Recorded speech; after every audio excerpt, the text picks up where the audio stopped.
Oh, all right. What is up, everyone? Excuse me. All right.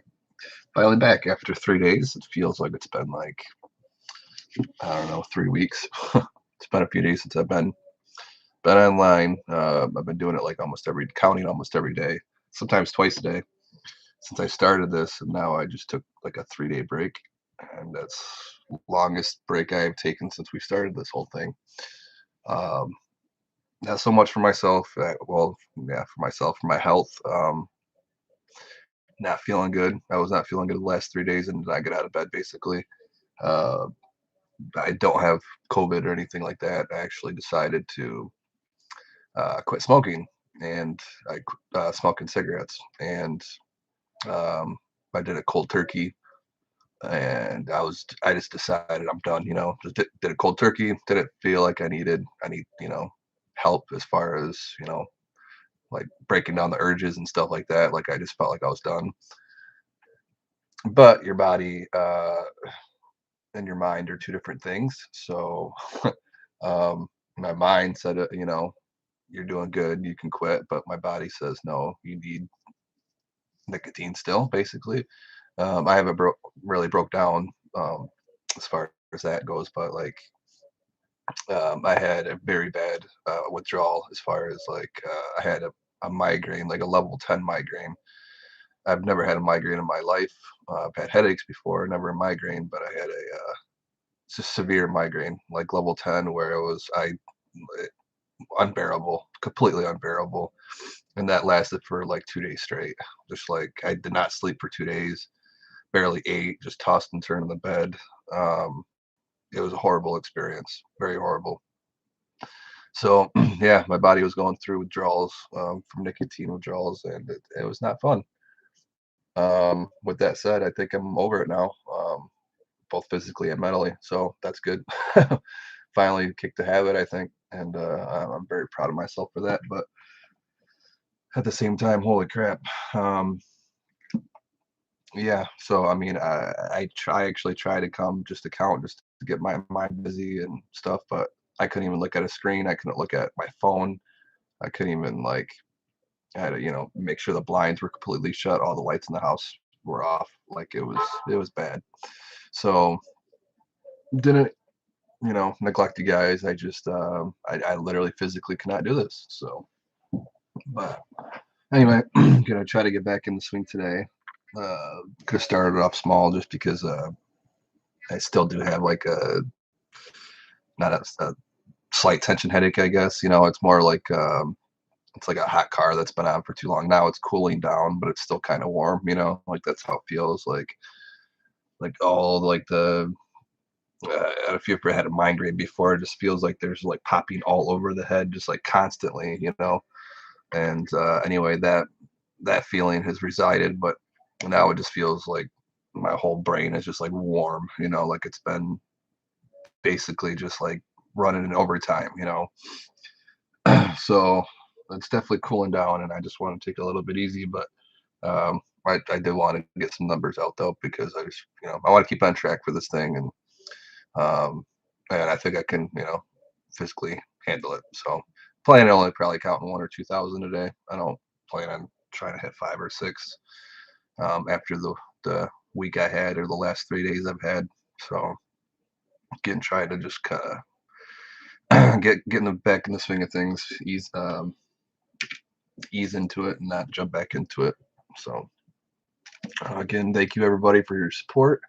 Really do appreciate it. I know it's only one, two, three of you at a time, but um, it's better than nobody. So I appreciate you guys sticking through my journey with this. I know there's like probably 5 of you I know by name now um, that come in through quite frequently and hang out for long periods of times. I do appreciate that. It really does help make this easier and more fun. So, all right. So I'm just gonna go ahead and get started. It's 11:40 at night. Had probably a good hour and a half or so. All right. Oh, we're at 51,000. Let's try to get to 52. Let's not try it. Let's get to 52 and then see what if we get to like 53 or 54. We'll see how we're feeling. All right. Make sure we're all set up here. We're 51,000. There we go. 51,001. And here we go. 51,001, 51,002, 51,003, 51,004, 51,005, 51,006, 51,007, 51,008, 51,009, 51,010, 51,011, 51,012, 51,013, 51,014, 51,015, 51,016, 51,017, 51,018, 51,019, 51,020, 51,021, 51,022, 51,023, 51,024, 51,025, 51,026, 51,027, 51,028, 51,029, 51,030, 51,031, 51,032, 51,033, 51,034, 51,035, 51,036, 51,037, 51,038, 51,039, 51,040, 51,041, 51,042, 51,043, 51,044, 51,045, 51,046, 51,047, 51,048, 51,049, 51,050, 51,051, 51,052, 51,053, 51,055, 51,056, 51,057, 51,058, 51,059, 51,060, 51,061, 51,062, 51,063, 51,064, 51,065, 51,066, 51,067, 51,068, 51,069, 51,070, 51,071, 51,072, 51,073, 51,074, 51,075, 51,076, 51,077, 51,078, 51,079, 51,080, 51,081, 51,082, 51,083, 51,084, 51,085, 51,086, 51,087, 51,088, 51,089, 51,090, 51,091, 51,092, 51,093, 51,094, 51,095, 51,096, 51,097, 51,098, 51,099, 51,100.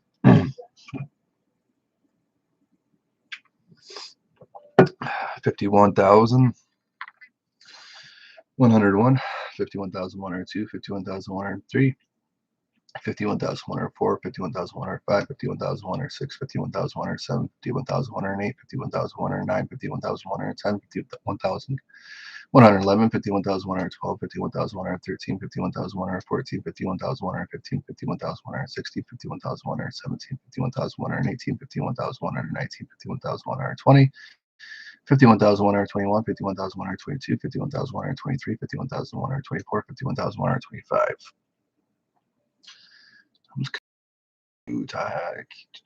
About chat participants. Just want to make sure that you guys are able to comment because, like, I mean, I know there hasn't been many of you in here and stuff, but like the last two chats, it doesn't seem like there's many people commenting that normally do.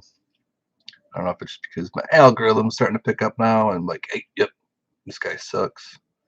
We shouldn't promote him anymore because people keep bouncing. That's probably what it is. But anyway.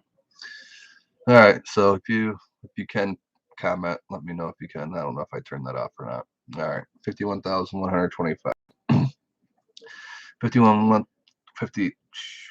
Hold on. Oops. That was not what I was supposed to do. Okay, over here.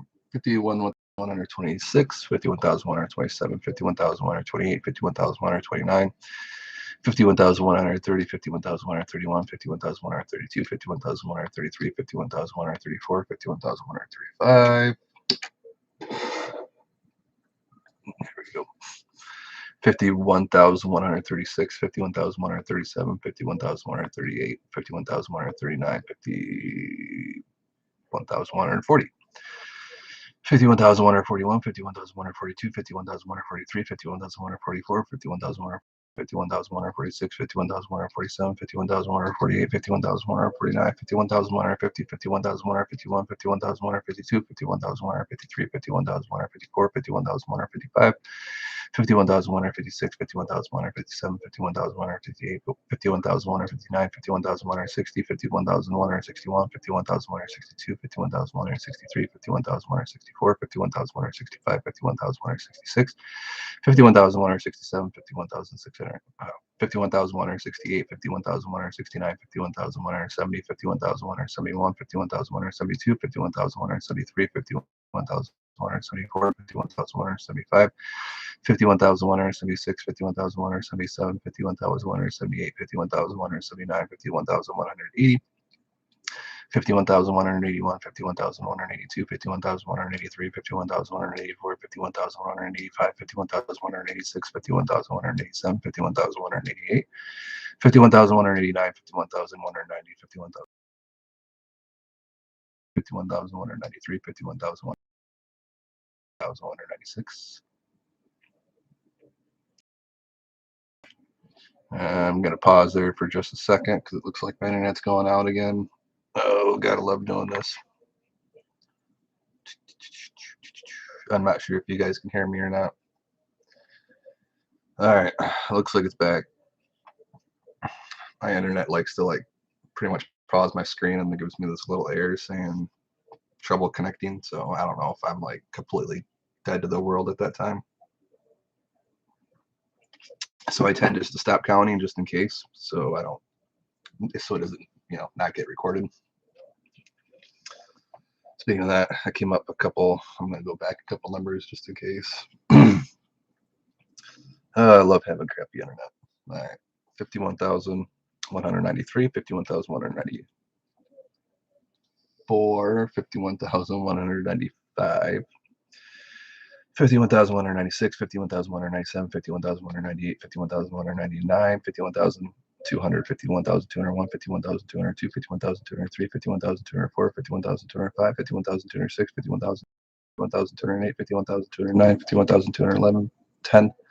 51,210, 51,211, 51,212, 51,213, 51,214, 51,215, 51,216, 51,217, 51,218, 51,219, 51,220, 51,221, 51,222, 51,223, 51,224, 51,225, 51,226, 51,227, 51,228, 51,229, 51,230, 51,231, 51,232, 51,233, 51,234, 51,235, 51,236, 51,237, 51,238, 51,239, 51,240, 51,241, 51,242, 51,243, 51,244, 51,000. 51,244, 51,245, 51,246, 51,247, 51,248, 51,249, 51,250, 51,251, 51,252, 51,253, 51,254, 51,255, 51,256, 51,257, 51,258, 51,259, 51,260, 51,261, 51,262, 51,263, 51,000. 264, 51,265, 51,266, 51,267, 51,268, 51,269, 51,270, 51,271, 51,272, 51,273, 51,274, 51,275, 51,276, 51,277, 51,278, 51,279, 51,280, 51,281, 51,282, 51,283, 51,284, 51,285, 51,286, 51,287, 51,288, 51,289, 51,290, 51,291, 51,292, 51,293, 51,294, 51,295, 51,296, 51,297, 51,298, 51,299, 51,300. Hey Marcos, how's it going, man? Thanks for your support, man. Yep, go, go, go. That's all you. Still got a ways to go, but we're getting there. 5.1% of the way. So, I feel like I'm behind right now, though, just because of those 3 days I had to take off, but I will get caught up. I mean, there's no actual, date that I have to have this done by. Just getting to the number, I guess. But I don't know. I'd like to have it done within a year. So definitely, I don't know. Got some time to pick up. I don't know if you were in here. I was just a little sick the last 3 days. So I mean, again, I've been doing this since January 12th, and I don't think I've missed more than a day in a row. I basically did it almost every day, but last 3 days I had to take off just because I've had the worst case. I had the worst migraine ever for 3 days. Well, not I could not shake it, and could not even look at my phone, could not do nothing, could not work, do anything but just lay in bed basically. So anyway, feeling a little bit better. Gonna be doing a couple thousand a day, hopefully. Definitely doing 1,000. We'll see about doing 2 or 3. So that's where I'm at. So I'm doing a lot better though. Be back tomorrow again, and we'll continue going like we were. So hey Josh, thanks man. Yeah, hopefully. I mean, we're kind of on pace. I mean, depending on how you look at it. I mean, I think I can within a whole fiscal year. It gets close right now because that's like 3,000 numbers a day, and I think I'm right around pace around like 2,500 a day. Um, and that's just because I've been missing days. Usually when I count, throughout the whole day, I'll do more than 2,500 numbers. It's just the days that I miss messes everything up. So those 3 days that I just um, skipped, yeah, I kind of brought the number down a little bit. So I got some catch up to do. But again, I think we'll be fine. We'll be fine, guys. So we'll be good. If it takes an extra week or whatever at the end of it, who cares? We'll still get it done. It's all about getting it done. It's all about the completion of the prize anyway, right? Just getting it done, not so much when, as long as your task gets done. That's all that matters. All right. So again, I'm not feeling the best physically, so bear with me as I'm kind of counting slowly and taking my time a little bit. Just trying not to overexert myself because I literally had the worst case of migraine ever. I've never had a migraine, so my first migraine, but I can't see them getting much worse than that. I mean, it was like 3 days in a row. So anyway, all right, 51,300, 51,301, 51,302, 51,303, 51,304, 51,305, 51,306, 51,307, 51,308. 51,309, 51,310, 51,311, 51,312, 51,313, 51,314, 51,315, 51,316, 51,317, 51,318, 51,319, 51,320. And thanks for stopping in, Josh, too, by the way. Everybody stopping in. I see there's a couple of you that haven't commented yet, but appreciate you guys, too. Oh. Yeah, it is. I mean, well, not as bad as I thought. I mean, honestly, it's kind of like it's like almost like a training thing. It's almost like the first few are bad, but then it gets totally easier after that. It's almost like, doing a like conditioning when you're doing a sport, like, first couple of weeks you got to run laps and do all the conditioning work. That's kind of how it felt like. Like the first like maybe 20,000 numbers was like conditioning, and then after that it's just like kind of breeze work. Honestly, it's more maybe monotonous than anything, but um that's not the way I look at it. It's all about how you break it down and look at it too. Like I'm not counting to 1,000,000, I'm just counting to 1,000 a bunch of times. So basically I'm counting to 1,000 times in my head. So every single time. Right now I'm not looking at, okay, I got 930, 49,000 to go. I'm looking at, okay, I have 680 to go, and then I'll have another 1,000 to go, and then I'll have another 1,000 to go. You know what I mean? So it breaks down into smaller steps and makes it a little bit easier. That's just the way I handle it mentally. Um, but yeah, no, I mean, honestly, it's yeah. I mean, as far as me being sick, yeah, it has nothing to do with this. It has everything to do with I quit smoking cigarettes and I quit cold turkey, and yeah, just went through a withdrawal basically. Not think people have always talked about physical withdrawals and stuff, and like I thought it was always just more mental, but yeah, no, there's definitely, I mean, there's a huge mental part, but um, definitely there is a physical part to it too, and I learned that last 3 days, so it's a lot better now. But yeah, I was not feeling good there for a few days. Yeah, just did not want to open my eyes, just wanted to sleep the whole time. So this honestly, like I've been like the last 3 days, I've been wanting to count, like if that makes any sense. Like I didn't want to just lay there in that bed and just like, I'm like, I want to do something productive and like just want to go over there and count, hang out with people and talk and stuff, and couldn't even do that. So I've kind of missed this in the past few days. And as weird as that it may sound to some people, like you miss just counting to 1,000,000, like yeah, I do. It's kind of, I'm working towards something, and I don't know, like when I'm just sitting there I didn't move the needle at all, even one number, you know, like I don't feel like I'm productive. So, and there's nothing worse for me than feeling unproductive. Like I don't like feeling unproductive and unmotivated. And so, yeah, I mean, the last few days have been kind of torturous just sitting there. Um, but yeah, now that I'm back, I'm feeling a lot better. And honestly, like as much as, you know, I told myself I'm only going to count like 1,000 or two today to pace myself. Like I want to actually count farther just because I miss it, but I need to use my brain and pace myself. So, all right, 35, 251.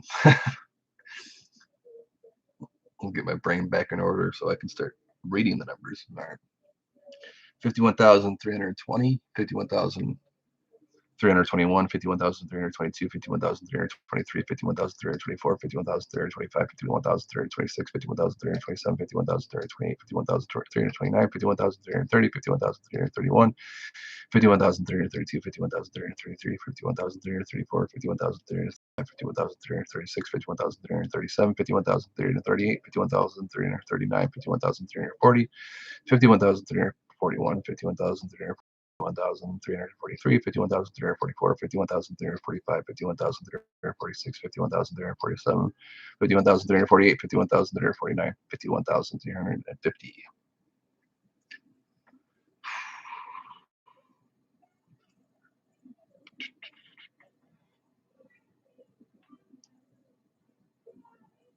Congrats, man. Good job on you quitting cold turkey too. Seen that you had to jump off though, but thanks for your encouragement and have a good night. Um, I know you're one of those names that one of those people that keep coming back, and I love it. So appreciate it, buddy. See you in another podcast. Have a good night. Yep, you're probably already long gone by now, but all right. Pace, pace, pace, pace, pace. Okay, 51,000. 350, 51,351, 51,352, 51,300, 51,353, 51,354, 51,355, 51,356, 51,357, 51,358, 51,359, 51,360, 51,361, 51,362, 51,363, 51,364, 51,365, 51,366, 51,367, 51,368. 51,369, 51,370, 51,371, 51,372, 51,373, 51,374, 51,375, 51,376, 51,377, 51,378, 51,379, 51,380, 51,381, 51,382, 51,383, 51,384, 51,385, 51,386, 51,387, 51,388, 51,389, 51,390, 51,391, 51,392, 51,393, 51,394, 51,395, 51,396, 51,397, 51,398. 51,400. 401, 51,402, 51,403, 51,404, 51,405, 51,406, 51,407, 51,408, 51,409, 51,410, 51,411, 51,412, 51,413, 51,414, 51,415, 51,416, 51,415, 51,416, 51,417, 51,418, 51,419, 51,420, 51,421, 51,422, 51,423, 51,424, 51,425, 51,426, 51,427, 51,428, 51,429, 51,430, 51,431, 51,432, 51,433, 51,434, 51,435, 51,436, 51,437, 51,438, 51,439, 51,440, 51,441, 51,442, 51,443, 51,444, 51,445, 51,446, 51,447, 51,448, 51,449, 51,450,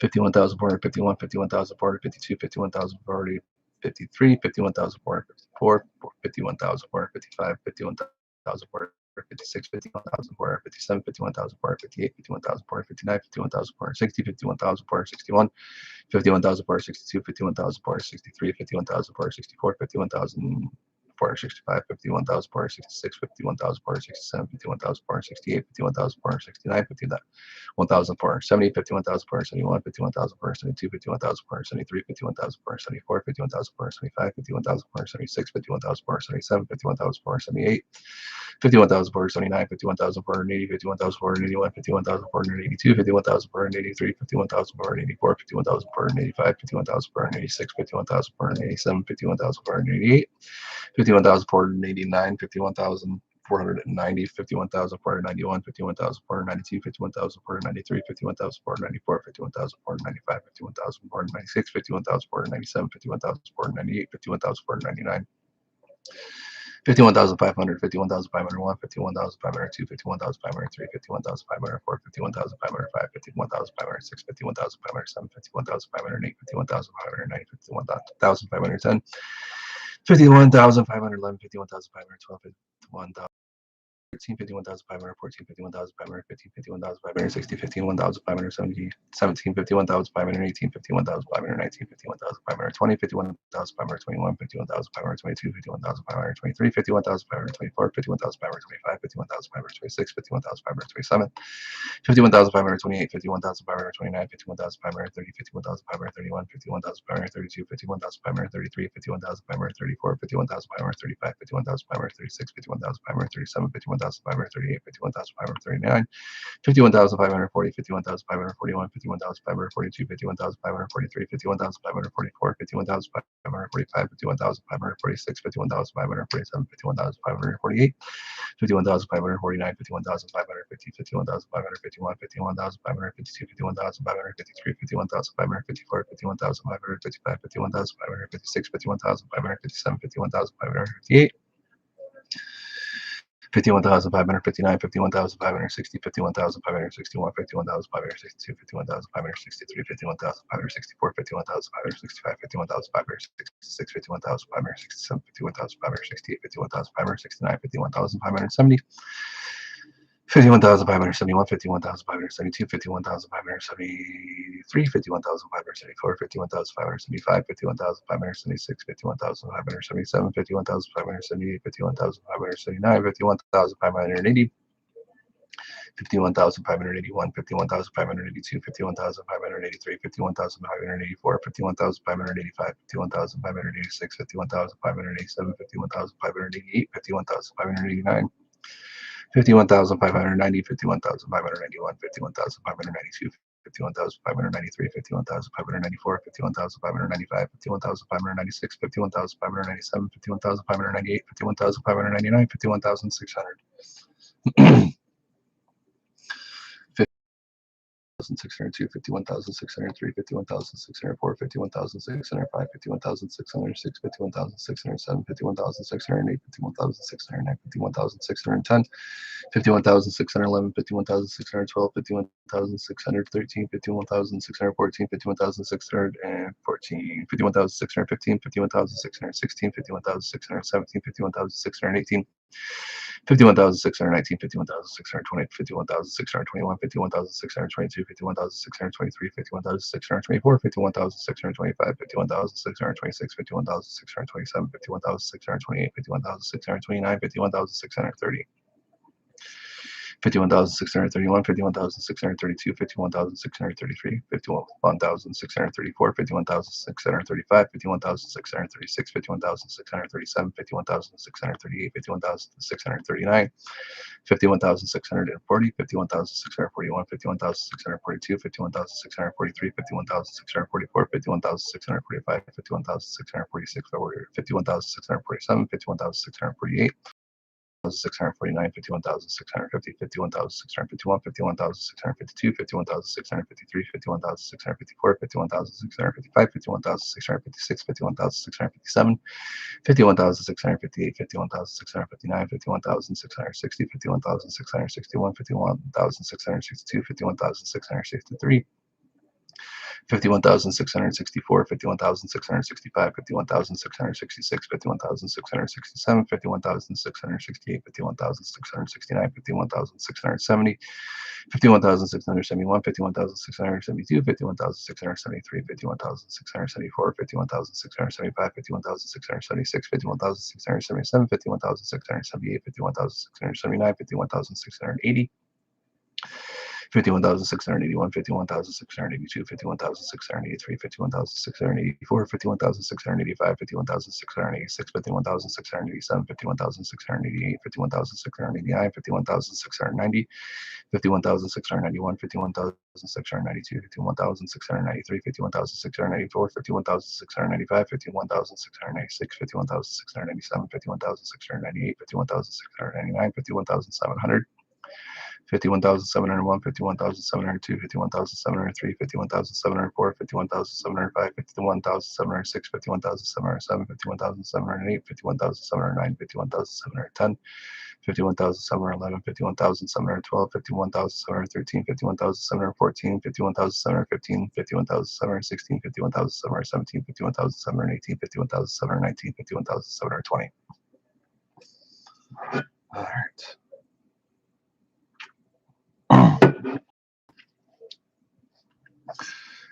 51,721, 51,722, 51,723, 51,724, 51,725, 51,726, 51,727, 51,728, 51,729, 51,730, 51,731, 51,732, 51,733, 51,734, 51,735, 51,736, 51,737, 51,738, 51,739, 51,740, 51,741, 51,742, 51,743, 51,744, 51,745, 51,746, 51,747, 51,748, 51,749, 51,750, 51,751, 51,752, 51,753, 51,754, 51,755, 51,756. 757, 51,758, 51,759, 51,760, 51,761, 51,762, 51,763, 51,764, 51,765, 51,766, 51,767, 51,768, 51,769, 51,770, 51,771, 51,772, 51,773, 51,774, 51,775, 51,776, 51,777, 51,778, 51,779, 51,780, 51,781, 51,782, 51,783, 51,784, 51,785, 51,786, 51,787, 51,788, 51,789, 51,790, 51,791, 51,792, 51,793, 51,794, 51,795, 51,796, 51,797, 51,798, 51,799, 51,800, 51,801, 51,802, 51,803, 51,804, 51,805, 51,806, 51,807, 51,808, 51,809, 51,810, 51,000. I say 58,000. Felt like I was saying 58,000. Oh, so maybe I shouldn't. Brains all over the place. Let's start back. Oh, I did, didn't I? What's going on, Gino? No, no, I see it here. No. No. No, I didn't. I'm gonna tell you a message, dude. But I've been sleeping for like 2 days. I actually needed one to calm my nerves, man, because I quit smoking cigarettes like 3 days ago, cold turkey. I mean, I've tried to quit multiple times, but like I finally just said fuck it, and I wanted to quit. I felt like what before it was never like like when I'd quit, I'd do like just like get really nervous or whatever, and like just really antsy for one. But like I think it was more like mental. Anyway, this last time I quit, it was like I was mentally done, but like I was physically not. Like, dude, I literally, 3 days ago, I was like, fuck it, I'm just gonna quit. And I quit. And like, I was like, a day after, 24 hours after quitting, and like this, I just started getting this headache, and then it just got worse and worse and worse until it became like a full-fledged like level 10 migraine, to where like I just like was literally like punching my head to try to relieve the pain, dude. It was like so bad. And I'm like, oh my God. And like, I was just like just trying to rip my brain out, dude. It hurt so bad. And like, that's been the last 2 days, like in bed, not sleeping, just neurons firing all over the place, dude. Oh my God. It just feels, I can't even explain it, but yeah. So anyway, yeah, I've been feeling like shit. That's why I've been counting the past 3 days that I haven't been online 3 days either. I know you said you had a surgery. So, we have surgery tomorrow. So, and I got some more medical shit coming up too. I got 11 getting old. Yeah. All right, let's start back over here. All right. Man. Yeah, that was time to quit smoking, though, for sure. I'm still young, but I feel like I'm getting old. Oh. All right. Cigarettes. That is, man. So. All right, 51,800. 51,801, 51,802, 51,803, 51,804, 51,805, 51,806, 51,807, 51,808, 51,809, 51,810, 51,811, 51,812, 51,813, 51,814, 51,815, 51,816, 51,817, 51,818, 51,819, 51,820, 51,821, 51,822, 51,823. 51,824, 51,825, 51,826, 51,827, 51,828, 51,829, 51,830, 51,831, 51,832, 51,833, 51,834, 51,835, 51,836, 51,837, 51,838, 51,839, 51,840, 51,841, 51,842, 51,843, 51,844, 51,845, 51,846, 51,847, 51,848, 51,849, 51,850.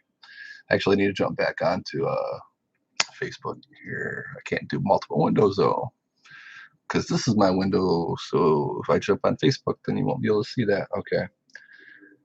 Yeah, I was wanting to ask you a couple more questions. I don't know what time your thing is tomorrow, but like I just got up here like a couple hours ago, and I'll be up all night. To be honest with you, so I might just keep counting because, yeah, everybody's in bed right now. I gotta wait till the morning to do anything. Okay, so looks like you haven't really been on Facebook either. Okay, well you are, but we haven't talked since. Yeah. Anyway, all right. Let me know if you're still in here. All right, 51,850. 51,000 air, 51, 51,000 air, 52, 51,000 air, 53, 51,000 air, 54, 51,000 air, 55, 51,000 air, 56, 51,000 air, 57, 51,000 air, 58, 51,000 air, 59, 51,000 air, 60, 51,000 air, 61, 51,000 air, 62, 51,000 air, 63, 51,000 air, 64, 51,000 air, 65, 51,000 air, 66, 51,000 air, 67, 51,000 air, 68, 51,000 air, 69, 51,000 air, 70, 51,000 air, 71, 51,000 air, 72, 51,000 air, 73, 51,000 air, 74, 51,000 air, 75, 51,000 air, 76, 51,000 air, 77, 51,000 air, 78, 51,000 air, 79, 51,000 air, 80, 51,000 air, 81, 51,000 air, 82, 51,000 air, 83. 51,884, 51,885, 51,886, 51,887, 51,888, 51,889, 51,890, 51,891, 51,892, 51,893, 51,894, 51,895, 51,896, 51,897, 51,898, 51,899, 51,900, 51,901, 51,902, 51,903, 51,904.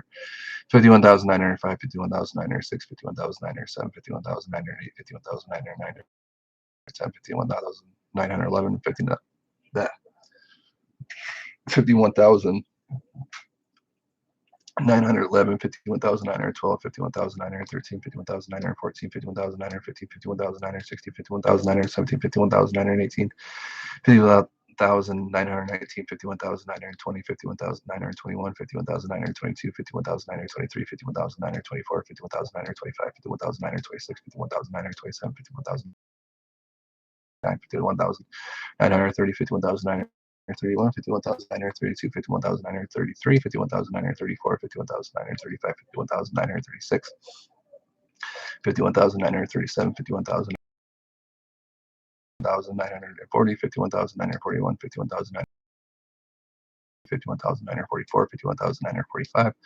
51,946, 51,947, 51,948, 51,949, 51,950, 51,951, 51,952, 51,953, 51,954, 51,955, 51,956, 51,957, 51,958, 51,959, 51,960, 51,961, 51,962, 51,963, 51,964, 51,965, 51,966, 51,967, 51,968, 51,969, 51,970, 51,971, 51,972, 51,973, 51,974, 51,975, 51,976, 51,977, 51,978, 51,979, 51,980, 51,981, 51,982, 51,983, 51,984, 51,985, 51,986, 51,987, 51,988,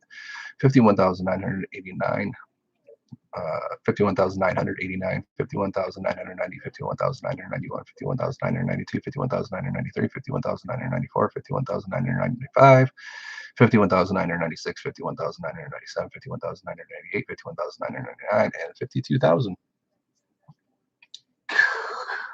Crowd goes wild. All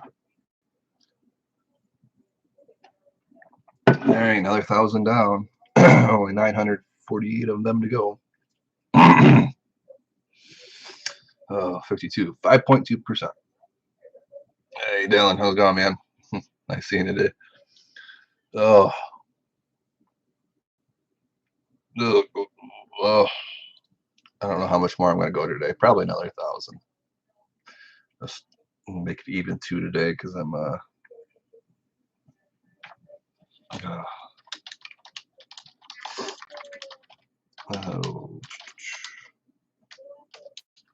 sorry about this. I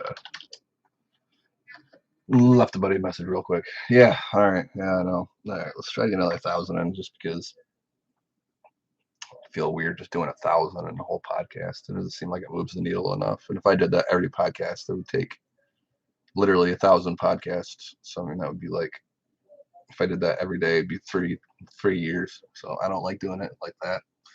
I like to have at least 2,000 in. Oh, and I do have some catch up to do to make up for those like 3 days I just took off. Oh. I mean, I don't know why I'm saying that. It's not like a boss telling me that I have to have this done by a certain time or anything, but it's holding myself accountable. I don't know. All right. And there's really no like prize at the end of this that I know about. Like I have no idea what's gonna happen to this. As far as I know, there's only gonna be 2 people in here the entire time. That's it. So who knows? Getting at why I'm doing this, but it's nice to have people in here, more than one person at a time. But even one person's 100 times better than nobody. Being in here by myself, it's like I feel like a last person, or like that show, like Last Man on Earth or whatever. Like just feel like you're just talking to an empty void, and that one person comes in, you're like, oh, wow, that's a human. It's like being stuck in the desert and then like just seeing a human for the first time in like a year or something. They're like, I don't know who you are. Let's talk. I don't care who you are. I need to talk to somebody. And that's what it feels like sometimes in here for hours on end. All right. I don't know if it's going to get any better just because of how the algorithm's designed, the YouTube algorithm. I mean, back probably, when Mr. Beast did this, 2016 and prior, he did it in 2017. But prior to that, it was like all search engine based, the algorithm just cared about search engine and like stuff like that and sharing. Now it's about watch time and click through rate. So if somebody jumps in this podcast and stays for all of 12 seconds and then leaves, and then I decide to have a 1 hour podcast, well, that makes it look like they've only watched 12 seconds out of a whole hour. So then it's like, oh, your watch time's 0.01%. Like most people that we like to recommend have like 60%, and you have 0.01. Like, should we?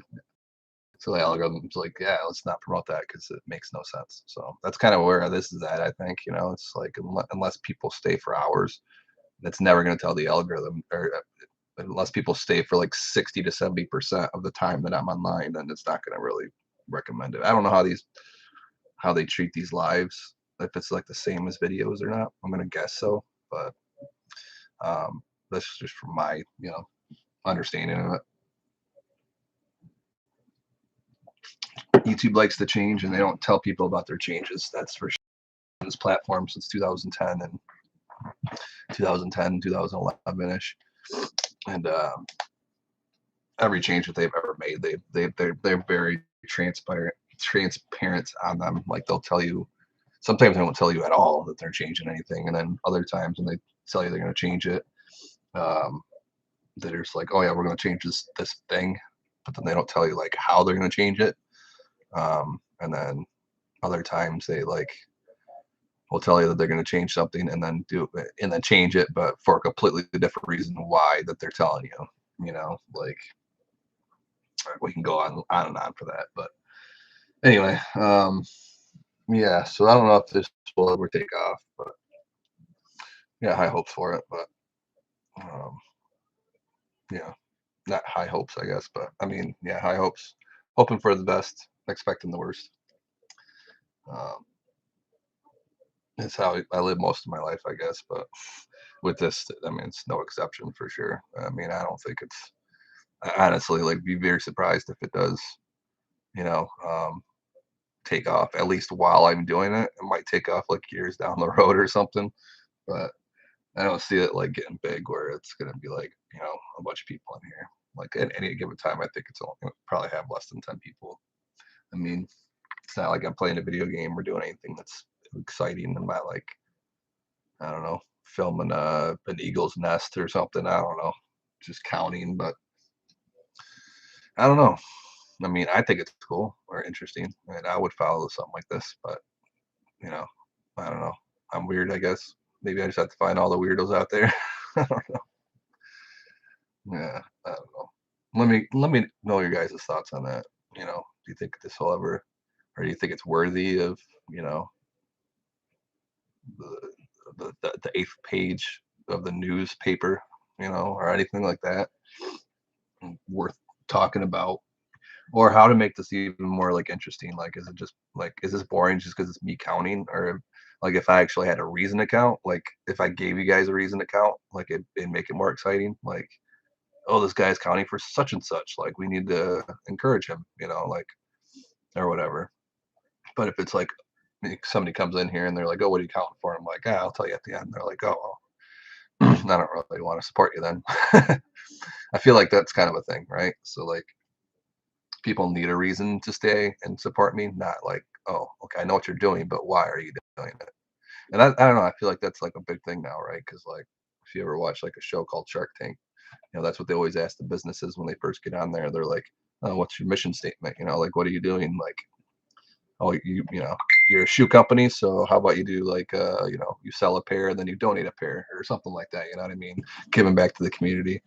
And that's kind of like the new generation, so I'm kind of wondering, like, if that's kind of the same thing here, where it's like, you know am I is this not really like important to people because I don't have a reason listed? I mean, there is a reason why I'm doing it, I haven't really publicly put it anywhere. But like, I guess would that be like, I don't know, like a form of advertising, I guess, you know what I mean? Like, would that make this more, if the person, if you, the viewer, like had a reason to watch this other than just like, oh, it's a guy counting a million? I don't know. Let me know your thoughts. Like, kind of want to know. Hey, Polo, how's it going, man? Nice seeing you. You just missed that whole schmeal that I just talked about, I think. Uh, Hold on one second.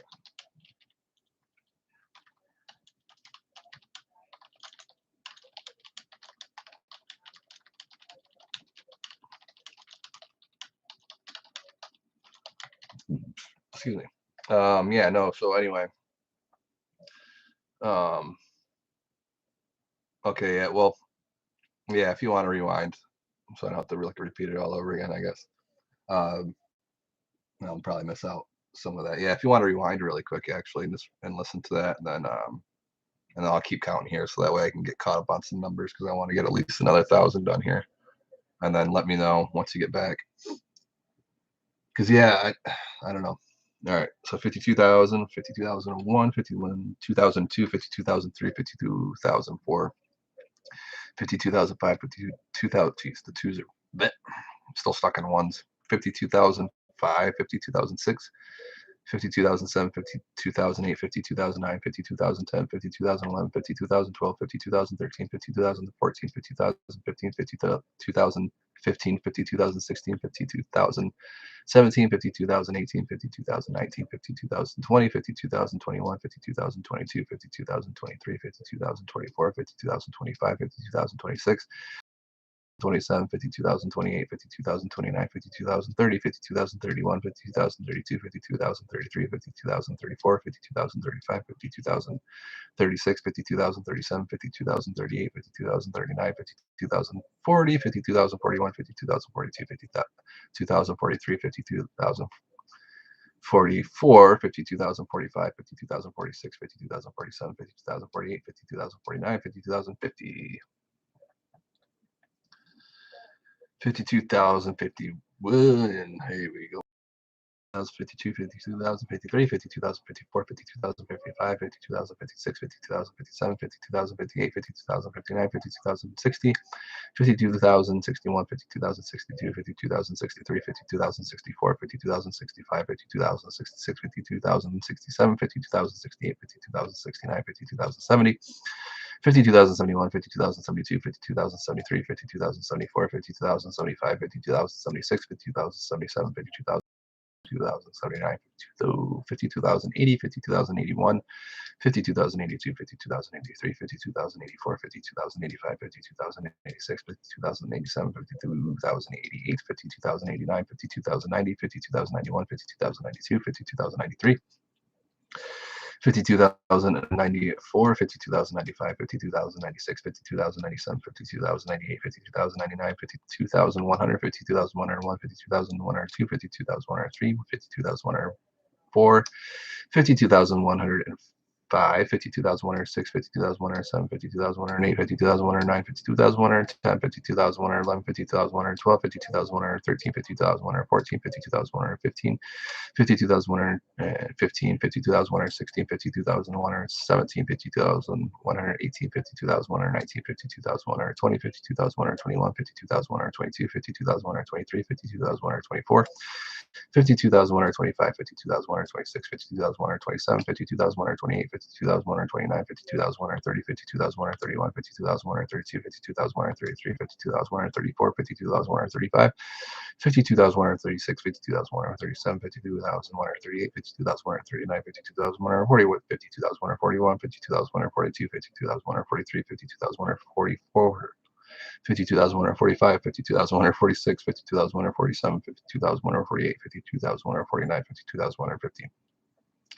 52,151, 52,152, 52,153, 52,154, 52,155, 52,156, 52,157, 52,158, 52,159, 52,160, 52,161, 52,162, 52,163, 52,164, 52,165, 52,166, 52,167, 52,168, 52,169, 52,170, 52,171, 52,172, 52,173. 52,174, 52,175, 52,175, 52,176, 52,177, 52,178, 52,179, 52,180, 52,181, 52,182, 52,183, 52,184, 52,185, 52,186, 52,187, 52,188, 52,189, 52,190, 52,191, 52,192, 52,193, 52,194, 52,195, 52,196, 52,197, 52,198, 52,199, 52,200, 52,200. All right.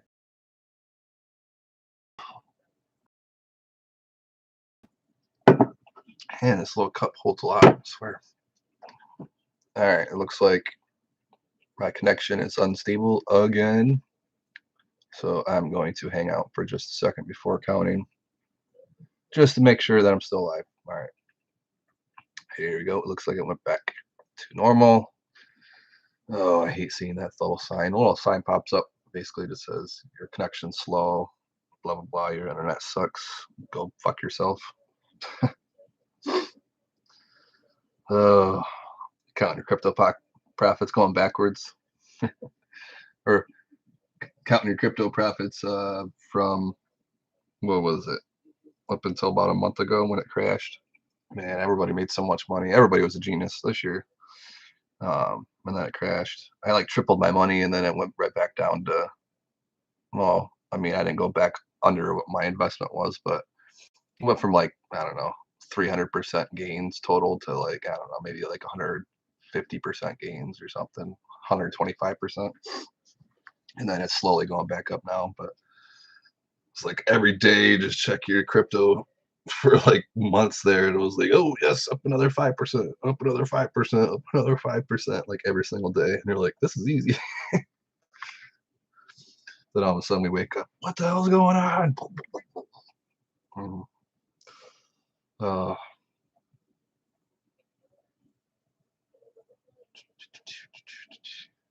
so the gist of your spiel is doubting viewership and requesting suggestions for enhancement of viewership.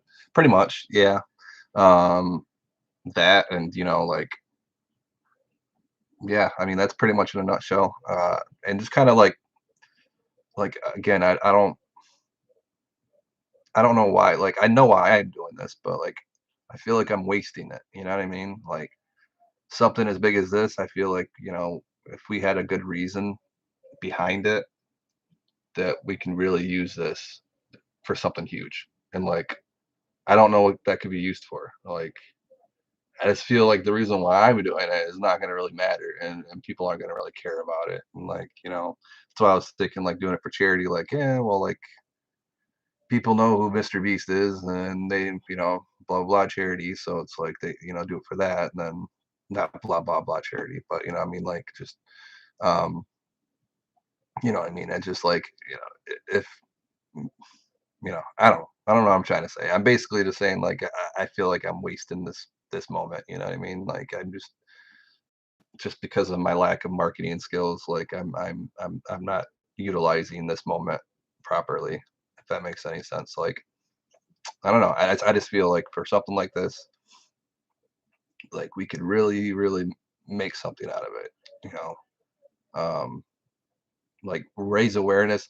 Like I was gonna originally do this when I first started about this. I was gonna do it for um, a nonprofit called Pencils for Promise, and basically they build schools for underprivileged areas. Like I don't remember I think Guam is one of them, but basically in countries where they don't where they can't even afford to build schools, and it's basically they're building elementary schools. And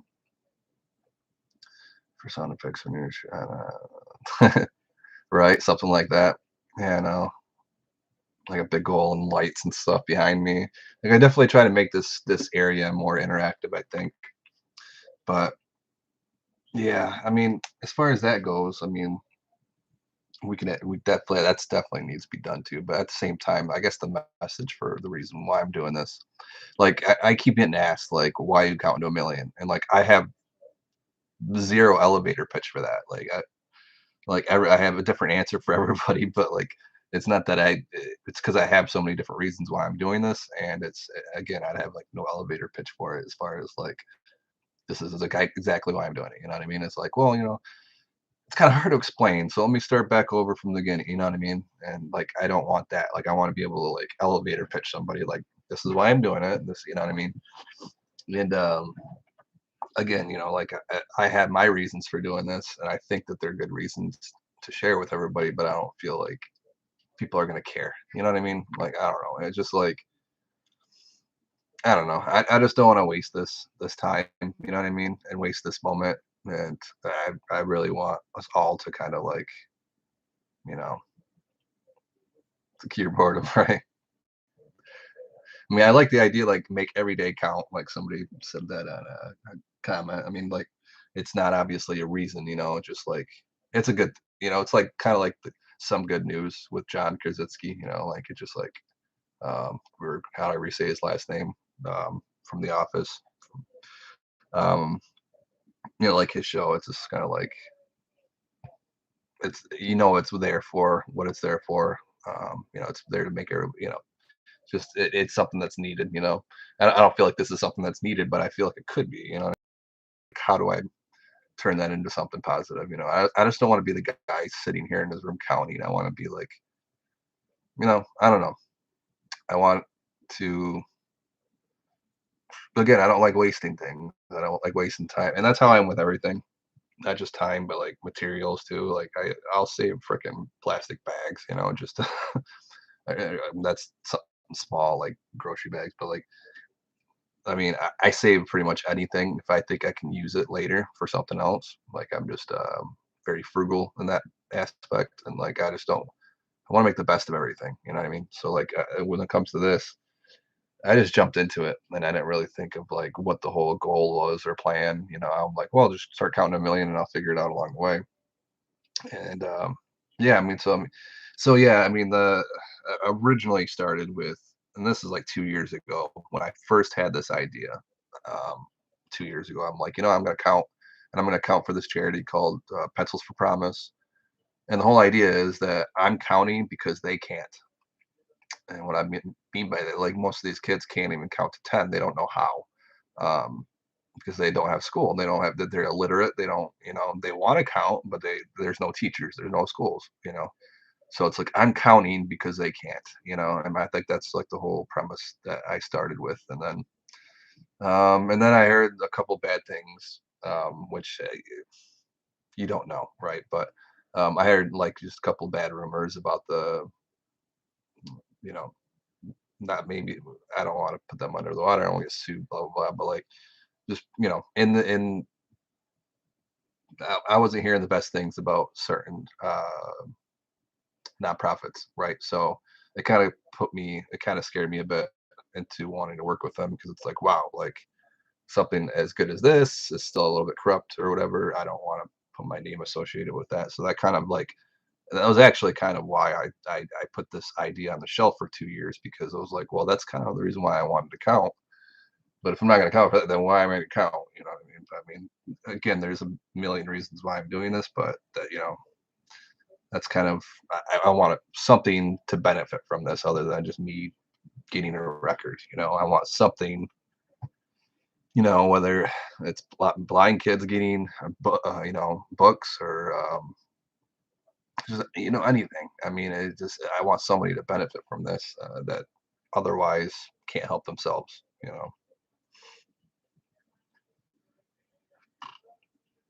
Yeah, I mean, pretty much.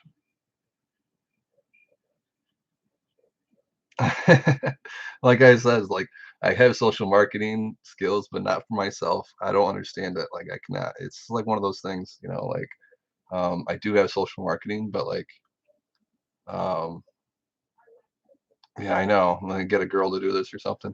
I mean, well, like Mr. Beast did this, but like Mr. Beast, he had no reason to do it, like other than just to count as like a David Blaine type stunt, and he counted to 100,000 and it got big. Granted, he turned it into a video and it was a podcast. So I mean, my next step is to turn these into videos because they get promoted better on the algorithm. But um, again, like that doesn't really solve why I'm doing it. I think and I don't want this like it's weird. I can't. It's hard to explain, but like I don't care about the fame for myself. I've already had fame in my life, like twice, if you want to look at it that way. It's not something that like I strive for or want really. Um, it, it's really just at this point. Like I want to leave something behind, and I want to have something that my kids can look at and say like, "Wow, my dad did that," you know what I mean, or whatever. Um, and not for my own self accomplishments, but the things that I've done for other people. Like, wow, like my dad, helped put shoes on 10,000 kids that didn't have shoes. Like stuff like that. Not like, oh, my dad counted to a million. He's amazing. Like not what I'm going for. I want to just change the world for a better. You know what I mean? And just use this as a way to do that. But how? I don't know. So that's where I've been stuck at. That's kind of where I'm just like right now. I'm still counting, but not really without a purpose. I mean, again, I have a purpose in my own head, but um, you know, um, I don't think the purpose is really exciting for a lot of people. Um, and the purpose why I'm doing it. The people that want that advice are already taking that advice, and the people that aren't gonna the people that need the advice are never gonna take it. You know what I mean? They're not looking for that advice, and they don't want to listen to that advice. So that's why they'll never take it. So it's like it's basically just preaching to the choir. You know what I mean with that. So I don't feel like my purpose is gonna move mountains or change society for the better. And I'm not trying to change all of society with this, but just like open up something, start something. And there's just so many things that we can talk about, right? As far as like problems I need fixing and things like that. And, I mean, I just like the idea that this is like more of like a self-help channel, like, make every day count type of thing. But again, I don't know. I just I just don't want to feel like I'm wasting my time is all. I mean, that's the worst feeling to me is wasting time. Um, and honestly, like I think I mentioned this before, but I did a brief period in jail before, 4 months, and the worst experience of that to me was the time wasting. It wasn't the fact that the food sucked. It wasn't the fact that you basically slept on concrete and you had a very itchy. You had corrections officers constantly belittling you and treating you like you're an animal, and their list can go on and on about all the things that suck in jail. But to me, like the thing that sucked the worst is you're not accomplishing anything. You're just sitting there wasting time. And it's like time is the most valuable resource that you can get. It's more valuable than money. It's more valuable than anything. I mean, you can't buy more time at the end of the day. Otherwise, Jeff Bezos would live to be, 12,000 years old, but he's not going to, because that's money doesn't buy time. And it could buy, better health care, but at the end of the day, your body's going to give out when it wants to give out. So I don't want to feel like I'm wasting my time with this, and I don't want to this big, like be something that benefits from it, you know. I'm looking like it looks like my connection's unstable again, so I'm kind of waiting for that to come back. I don't know. All right, looks like we're back again. So yeah, I don't know. That's just where I'm at coming from the whole thing is like I feel like I'm wasting. I feel like I'm not marketing this correctly for someone out there to benefit from. Like I don't know. It just like it's hard to put this into words when I'm trying to explain. I think you're getting it, but like I'm just like I just it's like letting a tragedy type of thing. This isn't a tragedy obviously, but like just letting something big go to waste, without learning from it, without utilizing it for a positive way. I feel like that's kind of what I'm doing in a way, like not on purpose, but like I feel like I'm letting this kind of go to waste just because I'm not putting the effort into marketing and having a reason. I mean, like having a complete, full out, detailed business drawn out plan to know exactly what's going to happen before I do it. That's what I kind of feel like, Mr. B, and I don't want to put words in this guy's mouth or, thoughts into his head, but like, I think that's why Mr. Beast did it because he already had a plan. Like he knew before he knew he was going to get as big as he was. when he had 12 subscribers. Like he knew it. Um, him counting to 100,000, 200,000, that was marketing to get to where he is at right now. That he knew, like that was all planned. You know what I mean? Like, okay, if I count to 100,000, they'll give me this amount of money. I'll give me this X amount of subscribers. This month, blah blah blah. You know, like it was. I'm not saying, you know, but it was to grow his channel. You know what I mean? But and his channel is to help people. Yes, so like inadvertently, but again, I don't. So me, I'm not. I don't want to be a Mr. Beast. I don't want to inspire to be a Mr. Beast. Like I don't want to make videos like he's making.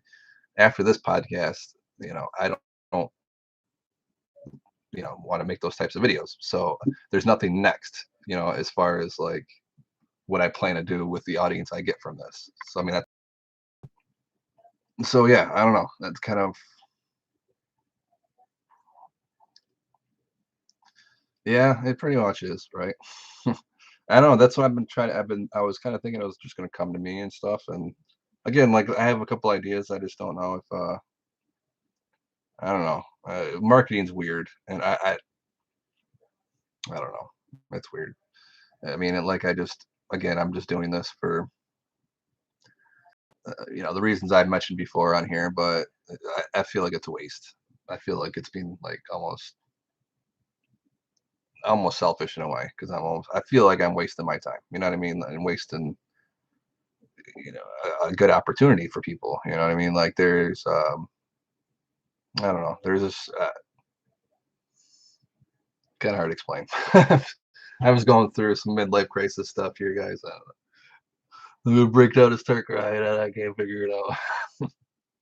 But no, really, I mean, it's just like I do want to turn this into something, man. But um, yeah, I mean, again, like uh, the recognition. I mean, I've gotten the recognition before on this channel and on my top 10 archive, and I've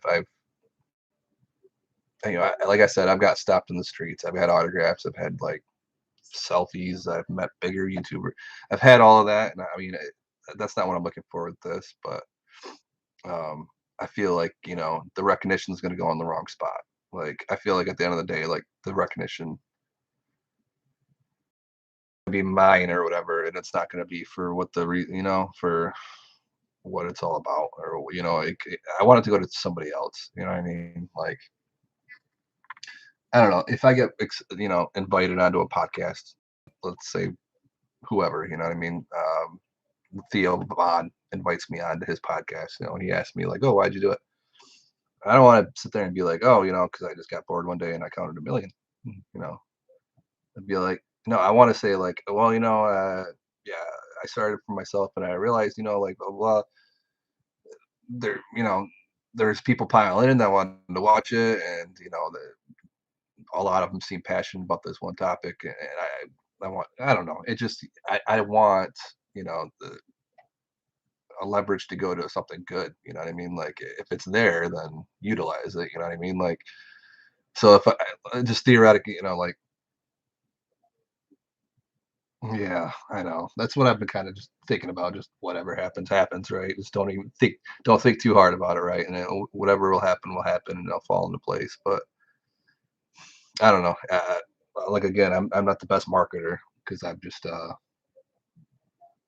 I've never liked the part of like taking advantage of the human mind, right? But um, I feel like something like this you kind of have to because it's like if it does, I just feel like like let's say 10,000 people do show up to this thing. I'm getting towards the end. 10,000 people, 10,000 people standing around could fucking move a mountain. You know what I mean?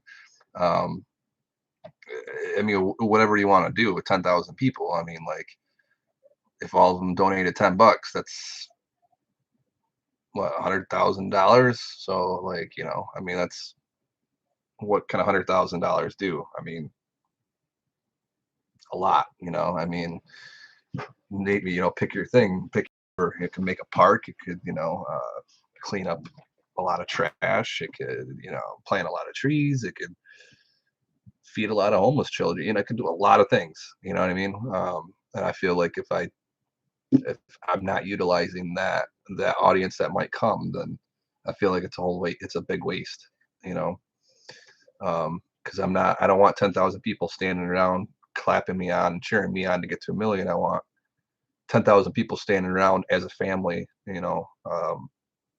looking at this as a mission together to accomplish something that we're all passionate about. I think that's the best way I can explain it.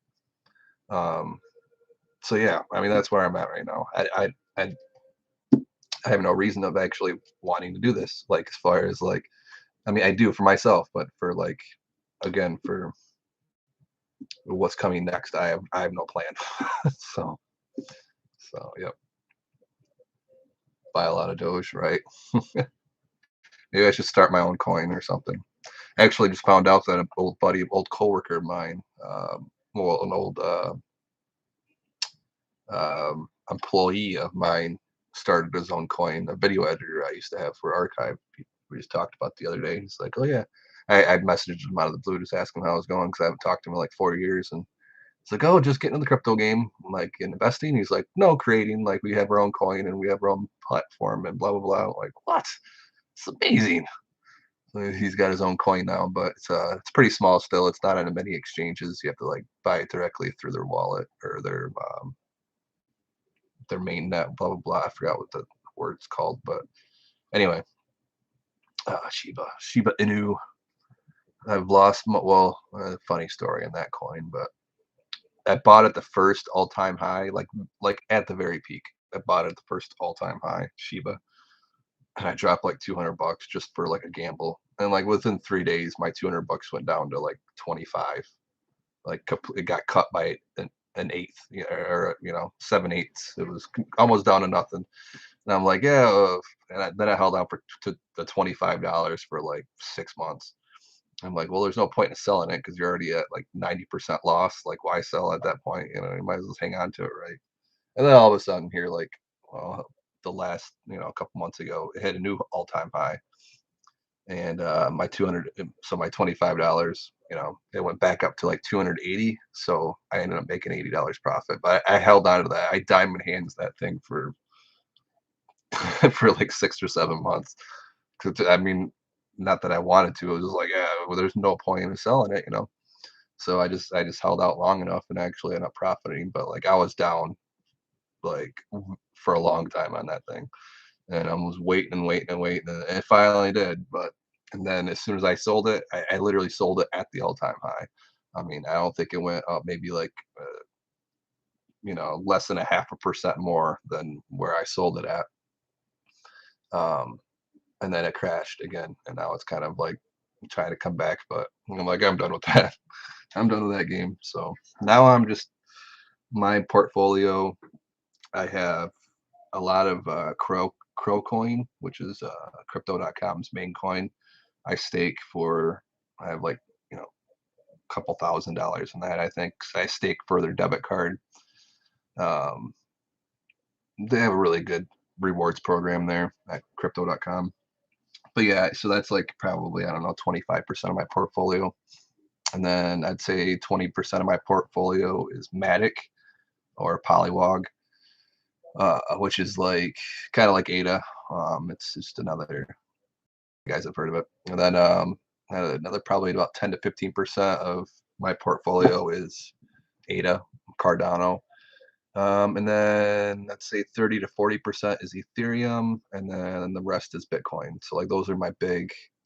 Oh, and then I have a little bit of EBS, which is Crypto.com's new coin. That's um, God. There's so many terminologies that I'm trying to remember.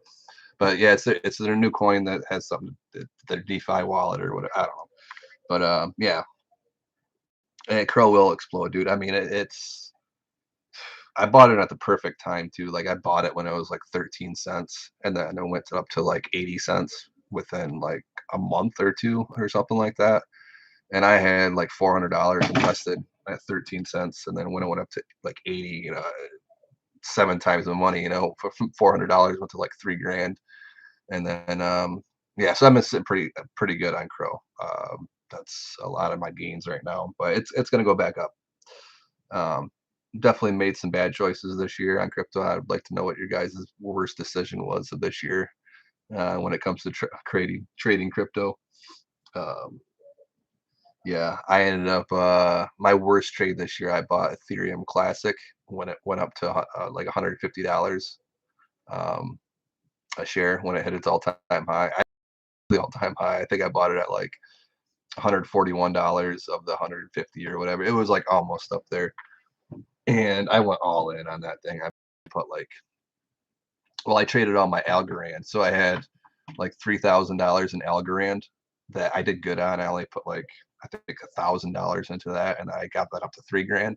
I'm like, oh, I'm doing great. Algorand, now I'll put that into, completely trade it and go to Ethereum Classic. And then,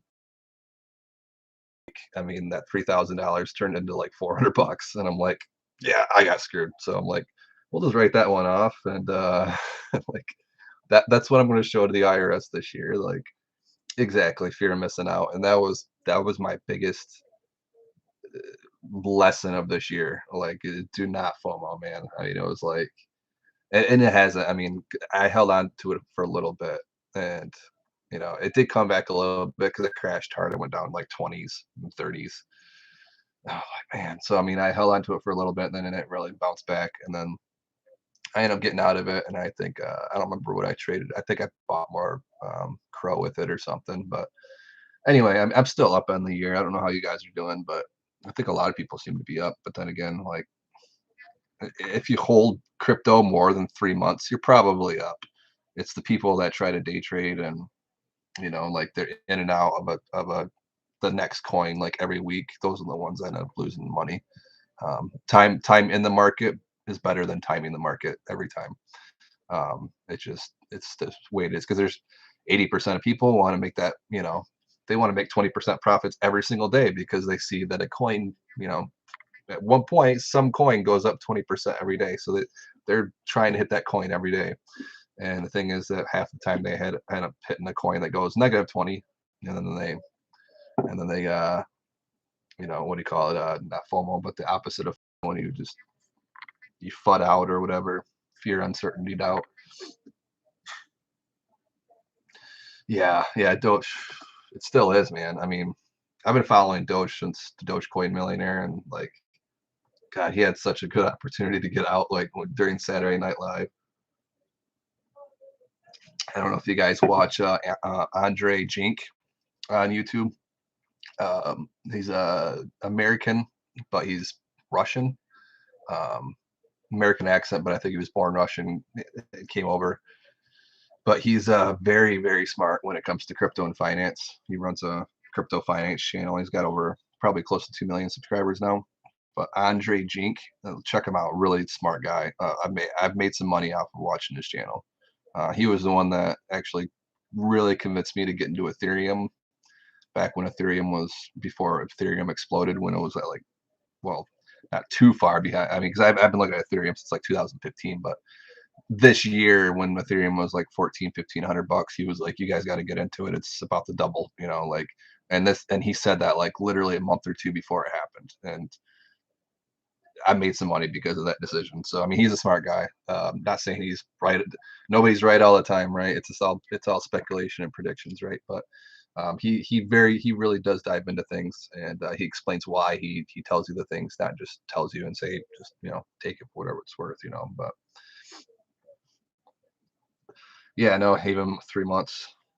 I mean, depending on the market, obviously, I guess. But yeah, I mean, it's way better to wait for even a year. I mean, just because of short-term, long-term profits at the end of the year and stuff. But I don't know. I've never like. I mean, when I first, probably like a lot of people, when I first came to the market, I was into the day trading type of thing and like looking at graphs and bars and stuff all day long, and but once it's the time in the market that really and that's the whole thing. They don't want you to bounce in and out. I mean, that's why there is long term and short term profits, because that's the whole point of investing into something, is to help that company, not to help yourself. You know what I mean? So it's like if you're just jumping in and out, you're not helping that company at all, really. You're just trying to make money. So it's kind of frowned upon. But And it is funny money for sure. I know. Yeah, we could talk about that too, of how like little money can actually change. It can. I mean, but you can't see. Here's the thing, and a lot of people give Elon crap for like Elon, he can change things, but he can't change the things that you think he can change. Like I'm sure you guys know, like, but a lot of people don't get this. Like they're like, Elon's got all this money. Why doesn't he fix world hunger? World hunger only costs like, $8 billion and he's got 12 times more than that. Why isn't because he can't solve global or he can't solve world hunger. For one, you know, he doesn't in his businesses and like it's not like he just sits around too. If he were to spend that much money, like his fucking businesses would probably crash because he'd have to sell a bunch of stock and all this other stuff. It would just go down. It's a bad for business spiral. Like, you know what I mean? And two, he doesn't have enough money to solve that anyway because world hunger is it's more than a chain supply issue. It's an infrastructure issue. Like a lot of countries don't have the capabilities, the intelligence, the terrain to grow their own food, so they got to import it. You know what I mean? And like you can't just create a business. You know what I mean? There's way too much money. So I mean, like to fix something like that, you'd have to have like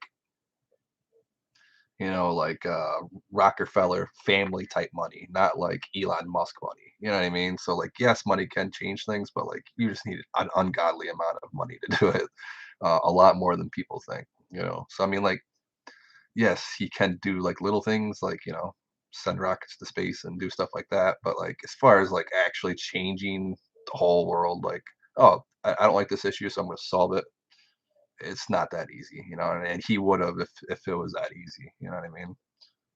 So I think anybody would, you know what I mean, solve world hunger if they had the means of doing it. It's just there's way too much more, and plus you got geopolitical crap and socioeconomics to deal with. Like a lot of people, like a lot of countries, they don't want other countries becoming developed. You know what I mean? That's kind of like the whole.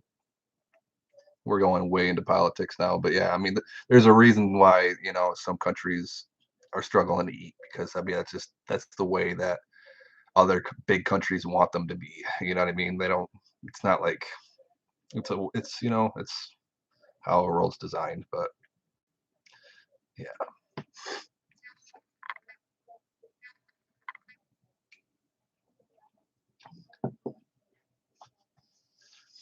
yeah. I mean, we definitely have to do something different. We're not doing it the right way when it comes to farming. And I mean, we're pretty far behind on that, honestly. And I don't know if that's.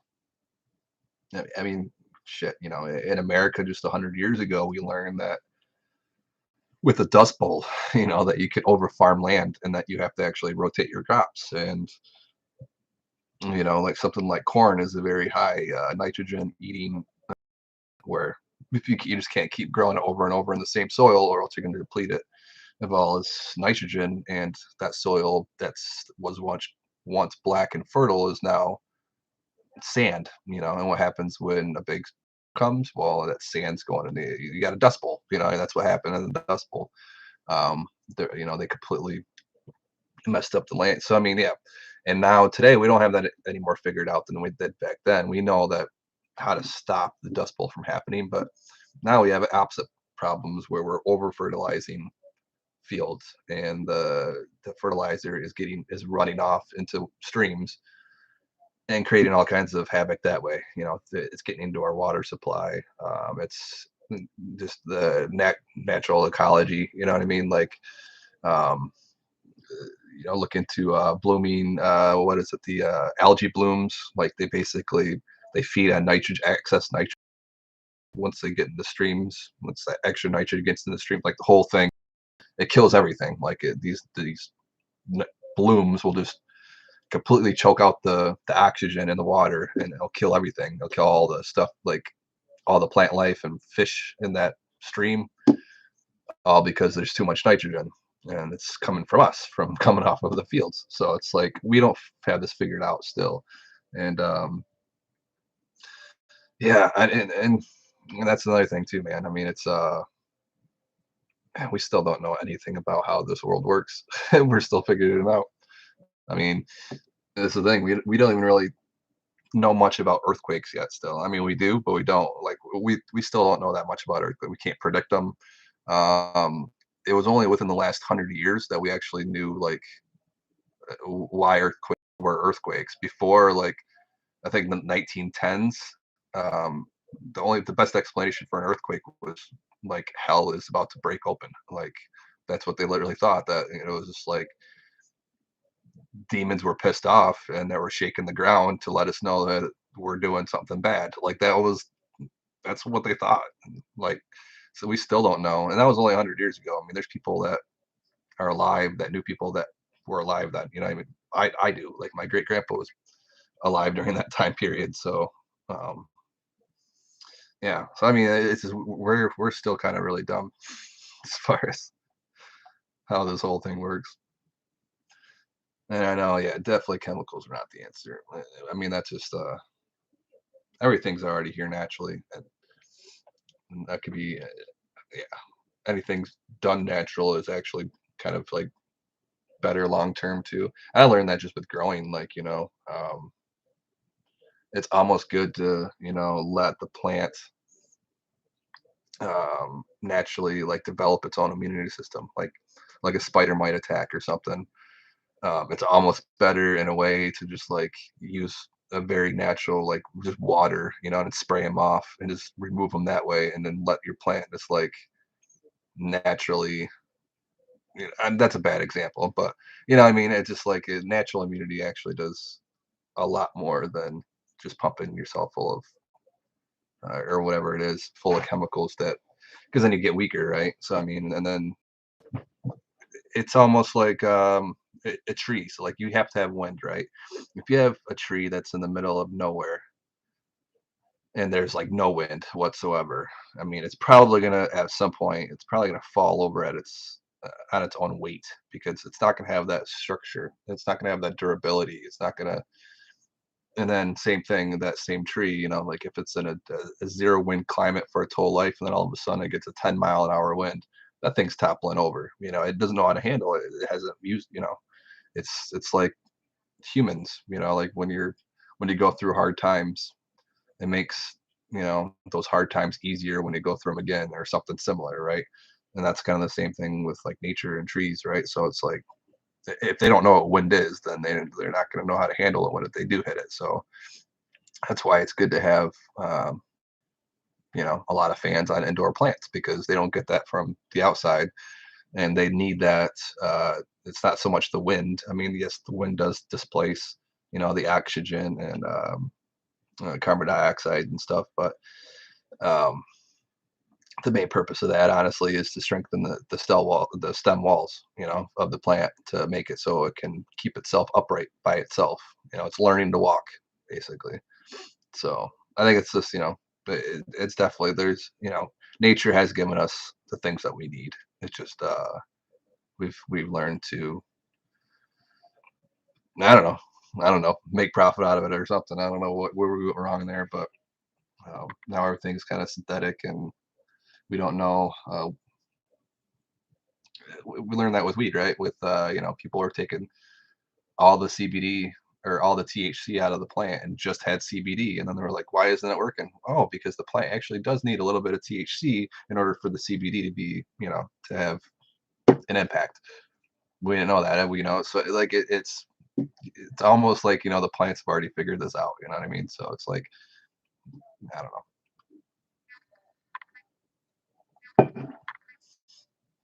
No, too many pests, these birds, duh.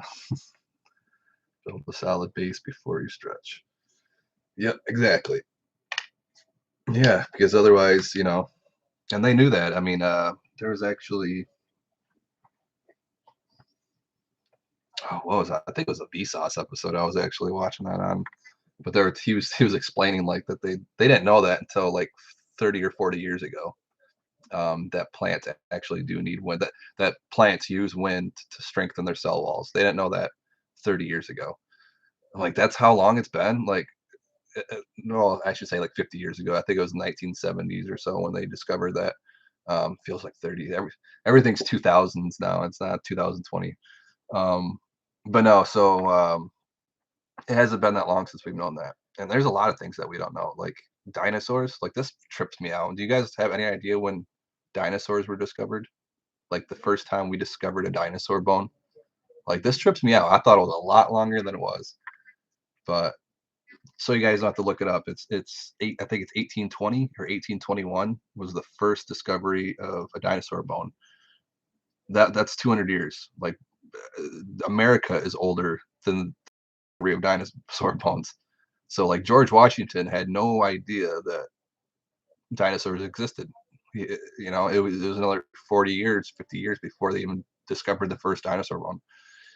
That trips me out. Like we know so much about dinosaurs. Like the regular person that goes to school today, they know the difference between a T-Rex and a Triceratops and all this other, pterodactyl, blah blah blah. But back, Washington had no idea that they even existed, let alone the different kinds of dinosaurs. You know what I mean? So I mean that's just kind of, I don't know. It's kind of cool too to think about. Like you know, definitely like evolution. It changes a lot quicker than like we think we can see. And like even in the past 100 years you can see it. Like a lot of people today like can understand how an airplane works and could build one, but like you go back 100 years, like you should see the contraptions they built. Like some of them were just like, there's this one that was really funny. It was literally like if like if there was like a catch this right, and then there's an umbrella on top. This umbrella basically did this up and down over and over, and so it's like basically this thing just hopping around, but they thought that was actually going to achieve flight just by like pushing this umbrella up and down a bunch of times, that it would eventually make you fly. And it's like, how did you guys not know that was not going to work? But then like, hey, come on, we're you could say the same thing about us today right now, right? I mean, like, how did you guys not have a warp drive that made you go to the speed of light, like, or whatever? It's like whatever. So like 100 years from now, they're gonna look back at us and laugh at what we're doing right now, talking through a screen. And like you guys actually had to have a screen, a physical screen, and you had to connect to this thing called internet and whatever. It's just weird how things quickly progress, you know what I mean? Like quicker than we know. And like you'd have to really just look back at things just to see it all. Whew. All right. Let's get another 100 out before I start talking again, I think. All right. 52,201, 52,202, 52,203, 52,204, 52,205, 52,206, 52,207, 52,208, 52,209, 52,210, 52,211, 52,212, 52,213, 52,214, 52,215, 52,216, 52,217, 52,218, 52,219, 52,220, 52,221, 52,222, 52,223, 52,224, 52,225, 52,226, 52,227, 52,228, 52,229, 52,230, 52,231, 52,232, 52,233, 52,234, 52,235. Tongue tied. 52,236, 52,237, 52,238, 52,239, 52,240, 52,241, 52,242, 52,243, 52,244.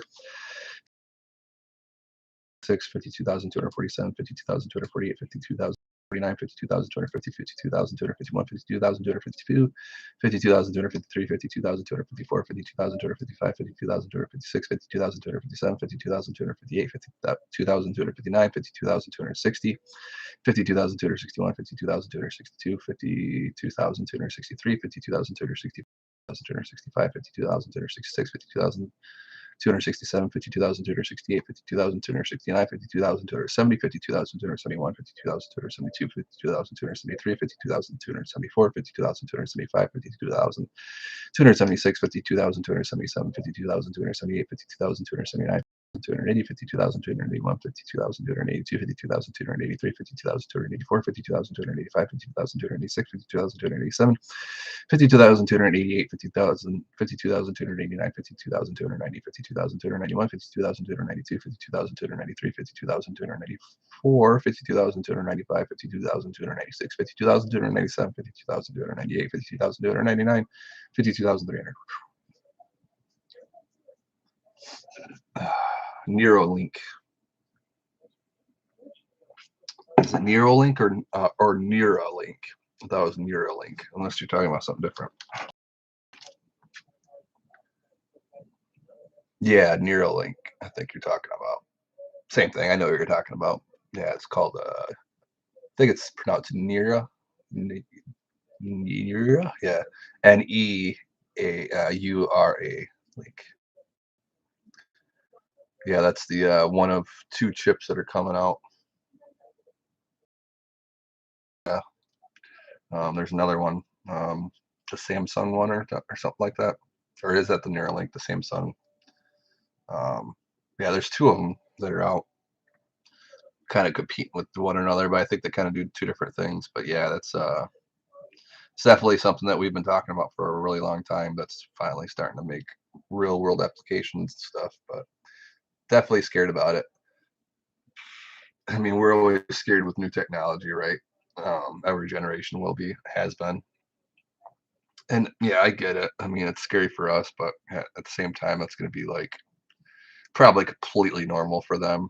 100 years from now, they're going to look at us and say, like, "Oh my God, it must have sucked being a human without, a chip." Like they were so susceptible to everything. Like, all you had to do is walk outside and they can get sick and then die of pneumonia. Like, you know what I mean?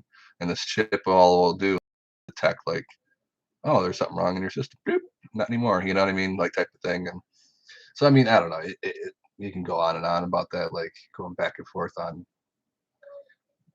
what could happen with it. And there's probably, I don't know, a lot of unforeseen things. That's why it's so scary for the unforeseen, right? Um, and that's everything, though. I mean, there's a word that humans do. Um, I forgot the word, but it's basically like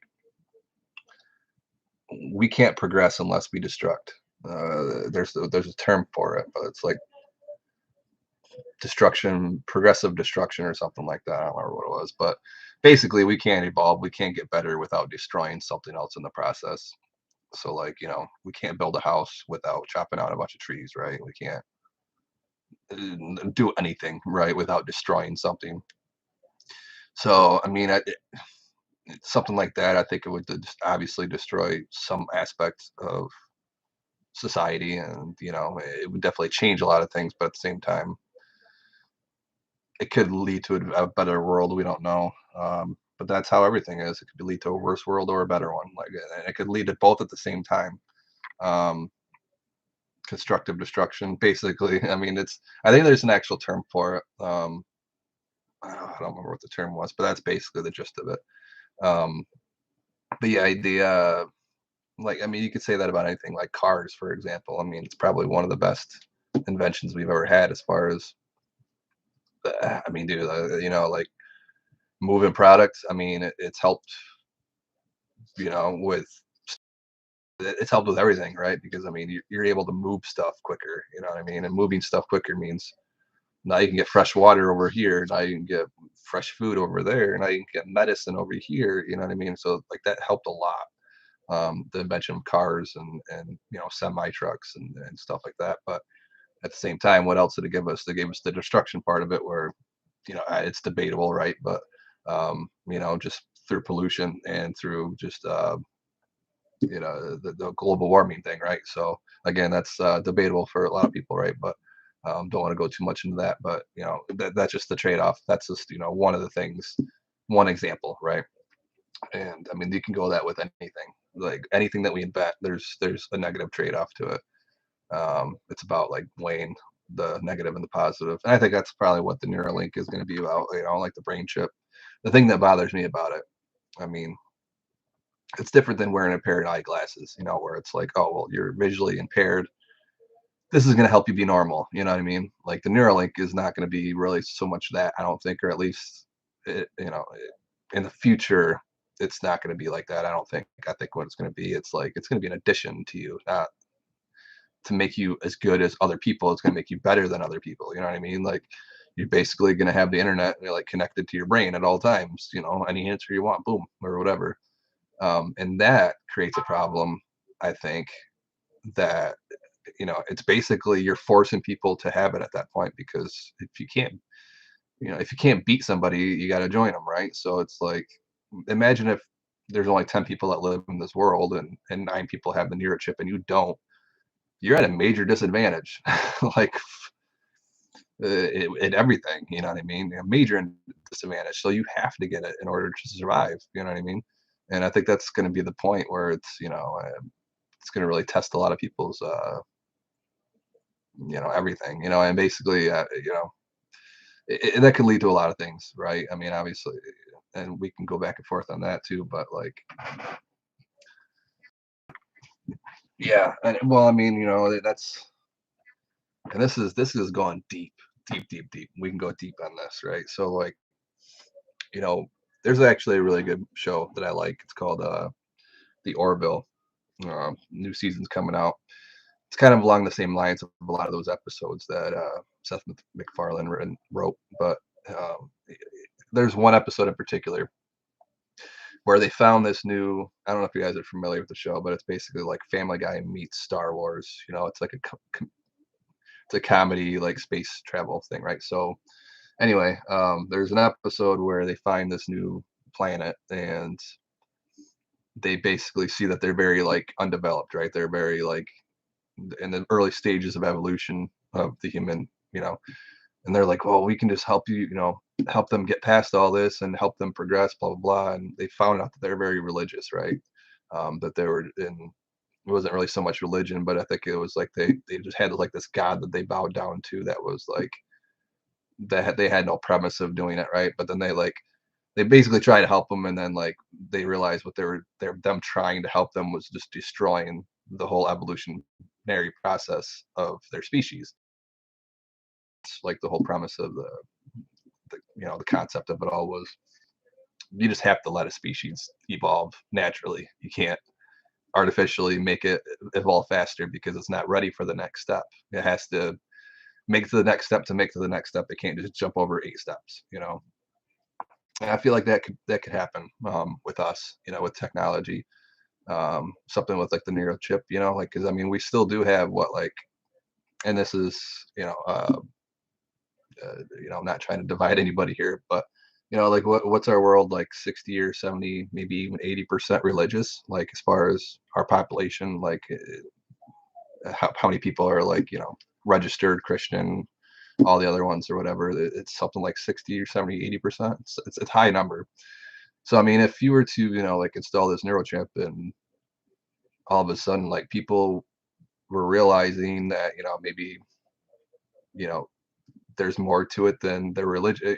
You know what I mean? Like this could question a lot of things, and this is, I think, a big reason why, aliens, that the government covered up aliens for so long, and why they just now released it here, like, in the last in the during the Trump administration, he actually released it in the one of the bills, one of the stimulus bills. There was like a little article within that bill that basically says, "Oh yeah, aliens are real." It took them that long. It took them like almost 100 years for the government to admit that, yeah, we do have some alien stuff, guys. Before that, it was like, oh, you think we have aliens? Roswell, this Roswell, you guys are tinfoil hat wearers. You don't know what you're talking about. And now it's like, oh, well, these people are maybe they're ready to know about aliens. You know what I mean?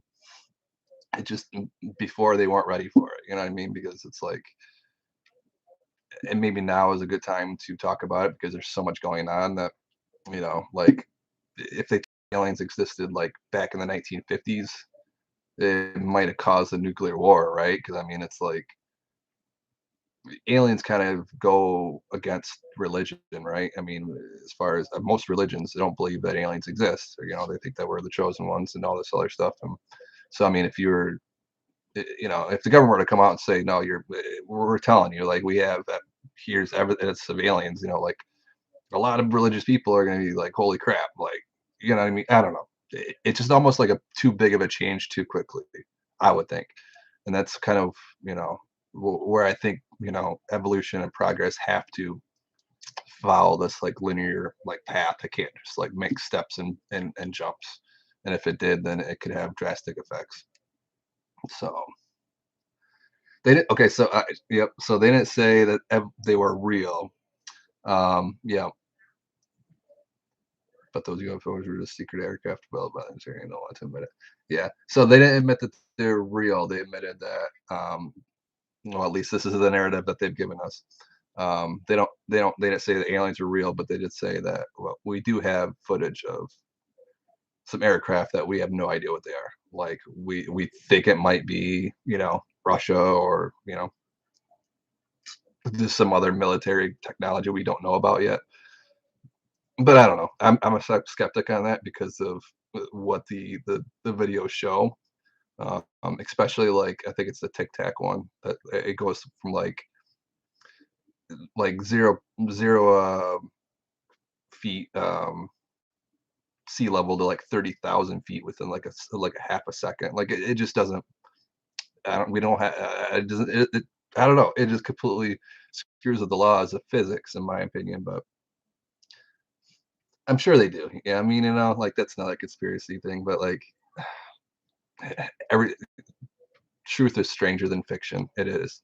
So I mean, they probably do know what it is. Maybe it is just like a ploy to like keep us entertained or just keep us talking about it. But at the same time, I don't know. I think aliens do exist. But that's my opinion. All right. I mean, I just not saying that there's any strong evidence. I mean, other than the evidence that's out there that they have to exist at some point. I mean, actual like physical hard evidence. Like we don't have remnants of a spaceship or anything like that, or like a walking, breathing alien or anything that we know of, right?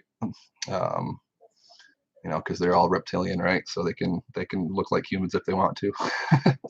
So, yeah. Yes, exactly. That's you said it best right there. If we've learned anything, it's that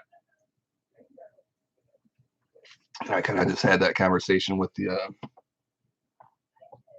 We just did a video, a top 10 archive. It was just released on Saturday, actually. Top 10 government. No, I gotta look it up. Government something or other. It was top 10 experiments that the government did on its own citizens, or something like that, along those same lines. And we had obviously all the big ones in there, right? But there's one in particular. Man, my brain's starting to fry down right now, guys. Sorry. Um, what was it called? It was in the 1960s, 70s when they were giving all those African Americans shots of syphilis and telling them it was like an antidote or it was like a antibiotic or something like that. They basically lied to them, and then they were just injecting these people with syphilis just to like monitor what would happen. Oh, what was it called? Um, I mean, I've talked about this so much, I can't believe it's coming off the top of my head. MK Ultra, nope, not that. Tuskegee, there you go. I knew it was right at the tip of my tongue. So yeah, that's what we used for the thumbnail. Just a guy getting a shot and stuff. But so I mean, that was the whole premise of the video, and like people just came out of the wood. We got more comments on that more than most of our videos typically get in the first day. But yeah, just like a lot of people, like it's did he? I don't know that. There's a lot of things in that. Like, dude, I've seen the movie Dumb and Dumber probably like 40 times, and there's still parts of that movie like I didn't pick up the first time or the first 29 times. Like just little inside jokes, like very quickly, like that they just threw in there that you thought it was just part of the conversation, but it was like, holy crap, So I never picked that up in half baked. I've seen that movie probably 10 times. That's crazy.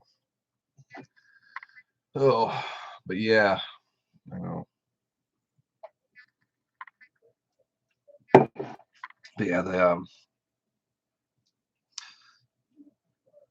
what do you believe anymore? You know what I mean? And that's and this is where like I think we got too much information at the same time. But like it's good to have all this information, but at the same time, it's probably killing us having too much information just because of like the whole ignorance is bliss thing. We're not capable of knowing all this information. Like prior to the internet, you didn't have all this like time and like resources to look at all this crap. And I think that's, the fact that these kids today have such quick access to all this stuff, like on TikTok, YouTube, everything. Like it's leading to depression really quickly because they're like learning from a very young age that ignorance is bliss, and like usually your ignorance stage leaves you at like 25. Right now it's leaving these kids at like fucking 12 years old because I mean they're seeing the world. I have yet last election I have never seen kids like interested in presidents or president elections before. Like I knew 10-year-olds that knew about politics like in the last election cycle, and I was like, you're 10 years old. You should be playing kickball right now. I mean, you should be worried about geopolitics and all this crap. And you kind of have to blame that, social media and the advent of just all this stuff. Hey, Courtney, good morning. Yeah, there's a lot of people in those experience. That was a sad experiment, and a lot of people still don't know about. And again, that's why a lot of people don't even understand why there's people against the vaccine. Um, and that's honestly probably the biggest reason why I'm against it. And I'm not saying at all, do your own research. And if you feel safe taking it, absolutely do. If you don't feel safe taking it, don't. Um, and I'm not going to judge you either way for any decision that you make to put anything in your own body. Just be safe about it. And I know this whole topic's getting crazy for everybody, right? But at the end of the day, like you guys said, we have no reason to really trust the guy. I mean, they've lied to us many. You get lied to so many times, you just stop trusting, right? I mean, so it's like we have more than one case where vaccines have really either been used for tests or just have not been carefully studied enough before they were put out and have really messed people up. And people have, you know, died getting maimed for life and get like little cop. So this here, the Tusky, I can never pronounce it. Tuskegee, I don't know. Experiments.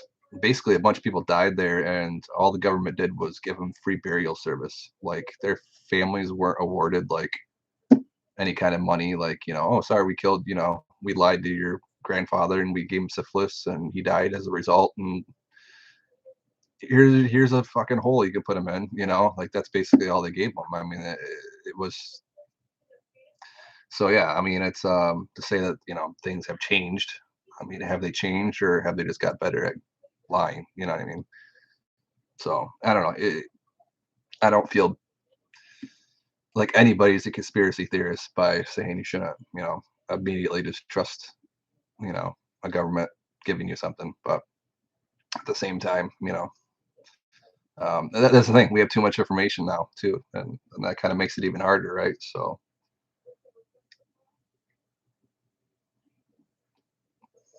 I mean, and so yeah, and not only will they do it for medical condition. I know I'll never judge anybody for a medical decision that they make as long as it doesn't affect somebody else. And that's kind of like the whole thing about this, right? People are like, oh, it does affect other people. If you don't get the shot, then you're going to go spread it to somebody else. And but it goes both ways. You know what I mean? Like, so you're saying, well, I don't know. You know what I'm talking about? Like, you can't be mad at somebody for something they haven't done yet. You know what I mean? But then you're forcing them to take a shot that you don't know what's going to happen to their body. You can look at the numbers and say, oh, well, chances are you'll be okay, but you don't know if as soon as that person gets that shot, he's dead, and then what are you gonna say? You know what I mean? So, I mean, you can't really, when it comes to something like that, forcing somebody to put something into their body, that's a slippery slope, very slippery. Um, yeah, I don't know. I'm agreeing with you there, and it's but yeah, going back to there's too much information nowadays. There's just too many sources. And like, there's a video I found that's very damning. So like, it was a guy on TikTok, but he says there's too much information. Here's proof how there's too much information. He's like, I can find um, articles on coffee. Like, watch this. And he goes to Google and he says, does coffee make you go blind? And then all of a sudden, like a bunch of articles came up. Yes, coffee will make you go blind. Coffee is linked to this. Coffee is linked to that. It'll make you go blind. And then he says, okay, now let's try this. And he goes back to Google, starts over, and he says, does coffee help with your eyesight? And all of a sudden, a bunch of articles come up. Yes, there's all kinds of evidence that show that coffee helps with it. So which is it? Is it make you going blind or is it making you see better? Like, there's just too much information. Anything you want to think about, you know what I mean? You can find it. If you want to believe that the Earth is flat, you can find it. There's just so much information out there, and to decipher which is fact and which is not. And it's like, if our this next generation is really going to be like screwed, you know what I mean? There's just going to be like so much out there, they're not going to know. I mean, it's just I mean, I don't know. At the same time, you can't not have enough information, right? You need to have people be able to decipher what's right and what's wrong for themselves. But at the same time, you know, you can't have, you can't suppress it, right? You can't be like, okay, well, these sites shouldn't exist because we believe that they're all crap, right? We can't get rid of, this news network. We can't get rid of that news network just because you guys disagree. Like, we have to have it all, and then let the people decide. Um, but then you have way too much information, and then it comes to the point where it's like, wow, like, like probably 90% of what we all believe is probably not even accurate anymore, because it's just like, um like, again, truth is stranger than fiction, man. I mean, it's just I don't know, it's weird.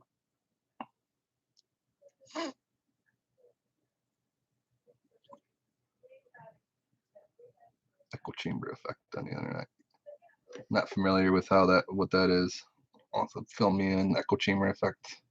Was that basically people just repeating stuff over and over because they heard it from here and heard it from there? And I mean, that kind of goes everywhere, right? Um, Even without the internet. I remember my dad for the longest time I mean, he still believes this. My dad believed that Walt Disney was cryogenically frozen. He believed that there's a couple other things. He believed that Mr. Rogers has tattoos all up and down his arms, and he was a sniper in the military. Um, but neither of those things were even close to. They were just literally wives' tales that were created before the internet, before people had accountability, before people could get fact checked. So they would just spread a rumor, and then it would just go, and then all of a sudden everybody would just believe it because it sounded cool. But yeah, so Disney was never cryogenically frozen. His family has confirmed that. They actually, I think they even like dug up his grave at one point. I don't know, but like, they've asked all of his family members, like, no, he's not cryo. And actually, cryogenically freezing didn't even come out for like another 2 years after Disney died. But that's kind of why it got big, because like around that time when he died, cryogenically cryogenics was just coming onto the scenes, and people are like, "Oh, it sounds like a cool fairy tale." He had all this money, and like, yeah, that sounds like something he would do. So they started this rumor, and then it just stuck, and it's like that never happened at all. And yeah, so I mean, that's just a telephone game, right? And it goes the same thing with the internet, but because I mean, even though you can fact check on the internet, it doesn't stop things from getting spread anyway. But oh yeah, okay, yeah, when you're printing, yeah. Yep, exactly. Yeah, and the bad part about that is literally anything that you want to believe can be reinforced with the internet. Anything. Like, if you want to believe that, the moon is a triangle, and Saturn is, just the biggest planet in the universe, or whatever. I mean, you can find whatever you want to believe. Somebody wrote it out there for you to look at and reference and say, no, look, see, it's true because I read it here. You know what I mean? And that's a double-edged sword, right? Of the technology, right? So it's like, yes, we do get good from it, because now I mean, if you do know how to use the internet, if you do know how to educate yourself, the internet is probably the best invention in human history. Um, Here 20 years ago, back in the 1990s, or fuck, 30 years now. Back in the 1990s when I was going to school, like I remember my brother and I used to listen to the radio every single morning, and the DJ would have like a giveaway that she'd like give away concert tickets or like a $50 cash prize or something. She'd have a question. This is before the internet, so it's like me and my so she would ask a question, and me and my brother literally we had my dad bought these encyclopedias. I'm sure you guys remember back in the day, people door-to-door salesmen would go to your house and like sell you like a whole like set of like 20 encyclopedias, you know what I mean? So we had one of those. And every morning, like, she'd ask a question. We would literally have to sit, we would go through those books as fast as possible because, we had to beat the other people. And, but we would go through those encyclopedias trying to find the answer, like manually, you know what I mean? It wasn't like, oh, there it is, you know what I mean? It was like, okay, well, look at the book, pull that out. Oh, no, nope, not that one. Put that back. You know what I mean? And like that was just 20 years ago. Um, and that was America. So I mean, like, you're talking about third world countries that are having access to the internet now. I mean, they have access to information like that. You know what I mean? Like, and that's information so powerful. You know what I mean? Like, and even not if you don't have like just there's a really cool story I want to share with you guys. There's this kid that was like 14 years old. He's living. Yeah, we are dependent on the internet in a lot of ways.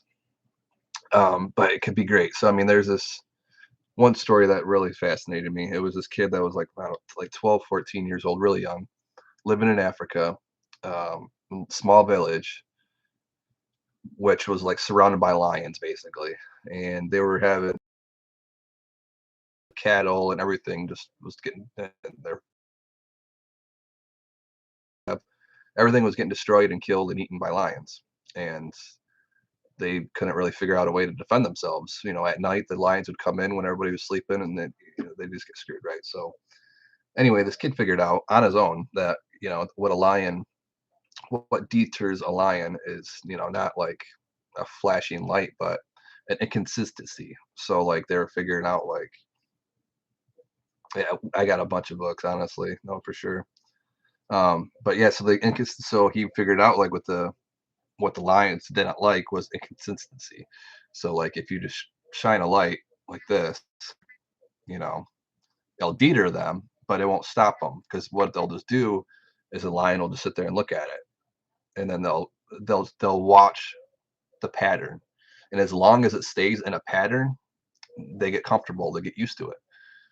But if it's like, you know randomly, they can't pick up a pattern, they can't, so it's very scary to them because they can't figure out the pattern. That's when they attack. When they attack, they're comfortable and they feel like, okay, like there's no danger here. But if it's inconsistent, that inconsistency is what they don't like. So this kid figured that out, and basically he had to rewire his whole village up with some copper like crap he found, like copper wiring and scrap that he found, and he wired up his whole village and made it to where the lights would just randomly flicker. And he figured that out by himself. Didn't even have the internet, I don't think. And he learned how to wire from a book that he found. So it's like if that kid had the internet, you know what I mean? It's just so much faster. I mean, like he literally had to find the tools that were in his area, and he just figured it out. But like there was nobody out there to teach him that. You know what I mean? So it's like if you would have got to the internet and got, let's say, on a Reddit forum, you know what I mean? He could have figured that out in minutes. You know what I mean? And that's the difference. So I mean, I think it's definitely. And this is another interesting too. Like if you look up the IQ level of every generation, like it generally goes up like in the past 100 years, it's went up like 5% every generation or something like that, 5 to 10%. But this last previous generation with the advent of internet, it's went up like 3 or 4 times more than it normally does. Like the amount of intelligence worldwide has like significantly gone up. And technology I think has a lot to do with it. But at the same time, there's double-edged swords, right? So I mean, maybe we're getting too smart too quickly. maybe there's, this is a whole like philosophical question, right? So, but yeah, no, it's who knows what's gonna happen, man, because it can go one of what each way. I mean, we could either, you know, Einstein had a really good quote, and it was like, I don't know what World War II, or I don't know what World War III is going to look like, but World War IV is going to be fought with stick and jeez, completely butchered that. I don't know how World War III is going to be fought, but World War IV will be fought with sticks and stones, which basically means, at the time he said that, they were at the brink of a nuclear explosion, nuclear war, and fallout, and but his idea was like, hey, if the next world war is going to be ugly, and then we're going to start all again. That's what he thought. Still could happen. It's very high likelihood, but a lot lower than it was probably now, because a lot of things are just like moving more towards yeah, solving things through paper. It's not really solved through blowing each other up anymore. I mean, we still do, but not nearly as much as we used to. If that makes any sense. Um, Now it's just about like like invading, and then like, hey, either you sign this piece of paper and we start trading or whatever. It's more like a game of, whatchamacallit. It's not a game of like grabbing land anymore, I don't think, as much as it is, you know, like building a team at this point. So I don't think we're really interested in blowing each other up as much anymore as we used to be, um, during, the Cold War. Now it's about like trading and stuff, and like killing each other through economies like that. Um, so I think, we have more things to worry about. I think, especially as Americans, I think we have probably one of the biggest things to worry about is, yeah, yes and no, like famine. I mean, like, definitely having food, I think is a big thing. Um, America has always had like the most biggest abundance of food, but then again, like we've just noticed just during the pandemic, through our supply chain, like you go to Walmart and the shelves are empty or whatever. I don't think most Americans are equipped at all to like live more than a month or two, honestly. As far as their food preserves go, I don't think many people have a pantry in their house. I don't think many people do canning. I mean, I know people who do, I do, but I know a lot of people that don't. I know a lot of people that live week to week, week by week. Economic abuse. Yeah, no, yeah, seriously, and it's going to be a money thing, man. Definitely going to be a money thing, and yeah, prepare yourself with food. I think that's probably the smartest thing you could do. Anybody can do it, is get some food reserves, at least, a couple months worth, to where you're not going to starve while you're trying to find more food. Because it's a real possibility, and it's happened before. It's not like it's not. I mean, it's happening right now in different parts of the world. Um, I don't think they'll be like, I don't know. It's weird because America's always been we've always had a surplus of food. We've had like the highest surplus of food in the world. Like we're just very good about having too much food here. We throw away more food than anyone else. So it's hard to think about like we're not gonna have enough food here. But when it comes to supply issues, it doesn't matter how much food's here, you still gotta get it to the places that where it's gotta go. And America's kind of a big country. We're pretty spread out. Um, there's a lot of small communities in the middle of nowhere. Whereas, you go to somewhere like Spain or France, the whole country is the size of, Nebraska or something, you know what I mean? And it's not that big of a the whole country isn't that big, you know what I mean? So to like, I don't know, for the whole country of America, that's a big supply, the yeah, I don't know. It doesn't take much to mess all that up.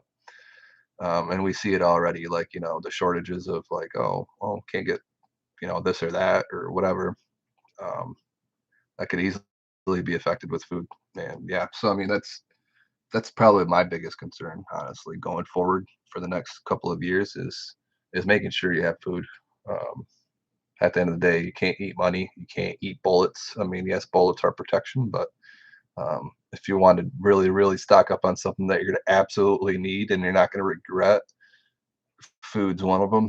I mean, as long as you do it right and don't store a bunch of food that's going to spoil in 6 months, right? So I mean, you want to make sure to can stuff that holds for a few years and stuff like that. Um, but yeah, famine's probably the worst thing that could happen to a human. Slowly starving to death. It's probably the worst thing that a human can go through. It's people will go crazy. People will do things that they will never think in a million years that they would do. Like they would kill each other. I mean, it's just turn cannibalistic. um, there's a movie actually. It's a true story movie. I think the movie's called Alive, if I remember right.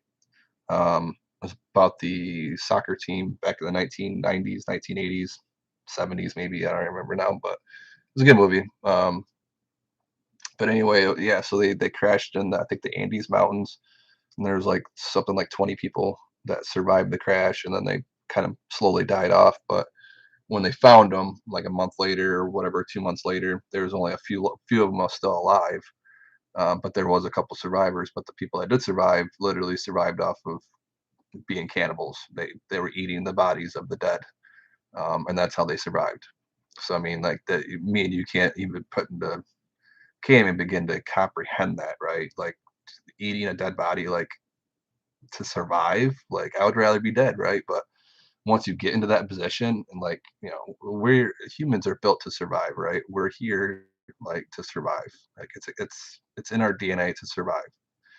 Um, so like faced with something like that, it's just like it's survival, right? So I mean, you just got to do it, and it's not something that we would think we would do right now until we get hungry. And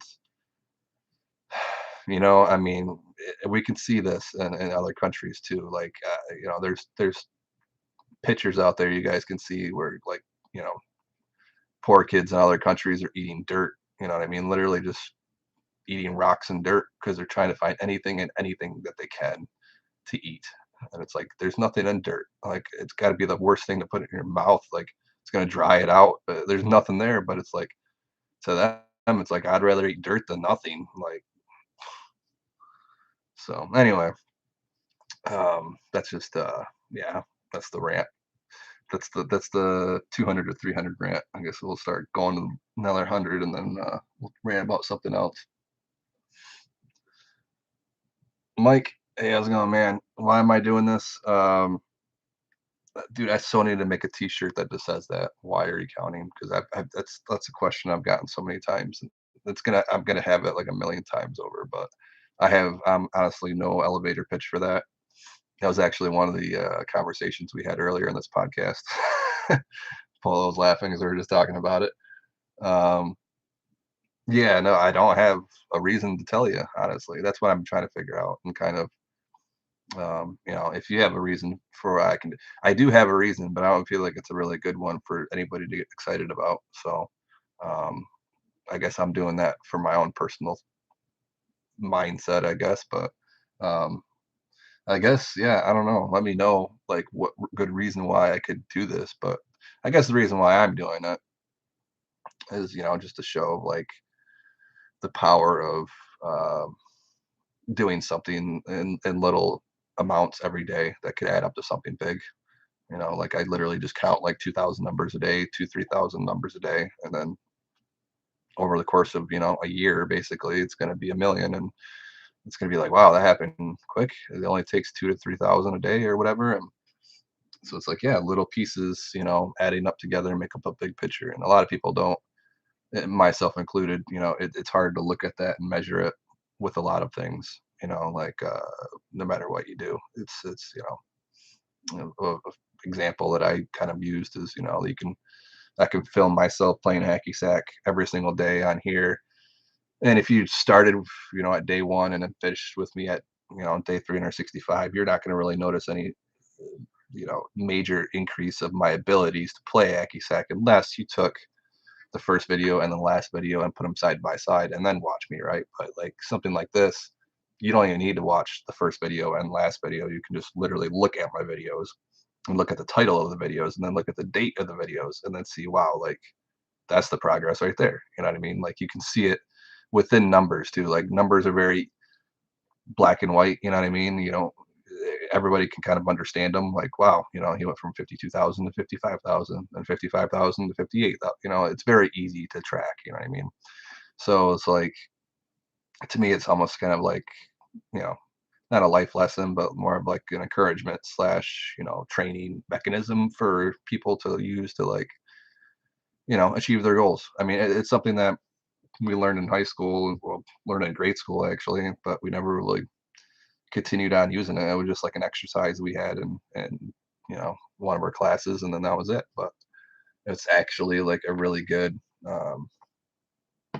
It's the only way really to start a business or do anything, honestly, as far as like you want to reach one of your goals is to break it down into like a pyramid, and put your goal at the very top, and then below it have all your many steps of things that you do to get there. So it's like that's kind of what this is, like all these podcasts that I do, 2,000 here, 3,000 there, are adding up to the big, you know, the top of the pyramid.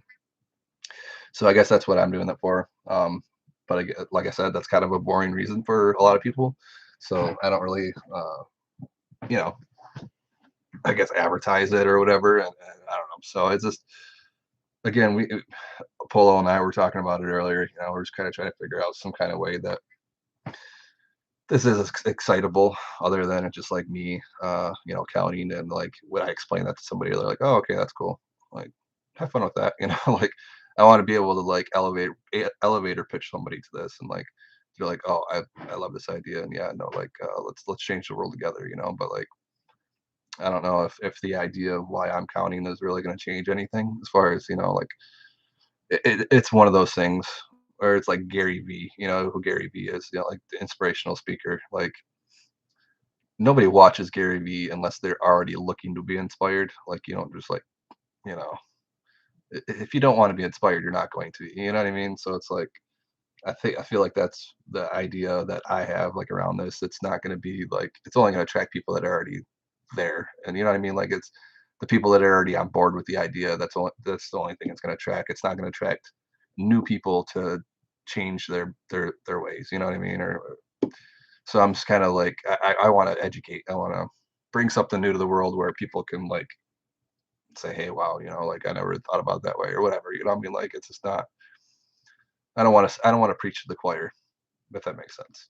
I want to be able to change something for the better, and that's what I'm trying to figure out along the way. I'm already at 52,000, and I haven't really figured it out yet. So I figured, yeah. No, I had an idea at first 2 years ago. I guess I'll share it with you if you're still in here. But um, yeah, like 2 years ago, I came up with this idea that I would count for a charity called Pencils for Promise, and basically they're just a nonprofit that builds schools in impoverished areas and like Guam and other countries that can't afford schools. And the whole idea was, I'm going to count because the kids that I'm counting for can't, because they literally don't know how to count. So it's like, me counting. It's almost like what's the word? But it's almost like what's the word I'm thinking of?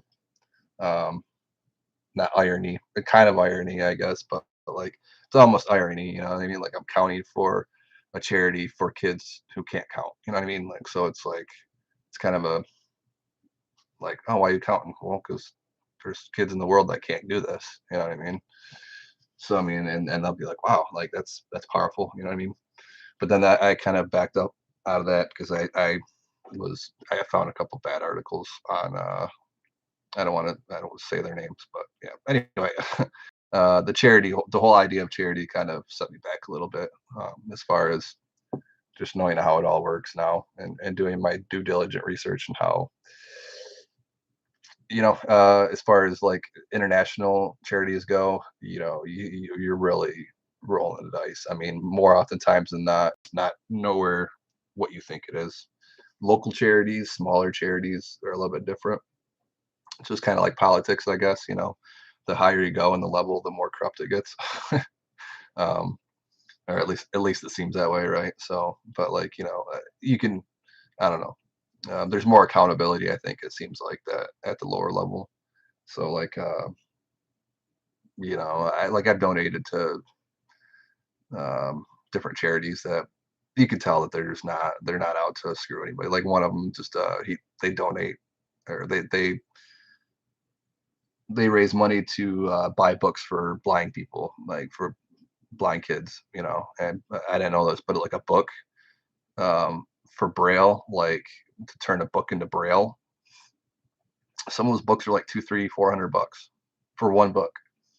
And it's like, you can buy a book for us, for the people I can see, we can buy a book for $5, $10, or whatever, or an audio book, and that's what I thought too. I'm like, well, why don't they just use audiobooks then, and not, well, because they still want to read, you know what I mean? They still have to, you know what I mean, to learn it, and that's how they learn. And some of them just like to, the accomplishment of reading a book, all Braille. But anyway, so there, it's an untalked about thing. People don't really, they don't really get much funding, um, unless it's like a family member that donates to them type of thing. But or that it affects them personally. If they know somebody that's blind, then they'll do it. But like, it's like, I don't know any blind people. Like, it doesn't really affect them. So anyway, yeah, I don't know. There's good charities out there, but how it aligns with this and what I'm doing, and how again, I don't know. So I don't think you're here anymore. I think it's just me and Polo again. All right, I'll keep going then. What happened to my base right here anyway? I think if I could got scratched. All right, anyway. All right, we're at 2.5 hours. And we're at 1,300 numbers. Let's try to get this last 1,000 up a little bit higher. All right, 52,301, 52,302, 52,303, 52,300, 52,305, 52,304, 52,305, 52,306, 52,307, 52,308, 52,300, 52,310, 52,311, 52,312, 52,313, 52,314, 52,315, 52,316, 52,317, 52,318, 52,319, 52,320, 52,321, 52,322, 52,323, 52,324, 52,325, 52,326, 52,327, 52,328, 52,329, 52,330, 52,331, 52,332, 52,333, 52,334, 52,335, 52,336, 52,337, 52,337, 52,338, 52,339, 52,340, 52,341, 52,342, 52,343, 52,344.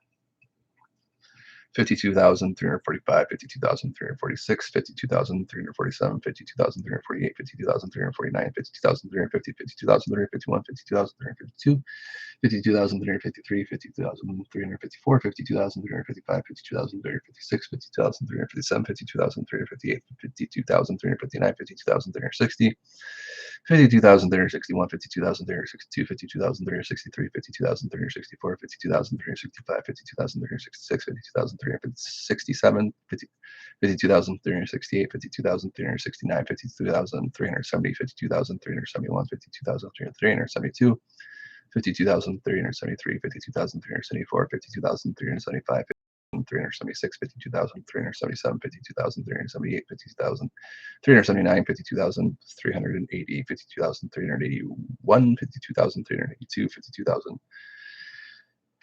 52,382, 52,383, 52,384, 52,385, 52,386, 52,387, 52,388, 52,389, 52,390, 52,391, 52,392, 52,393, 52,394, 52,395, 52,396, 52,397, 52,398, 52,399, 52,400.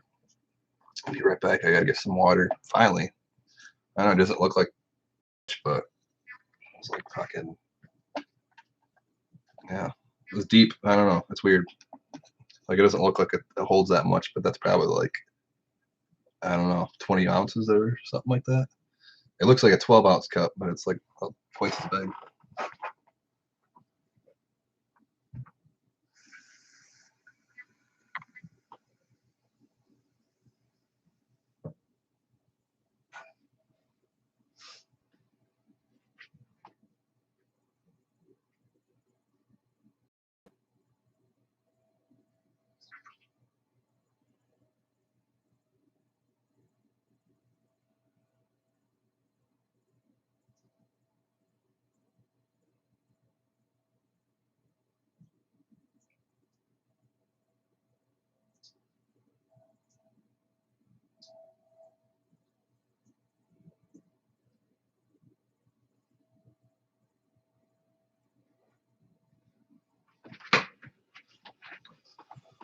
All right, that's better. Yeah. In case you wondered, Polo, yeah, the last 3 days I've been like really sick. Not that I didn't want to count. I actually wanted to count every single day. I just physically could not do it. So actually, just a little proud of myself. Hopefully, it sticks this time. But I finally quit smoking cigarettes, cold turkey.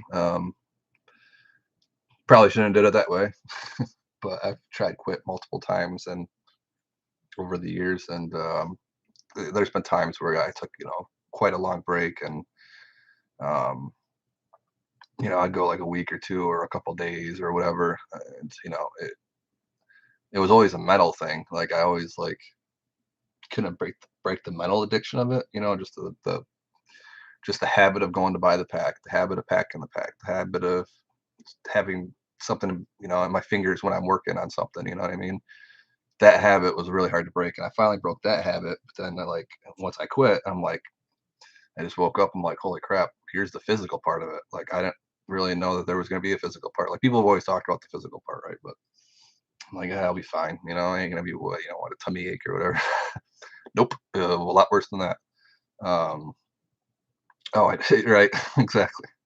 Yep. No, I seriously, dude. Like I am so ready to be done, and that's I think the reason why I I think it's gonna stick this time because I'm ready to quit. Like I've always wanted to quit, but I always told myself, yeah, it's not gonna happen or whatever. It's too hard. Blah blah blah. I'll just keep smoking. But now it's like, dude, I'm so ready. I'm just so over it. I want to be done with it.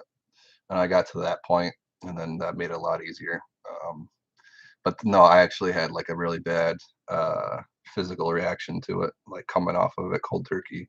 Hopefully, it's over with. But yeah, dude, I had a 3 days of like a level 10 migraine. Like, I mean, at least 2 days, pretty much 3 days. But I didn't sleep at all for 2 days, 2.5 days, 3 days. And by not sleeping, I mean literally just in bed, tossing and turning. I was so exhausted after like 3 days of that. But I mean, level 10. I mean, it was just like firing at all, dude. I'm like, oh my God. Like, I just want to take a drill and just relieve the pressure, dude. It was so bad. Uh, hey, hey, Pepita. Is that how you pronounce it? Like Peppa Pig, Pepita chips. How's it going, man? Or girl, not entirely sure. Yeah, dude. Seriously, no, man. I mean, I'm so ready to be done with it. I already do feel better. Like I as soon as I quit, like I felt like crap. Like, it's like my whole body just felt like I got hit by a truck. But no, I mean the migraine was the worst part, and the migraine was from coming off withdrawals of it. And it was horrible. That was probably one of the worst pains I've ever been in because I mean it was just like constant pounding. Nothing I was doing was relieving any of the pain. Like I kept going like hot and cold compresses, took like 15 showers in a day. Like literally, I was every hour, half hour, I was in the shower just trying to get any relief I could, and nothing was working. So I decided to like lay there and just be in pain. So that's what I've been doing for 3 days. That's why I've been on. So it's fighting for my life, literally. But no, I'm glad it's over at least for now. I mean, I have zero urges to want to smoke a cigarette again, and hopefully it stays that way. I mean, chances are I'm gonna have a couple triggers over the next couple of months. Just like there's triggers, right? Like the after meal cigarette and the driving down the road cigarette and all that other stuff, right? But as far as that, I think I'm fine as far as right now goes. But I mean, I'm just gonna keep looking back at that, I guess, like having that migraine and be like, okay, if I start smoking again, the moment you quit again, you're gonna go through that again. And I don't want to go through that again. Like that was just horrible. It was the worst. So yeah, hopefully I'm done. And yeah, definitely give me more energy. I feel like it already, honestly. So yeah, definitely give me more energy walking around because I mean I was starting to get to the point where quite literally just like walking while holding my child um, for like a quarter of a mile or whatever, I'd be completely winded. Like I want to be able to, or even like carrying them from the car into the house, I'd be fucking winded. I'm like, this is, no. I've always been physically active my whole life and fit and played multiple sports, and for me not to be able to do something so physically easy, what I mean? It was like, screw this, I'm killing myself. Yeah, no, sure, for sure. Then that's kind of that was my first migraine in my whole life. I've had headaches before. I've had bad headaches before, but never a migraine. I mean, this thing was like it was like 10 headaches at the same time. It was horrible. I never want to experience that again. I think I don't know. I think I'd rather have a colonoscopy while fully awake than have a migraine again. I mean, that was just it was horrible. Um, yeah. So I don't know. It definitely it was a motivator, man. Yeah. Yeah, that's why well, I never had a migraine, but definitely I had like really bad hangovers before, like where it was bad headaches. But those go away. Those seem to go away as soon as you eat or like start drinking again. But like this, like there was nothing. It was like, it's there. You know, I was like, either you're gonna go smoke a cigarette and make this stop, or you're gonna deal with it for 72 hours. And I'm like, I'm not smoking a cigarette. Fuck you. I'm telling my brain, and my brain's like, all right, fucking hang out for 72 hours. Bring it. uh, yeah, it is. I've never been a drinker myself, just because I mean, I'm a very, very, very, very social drinker. I won't drink by myself, and I don't.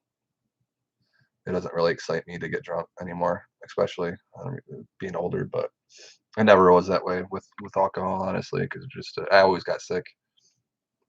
Like I just didn't like puking or feeling like shit the next day. You know. So, all right, let's get another 100 down and get to talking again.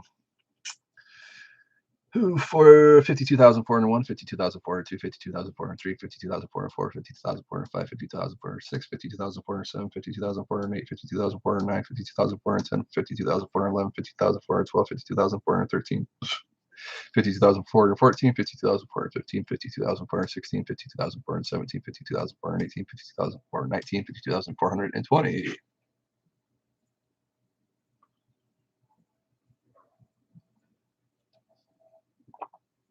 11 years. Good job, man. Uh, it's 2011. What's punani? I've heard that punani. Why is that? I think I know what that means, but maybe I'm completely wrong. I don't want to say it unless I'm wrong.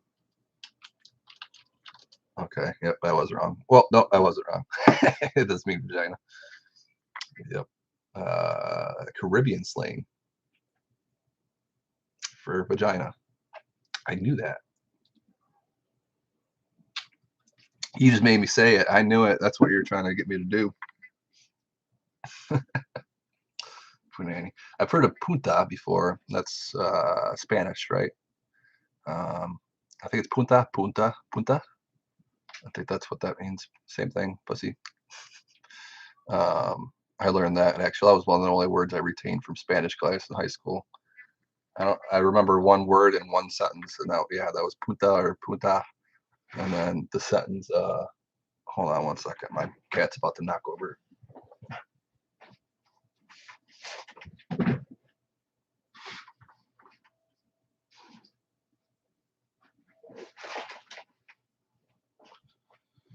There, hopefully I don't use the internet because my cat was literally just like trying to fight the router over there. But anyway, yeah, no. And then there's El Burro Sabre Masque too, which I completely butchered. I know, but that's Spanish for the donkey is smarter than you. That's all I remember from Spanish class. So a word and a phrase, and then yeah. So I mean, I completely flunked out of that class. I was not. Yeah, I wasn't a very good student. Let's put it that way. So, all right, 52,420. I think we'll have another conversation on that too, because like I'm a complete nerd, but I hated school, and there's a reason for that. I mean, there's a reason why. I'm a nerd and hated school, but there's a reason why I hated school, and we'll get into that. Well, let's get into that actually at maybe the next 100 here. That's an interesting story. That's a really good topic for conversation.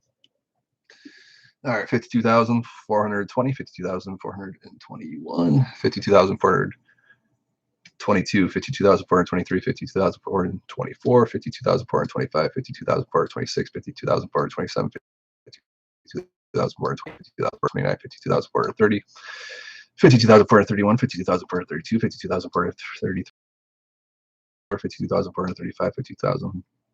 52,437, 52,438, 52,439, 52,440, 52,441, 52,442, 52,443, 52,444, 52,445, 52,446, 52,447, 52,448, 52,449, 52,450, 52,451, 52,452, 52,453, 52,454, 52,455, 52,456, 52,457, 52,458, 52,459, 52,460, 52,461, 52,462, 52,463, 52,464, 52,465, 52,466, 52,467, 52,468, 52,469, 52,470, 52,471, 52,472, 52,473, 52,474, 52,475, 52,476, 52,477, 52,478, 52,479, 52,480, 52,481, 52,482, 52,483, 52,484, 52,485, 52,486, 52,487, 52,488, 52,489, 52,490, 52,491, 52,492, 52,493, 52,494, 52,495, 52,496, 52,497, 52,498, 52,499, 52,500.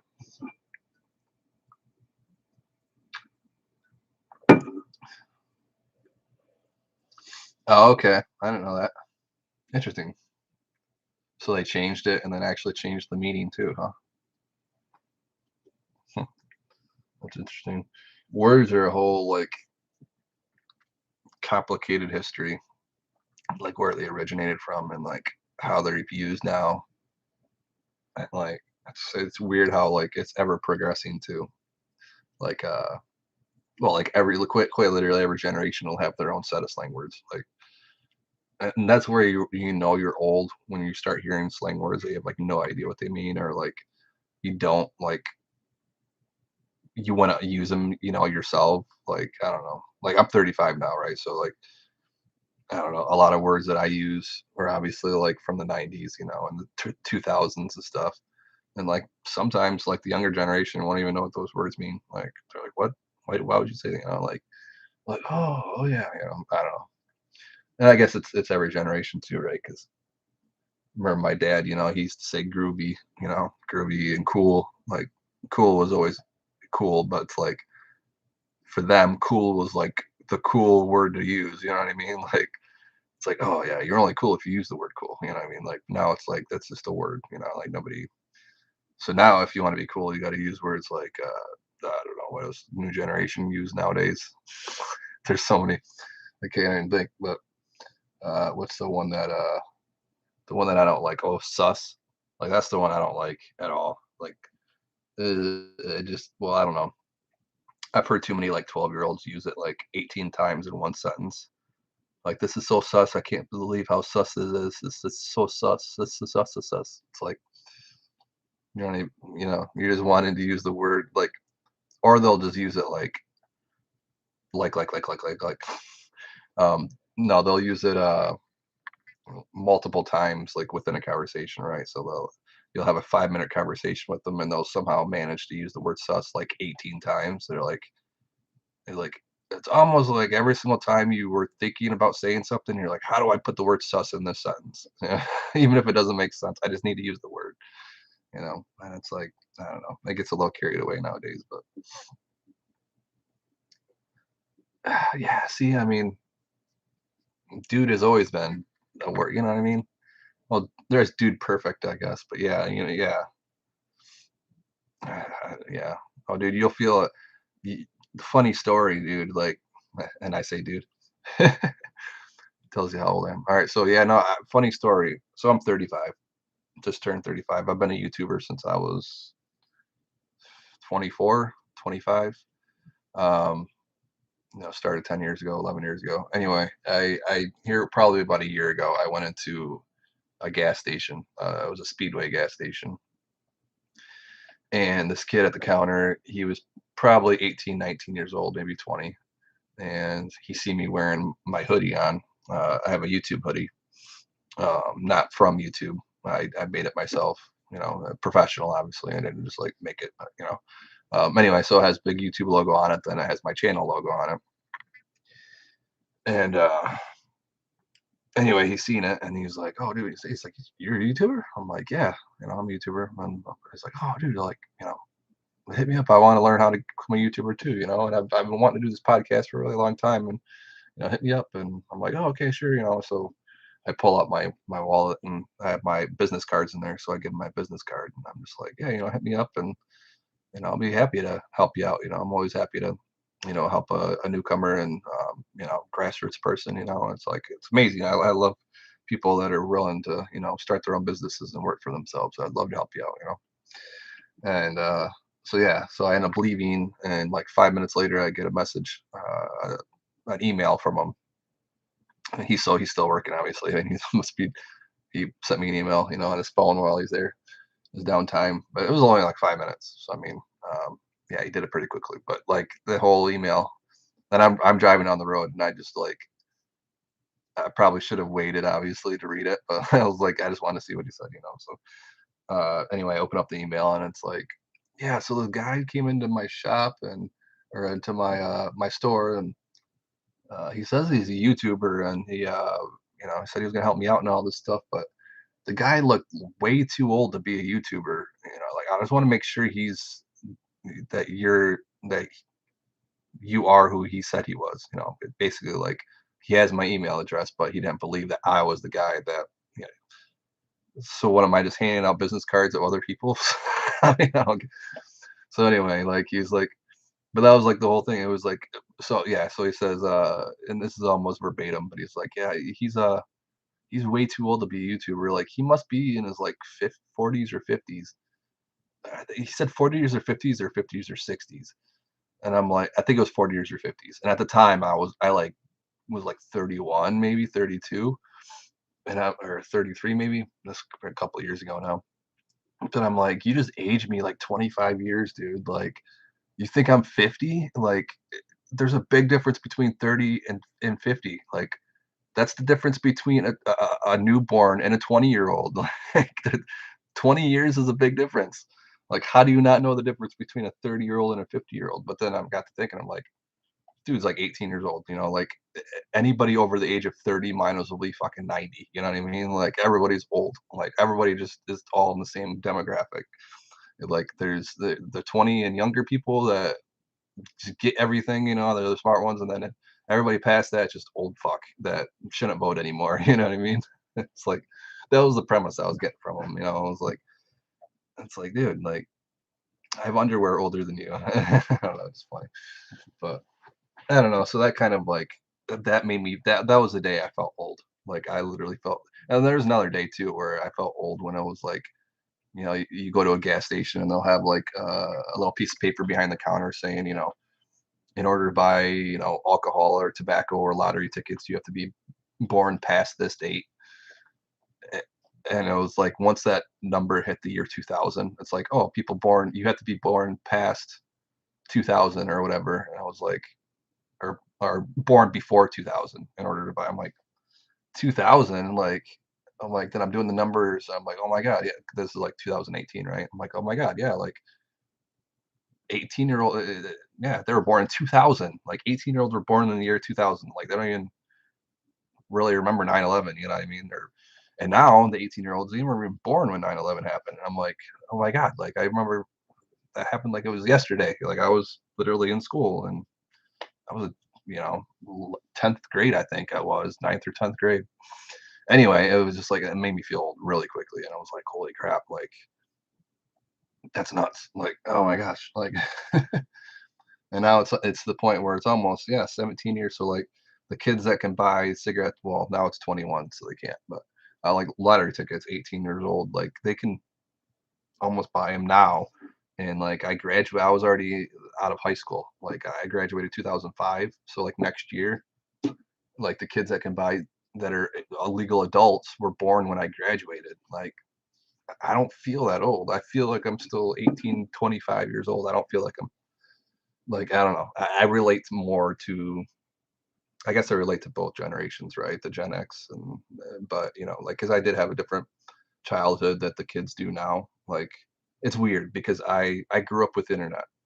So when the internet came out in, like, 1996, I mean, well, it was out before that, but the internet hit mainstream in 1996. That's when a lot of big websites started coming out, like eBay came out and all that stuff. Like, 1996 was, like, the first big year that, like, the normal person would have internet within their house, and everybody had dial-up, like, cable didn't really it didn't exist for the people, yeah.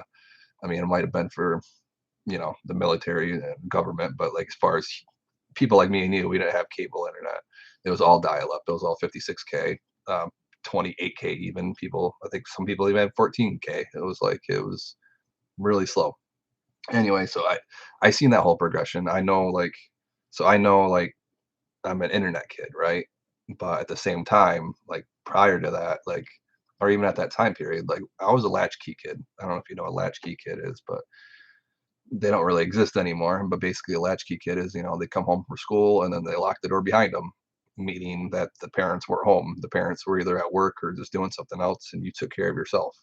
And I did that literally at 7, 8 years old. Me and my brother, I was 6, 7, he was 8, 9. We'd come home and we would lock the door. Not even lock the door, honestly. We'd just leave the door open. But we would just stay at home, and then we would take care of ourselves. It's like, oh well, Dad's not gonna be home for 6 hours. Well, that gives us 6 hours of bike riding to go downtown and find some loose change on the street so we can go play arcades. Like, that's what we did. That doesn't happen anymore. I mean, it does, but you can literally go to jail for that. For child endangerment. And there's a lot of things back then that don't happen today. Too, and that changed a lot in this last generation. I think there was less progress between, let's say, like 1950 to 1990 than 1990 to 2020. In the last 30 years, 20 years, I would say, honestly, from 2000 to 2020, that we're at now, society is completely flip-flopped. Like, as far as, like, just everything, honestly. Not, I can't say flip-flop, but it's just the things that were normal for the 1950s kids and the 1960s kids and the 1970s kids and 80s kids and 90s kids, we're all pretty much in the same boat. And then all of a sudden, the 2000s kids and then the 2010 kids, like, they're a completely different boat. And then they look at our boat as like ancient history, but it was almost like within 5 or 10 years, all that changed. It happened quickly, like the latchkey kid idea. Um, just the fact that anytime the cops get involved with anything anymore, somebody's going to jail, even if they have to make something up. Somebody's gonna get shot. You know what I mean? uh, that didn't happen back then. Back then, when the cops got called, they would show up and be like, "Is everybody okay? Okay, peace out." You know what I mean? Like, if there was like a bar fight with 30 people, like, they would just show up and be like, "Does anybody need to go to the hospital? No, you're all good. No, all right." Now, if they show up, oh, they're chapping their lips. I got 30 arrests I got to make. You know what I mean? Like, there's gonna be so much money, and things are just different now. At the good old boy days, and like, just, the Hatfield McCoys type of thing. That's kind of like a thing of the past. At least it is. And the not sophisticated, but you know what I mean. Like, if you go down in the deep south and stuff like that, and tiny cities that still look like Andy Griffith. Yeah, it's still going to be like that for a little bit, but for the most part, like, most of the country is not like that anymore. Like, those values are gone. It really has changed a lot.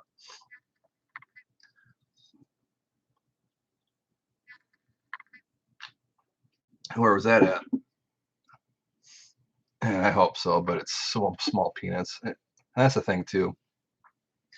Is there really is no accountability with cops, because when they do get sued, it's not coming out of their pensions. It's not coming out of their pocket. It's coming out of our pocket, the taxpayers. At least that's how it is here. I don't know how it is everywhere, but I'm pretty sure it's pretty much the same everywhere. But it's a little largely, seriously. Yeah, the mouse on kids today too. It's you know we can go. That's a long rabbit hole too, right? I've always kind of like you blame the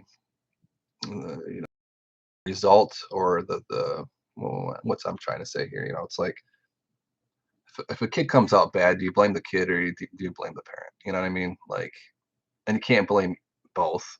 I mean, I don't, it's what am I trying to say here? Like, you can't always blame the parent, right? The parent could have tried to do everything right, and the same thing with the kid, right? So it's like when you say, like, you know, kids have attitudes these days, and it's like, is it really their fault that they have attitudes, or is it, you know, like, is it your fault that you didn't pay attention to them, and then that's the result of what happened? You know what I mean?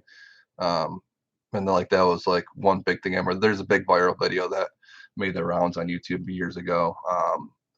It was the Warcraft kid where like he got super pissed off and just like destroyed his room and everything because his mom unplugged his World of Warcraft account or something, like his computer, or took away something. I don't remember what it was, but anyway, the comments were just lighting up and saying, like, it's spoiled, this kid's that, this kid's this, and this, and this, and this, and turns out the whole thing was fake. The guy just did it for views. It wasn't even real, but it brought up a good point that, like,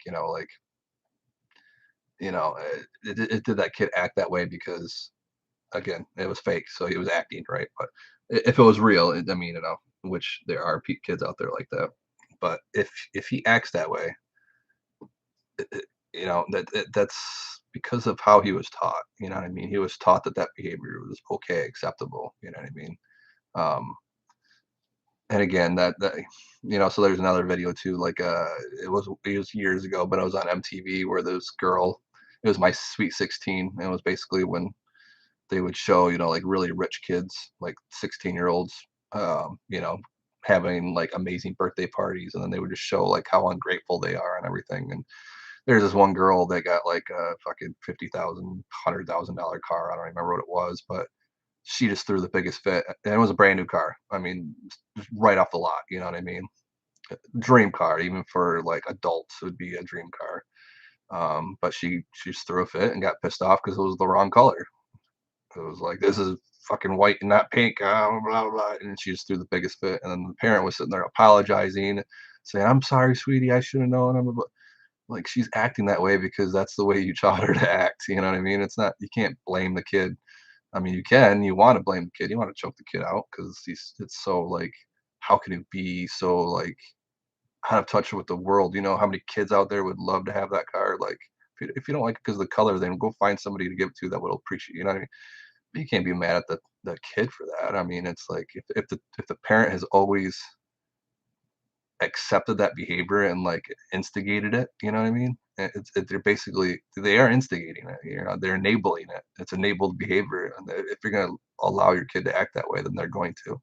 So I don't know. Like, that's where I've kind of always had like the big kickback with like the older generation, like with the quote unquote boomers when they attack uh, Gen Zs and millennials. It's like their go-to is, like, oh, you guys are so disrespectful and you guys are this and you guys are that. And it's like, well, you guys are the ones that raised us.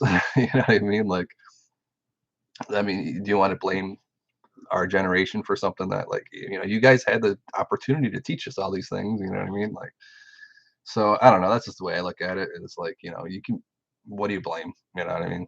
I mean, at the end of the day, yes, everybody's human. It has their own choices, but when you're, I don't know. It's like, if you're born into a rich family, you know, you, chances are you're going to be spoiled unless your parents do a really good job in making sure that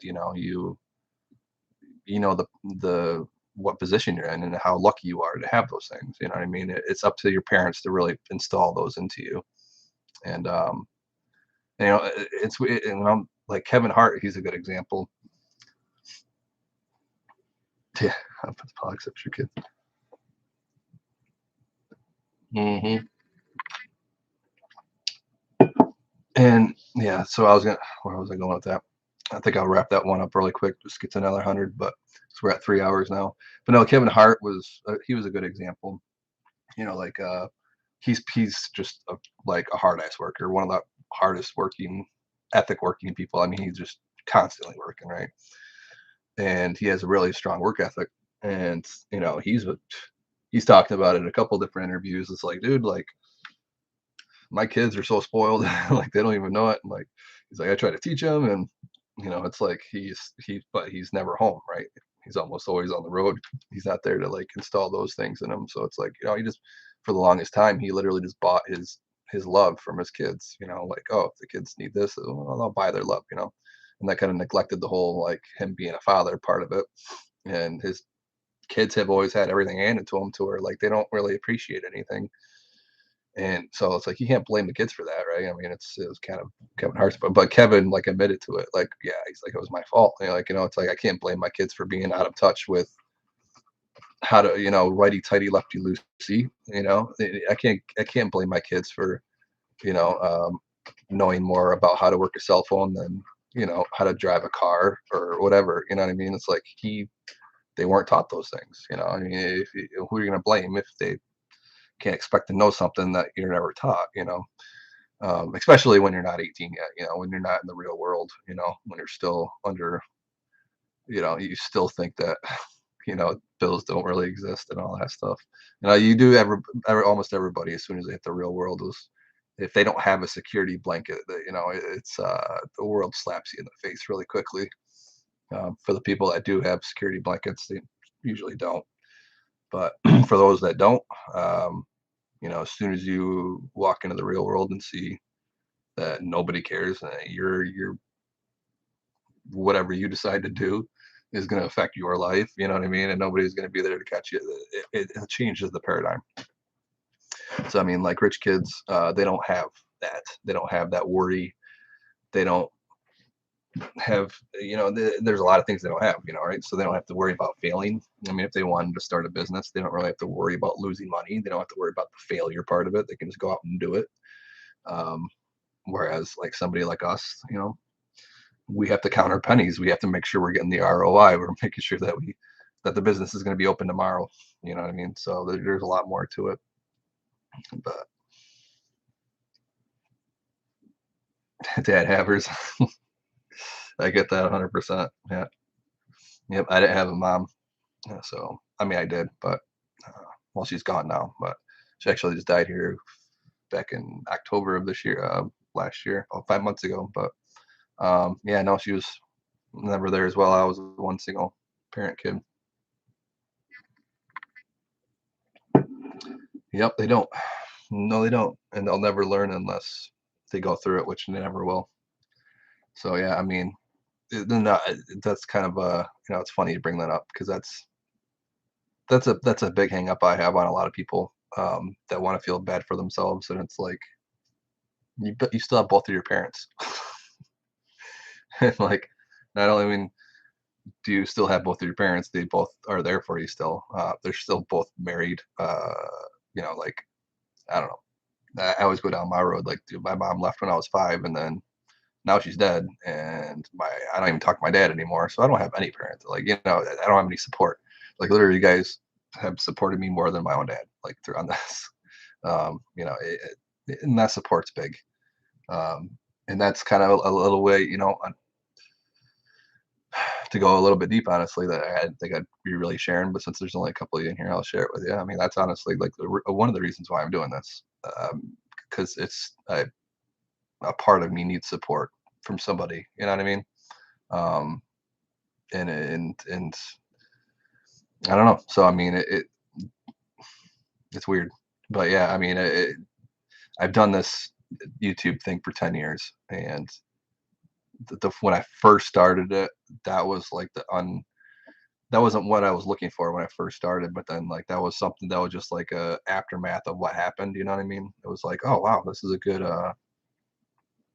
what's the word I'm looking for? But basically just a unforeseen like happiness, right? So it was something I was expecting, but then it was something that I learned that like wow, like there's a whole community here, and like it becomes family so quickly, and there's still like 30 or 40 names that I can bark off right now, like of people I've met on YouTube, and then it becomes like a family, honestly, and so I mean that's why coming back to this, that was kind of like the focal point of why I want, not the focal point, but like it was a big motivator of me wanting to come back to do this channel was, just to have uh, people in my life that, are supportive. And then at the same time, I can return that same support. You know what I mean? Because it's like, I don't know, for 10 years, it was literally on Top 10 Archive. I was behind the scenes. Nobody knew who I was. There was no interaction as far as, this. So I'll start reading some of you guys' things here. And then I have dad. Let's see what's yeah, is going through the pressing midlife crisis right now. Oh, I'm from Michigan. Where are you guys from? Like Polo, you're from Vancouver, if I remember right. Or was that somebody else? I'm trying to remember where everybody's from now. I think you said it was Vancouver. Yeah, I'm sorry to hear about your dad. It's yeah, no, that they do that at this time. 50 to 60. There's a 1840. Well, it's like the 20-40-60 rule. Once you hit 60, you start to go really crazy. Like as far as um, your midlife crisis, especially men. Well, like once they hit 60, women are a little bit earlier. Women's crises always start before men's. Like like the women will have like a third year, a half year crisis. Like they'll have a crisis at like 20, 25. And then at 29, they'll have a crisis. And then at 39, they'll have a crisis. And then 49. And then, yeah, basically anytime there's a new decade, they'll break down because then a man usually just has a midlife crisis, and that's where he buys his motorcycle and goes a little crazy. Born in New York City, raised in California, now in Maine. Okay. Yep, I remember you telling me that now. SoCal. He wants to go 1980, that was the year I was born. Yeah, yep, I know. Well, honestly, like I'm kind of going through that stage right now, I think. Not the 80s, but like the 90s. Like just buying a bunch of like nostalgic crap from my childhood. Not like buying a bunch of it, but just like, like I'd really want to buy like a Nintendo again, like a regular Nintendo, like in the box. Like if I had the money, but I don't. I mean, it's like fucking $2,000 for an unopened New York uh, NES. But yeah, it'd be cool to like buy one just to like open it like out of the cellophane, like for the first time. Like it would take you back to that moment. Like oh my god, that'd be so cool. I thought about doing that for a channel, but it's already been kind of done. And they don't. I don't know if they do it with like systems, but they do it with cards. Like people will buy like unopened packs of baseball cards from like the 1970s, still with a gum inside of it. You know what I mean? And they'll just literally just open them up and like, oh, rare or common. Oh my god, like it's just I don't know. It's kind of cool to see like, wow, nobody's opened that for 50 or 60 years, and then you at this moment decided to, you know what I mean? And we got to see it all. I don't know. But I've done that before. I've bought old packs of cards before that were like 40 years old. And I'm like, temptation's too good. You got to open it. You know what I mean? Like, so I thought about doing that. That'd be kind of fun. But at the same time, it's going down nostalgia lane. Oh man, has he got the mullet again? I'm noticing too, like a lot of things. A lot of things from the 80s are starting to come back, and 90s, I guess. Mullets were kind of 90s, like early to mid 90s. But yeah, no, I got like a few friends that are fucking growing out mullets. I don't know if they're just trying to be like trendy or whatever, but I don't know. It's just yeah. No, I mean just like full out like mullets too, like not just the haircut, but like they'll like perm them, be all like curly in the front and curly, and it's like oh my god, you're just like fanny packs and everything, dude. Like, what's going on? Like, these things died for a reason. Like, we don't want to bring those back. But everything makes a full turn, doesn't it? It's kind of weird, like baggy pants. Jinkos are coming back, those parachute pants. Like, I remember those things. Those were big in my high school days. Now I'm just waiting for the frosted tips freaking hair dye that they used to do. Like, I think NSYNC and Backstreet Boys made it big. Or the frosted tip, like they would just literally take the tips of your hairs and frost them. Remember that phase? I don't know if that'll ever come back. I'm sure it will at some point, but oh, that's funny. All right, three. Let's get another. Yeah, the early 2000s. It was not the 90s too, though. Well, yeah, I'd say late 90s. When the hair dye, when the dyeing of the hair really got big. Yeah, I would say late 90s, early 2000s. Yeah, that was right around, yeah, Backstreet Boys era. And before that, it was, I don't know what the hairstyle was. It was kind of long, and I remember I used to have longer hair, like it would hang down to here. My bangs would literally, and then I get part it, and it'd be like, and it'd hang over my hair, and I'd be like, get it out of my face. But it wasn't like long enough to put around my ears, so I just had to like, you know what I mean? But now I don't know. I do see some people doing longer hair again, but I don't think I'll get as long as they used to do, like back in the 70s. It seemed like it got shorter and shorter. But everything makes a full turn. I don't know. It's weird. Like Guy Fieri, yes, they did. Yeah, and the hoop earrings, like the double hoop earrings too, like one, two, and then obviously not on the other side, but like that was big. And then what was the other thing that everybody did? Uh, yeah, basically like Guy Fieri or Fieri, whatever his name is. Um, yeah, exactly. That's funny. Uh, I remember getting so pissed too. I wanted to do that so bad. I was like 14, right? And like there's like three kids at school that did that, like dyed their hair like that. I'm like, I want to do it so bad. And I remember just getting in the biggest fight with my dad about it. I'm like, I want to do it. And like, I'm my own person. Let me do it. And he's like, how about this? When you turn 18, you can do whatever the fuck you want. But as long as you're under this house, you're not going to do it. I'm like, whatever. I can't wait till I turn 18. That's like the first thing I'm going to do. By the time I got 18, I was like, the fad was already over with. Nobody, it was stupid. I was like, yeah, I don't want to go do that. That was stupid. Like, I'm kind of glad I didn't do it now, because then I would look back at myself and be like, that was stupid. I don't know. It's just a phase, though. I mean, you gotta live with the times, right? I don't know.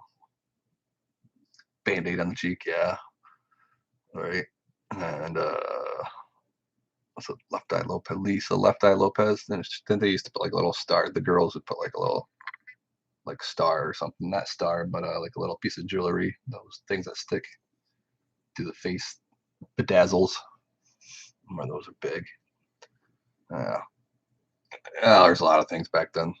They're actually starting to come back, like Tamagotchis. I noticed, which is kind of weird, but because technology, as far as you can do that on an app on a phone now. You don't really need a standalone little keychain egg. Um, but yeah, I mean the concept of it. Tamagotchis. Oh my god, Beanie Babies, all that crap. Anyway, all right, let's get another 100 down here. I don't feel like nose rings ever really left though, but yeah, they did. Um, yeah, they are coming back. I mean, the studs. Cause I mean, yeah, the girls always had the studs, and then the hoops. We had a couple girls that did that. I don't think that ever really went away. Maybe it did like 10 years ago. But I mean, when I was in high school, I mean, it was definitely a big thing. And that was like I graduated 2005. So yeah, from like 19, like my high school days was 2000 to 2005, and it was always big. Piercings were really big, and actually, kids were starting to get tattoos. Tattoos were really big. People are getting sleeves. I mean, nobody had a sleeve in high school, but there was a few kids where they had like 3, 4 tattoos. Their parents would let them get them.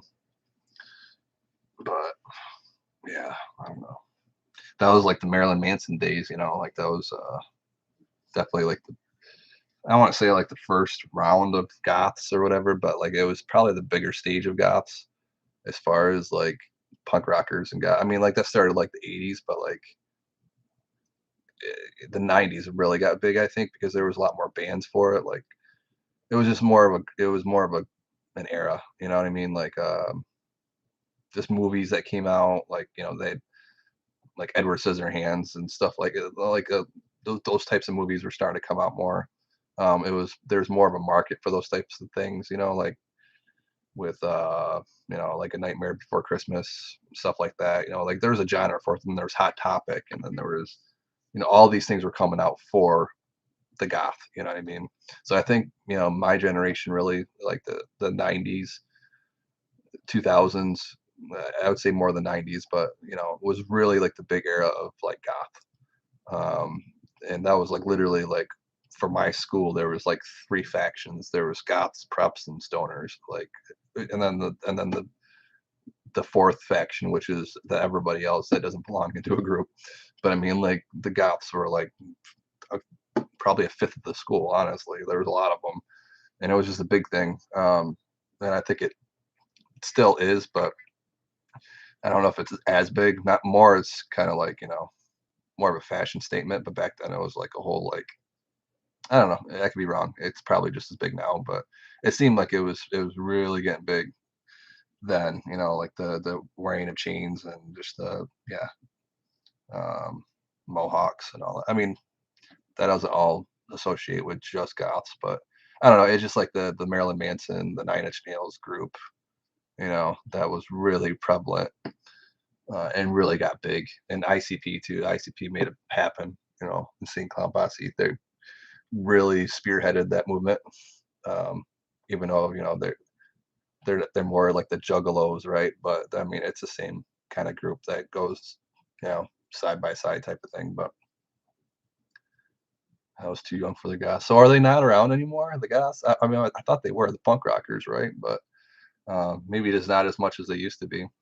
Um, yeah, it was a different generation, for sure. But that's the thing. It's very similar. If it's weird. It's almost like the same generation, but without the use of technology.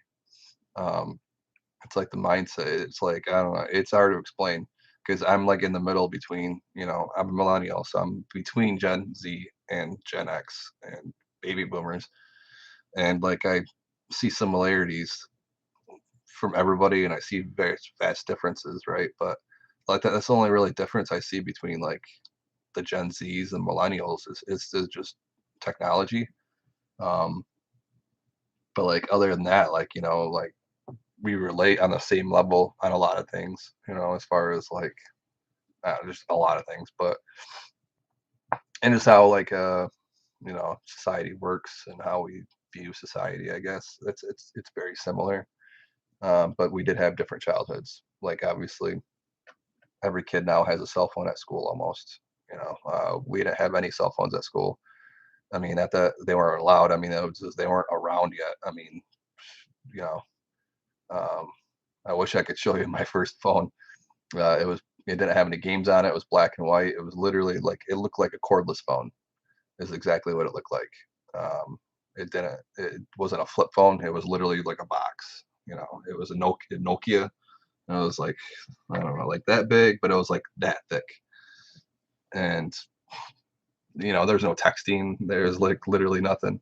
It was prepaid minutes. Like I had to buy a phone card for it. So I mean, it was like nowadays, the internet changed everything. It really did, and technology and phones changed everything. Literally, how we are, we everything, how we take pictures, how we just communicate with each other. I mean, you've seen all the different pictures of people like standing in a group, right? And like there'd be like 8 people standing in a group, and you think they're all like talking, but they're all looking at their phones. Like that happened before, where there's 8 people sitting next to each other, but nobody's talking. You know what I mean? Now you can do that because everybody's on their phone and they're in a different world. So I was a Rust kid on accident. That's so cool. Yeah, the Rust is more. Yeah, that's more like that's definitely a West Coast thing. Not a West Coast thing, but That's a terminology you don't really hear out on the East Coast. The Rasta, like, see, that's the thing too, is um, I've actually learned this when I lived out in Vegas that music usually starts off West Coast. At least like, I mean, it goes both ways, right? So it's like before Middle America hears anything, it starts off on the West Coast or East Coast first. So like, like, but just going by the West Coast, like Sublime, for example, like, it was they're probably already huge in Washington or Oregon or wherever they're from. I think they're from Seattle. They're probably huge for like years over there before anybody in Michigan heard about them. You know what I mean? It takes a while for music to travel, and same thing. I mean, anywhere, right? So I mean, um, Eminem in Detroit, even though he wasn't born here, but like, it took him a while to spread, right? But I noticed that like a lot of stuff, like whole like genres, will like come out of the West Coast. That'll be like a decade later. Like, so like the Rasta movement really was not big in Michigan at all for like a while, like another 10 years after it got big. Like, I'm talking about like the Slightly Stoopid, um, the Sublime. Um, I'm trying to think of a couple other names. That the whole genre, the Rasta type music. It literally, that was like a West Coast thing for a long time. It didn't make its way, you know, towards Middle America, towards the East Coast for a little bit. And that's a lot of music, I feel, um, out in the West Coast. There's a lot of stuff that comes out of West Coast that really, I mean, Seattle is one of them, right? It is Seattle, right? Yeah. So I mean, like Nirvana, I believe Nirvana came out of Seattle too. And then, I mean, we could do that with every city, right? Every city has like their known bands that came out of, right? But I don't know. It's just one of those. It's one of those cities where they sparked like a whole almost their own like genre of music. I think they had a big influence on the grunge era too, like the West Coast. It's underground now, yeah, dude. Music's changing. Dude, that's another thing, man. I gotta use the bathroom really quick, but no, that's another thing about music. It's changing so quickly because um, where was I going with that? No, the way that we find music, the way that we listen to music, and the type of music. So like rock is almost like one of the. It's not even like, if you want to get famous and rich from music, like doing rock is like a bad choice today. You know what I mean? If you want to make money in the industry now, be a country singer or a pop. That's it, pop or country. Um, and a country by far, like country's like crazy, like how much the people that go to country concerts are willing to pay way too much money for tickets. Like, let's put it that way. And the same thing with everything that it goes with country music. The hats, the uh, everything. You know what I mean? The boots, whatever. But yeah, the price for country tickets is like crazy compared to other genres of music. Like, I mean, that's like you're talking about Rasta music. There's probably fucking Rasta concerts out there you'll go to for free or like pay $5 to go through the door. Whereas you go to a country concert, you're paying hundreds, even if not thousands of dollars to go. And it's like, so I mean, that's the same. Yeah. So I mean, the music has changed a lot. It's not about, it used to be rock and roll was the biggest. Now it's not even really talked about anymore. And really, I mean, name a good rock band that's came out in the past like 2 years. Like I couldn't even name one, honestly. Like a rock, like an actual rock band. Um, yeah, I don't know any. And like the only one, and I don't even follow them myself, but like the one that I've heard of is like Greta Van Fleet, they're actually from Michigan, but they're not. I mean, they're big, but they're not like huge, right? But they sound exactly like Led Zeppelin, like to the T. Like even like Robert Plant even said to himself, like, dude, they sound exact, they're cheating. Like they ripped us off. They sound too much like us. But yes, I mean, like, that's nobody talks about that anymore. Now it's about the Post Malone's and the Billie Eilish, and it's just all pop. If it's not pop, it's all country, and if it's not country, it's country pop. um, yeah, Greta Van Fleet is like the only really that's the only like rock band I know of, like actual rock. I'm not talking about like pop rock or like the subgenres of rock that really isn't rock. I'm talking about like the rock. You know what I mean? Um, it's just gone now. It's not, man.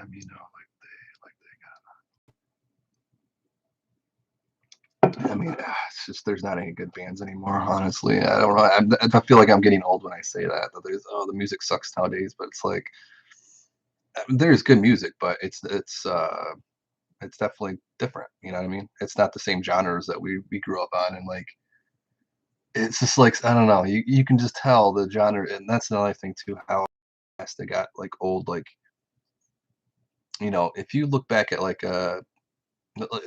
like seriously, go on YouTube and just look at some music videos from like the early 2000s, like NSYNC, Backstreet Boys.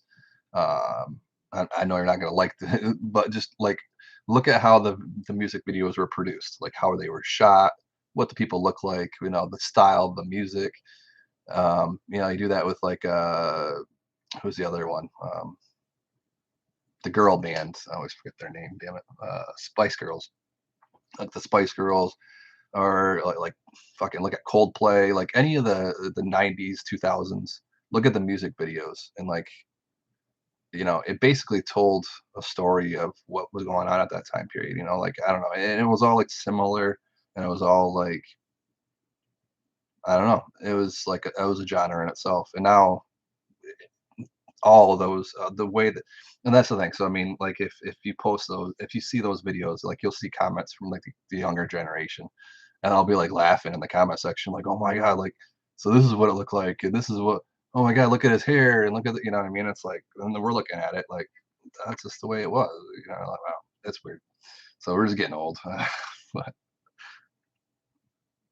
yeah, no, I agree on that. It does take too much talent. That's probably why a lot of people don't do it. Because yeah, I mean, you got to play an instrument, and that's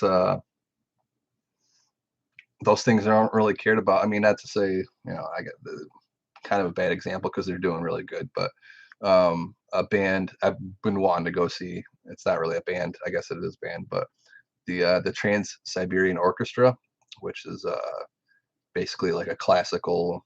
It's not the opera. It's literally like classical music beats rock is what it is, and basically they play like a lot of Christmas music. So like if you ever during Christmas time where you hear like the rock version of like that's them. Um, and it's just like hard metal rock meets the orchestra meets Christmas. It's a cool combination, I think. But like I don't know, they're pretty big. Their tickets are expensive. They only go on tour like during the Christmas time period. Pretty big, but again, not that big. Like not compared to like Post Malone. I mean, they're just not talked about, and obviously there's 200 people in that band, right? But I think that's amazing. Like having 200 people, like an orchestra, is amazing to me because you're having like 100, 200 people all playing different instruments at different intervals, and then it's just I don't know, it blows my mind. Like the amount of on the same page you have to be, you know what I mean? And then at the same time, the person that's conducting it all, like he has to know that whole song in and out. And his job's a lot harder than it looks. And anyway, I don't know. I think it's amazing, and it's very unappreciated art that a lot of people don't look at as art. You know what I mean? So everything's so auto-tuned and stuff, like you guys are saying, that people don't really appreciate raw talent anymore. Videos, summary limits. Yeah, I don't have any respect for Billie Eilish, to be honest with you. No offense to anybody. Alice in Chains is one of my favorite bands of all time. It's the best unplugged of all time, I think. The unplugged with them. It's just yeah, I don't think you can get any better than that. Even though he wasn't really. There's a lot of story on that whole unplugged. I can go on and on about him, but um, in the grunge era. You know, that was probably my favorite group, my favorite time period. Alice in Chains, like Soundgarden, Stone Temple Pilots. Um, yeah, I mean, even the branches. What was oof, oof, oof, oof. The super band that was created. It was like Chris Cornell, um, Eddie Vedder from Pearl Jam. It was the Temples of the Dogs, I think. Temple of the Gods or Temple of the Dogs or something. They did Hunger Strike. Like that era. That's my music. That's my go-to shit. All right, hold on. I gotta use the bathroom really quick. I've been holding it for like 10 minutes here, and then I'm gonna count to. I'm gonna get another 100 down because we're at 3.5 hours. So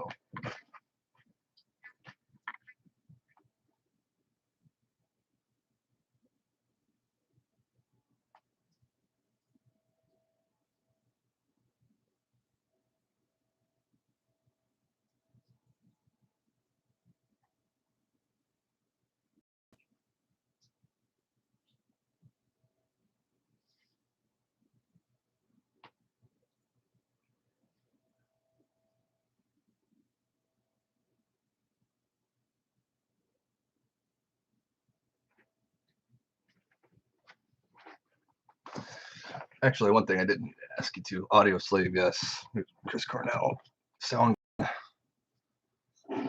yeah, Temple of the Dog, yeah. Yeah, I was actually gonna say I was gonna ask you something about the whole marketing thing that we had. We had that conversation earlier about marketing. Um, I guess I like to talk to you guys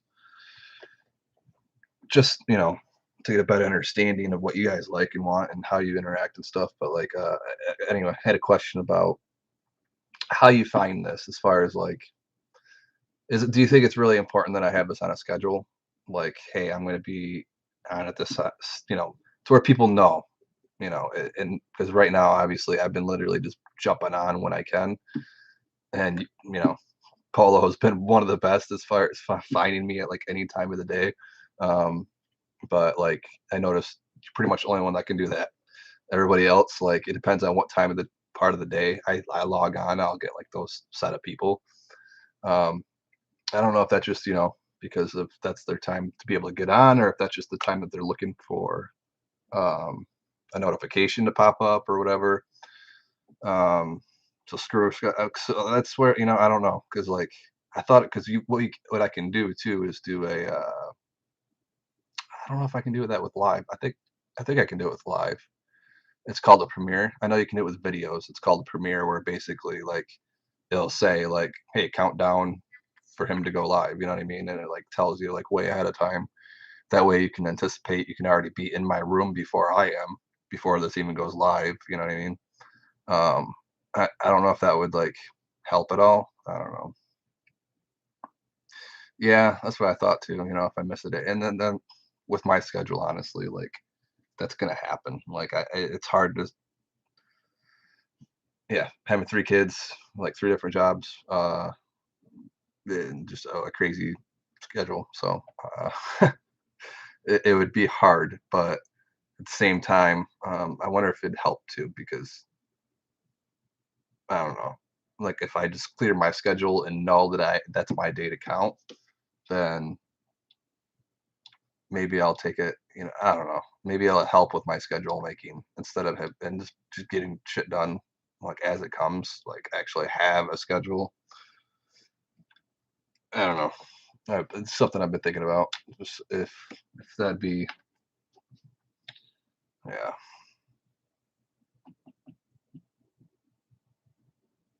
Yeah, I know. Going back and forth on it.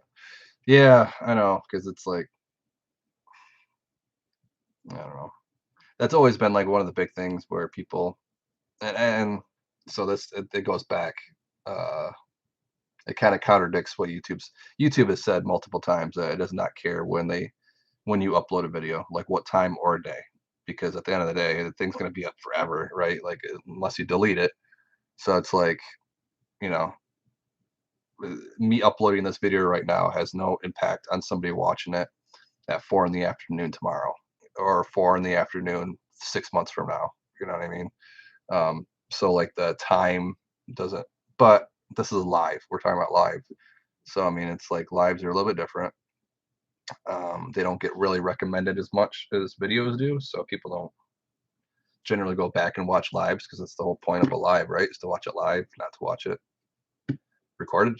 So, um, so yeah, I don't know if it would be better to have it actually set up because that's, people have always been scheduled bound, you know what I mean? Like, I know society has changed a little bit with that aspect, especially since there's so much content now. Like, they way too much content. I mean, back when we were kids, there was fucking a handful of TV shows out there. I mean, like every Sunday, you knew it was gonna be, Simpsons at 7 o'clock and King of the Hill, and then you know what I mean. Like you knew there was a schedule. You know what I mean, and you knew what to expect, and you knew, waiting all week. Hey, okay, that at least. Like I hate Mondays, but a Monday at 6 o'clock, I know I can go watch this guy do this. You know what I mean? And that makes my Mondays better. You know what I mean? And getting a part of that routine and getting part of someone's schedule, I don't know if that's better. Like, and that's a thing too. If they come to a channel and they don't see any kind of schedule or know when you're going to be posting again, they might not come back. So I'm wondering if I have like a little schedule posted there, and try to stick to it, obviously. But then again, yeah, if I miss one day, then people are gonna get mad because they're like, "Hey, you're supposed to be on at this time, and you weren't." And blah blah blah. So, I don't know. I'm going back and forth on that one, but yeah, after school every day. Yeah, I mean that. Well, see, that's most of YouTube, right? That's why people are posting every day now, especially people that run channels that are advertised towards kids or the teens. Yeah, I mean it's like an everyday. Yeah, I know. I've been. That's the thing too, man. Like, I know I shouldn't try too hard, but at the same time, I feel like I'm not trying hard enough. You know what I mean? Like, that's where I suck at advertising myself because it doesn't feel like, I don't know. It doesn't feel genuine. Like, I feel like I don't know. It's just weird. I can't explain it, but like, again, I'll just let it come. I don't know. I just don't want it to go to waste. Is all, and I just want to make the best of everything. You know, and if it's like if I do this wrong and it only ends up, touching 12 people's lives or whatever, and if I did it right and then it changed 100,000 people's lives, like, but it was all about me making that decision of putting a little bit of effort towards advertising. You know what I mean? But obviously, you don't know because you need two different universes to do a side by side experiment to see what happened if it didn't happen. You know what I mean? You can't just say, oh, well, that would have happened. It never, you can't.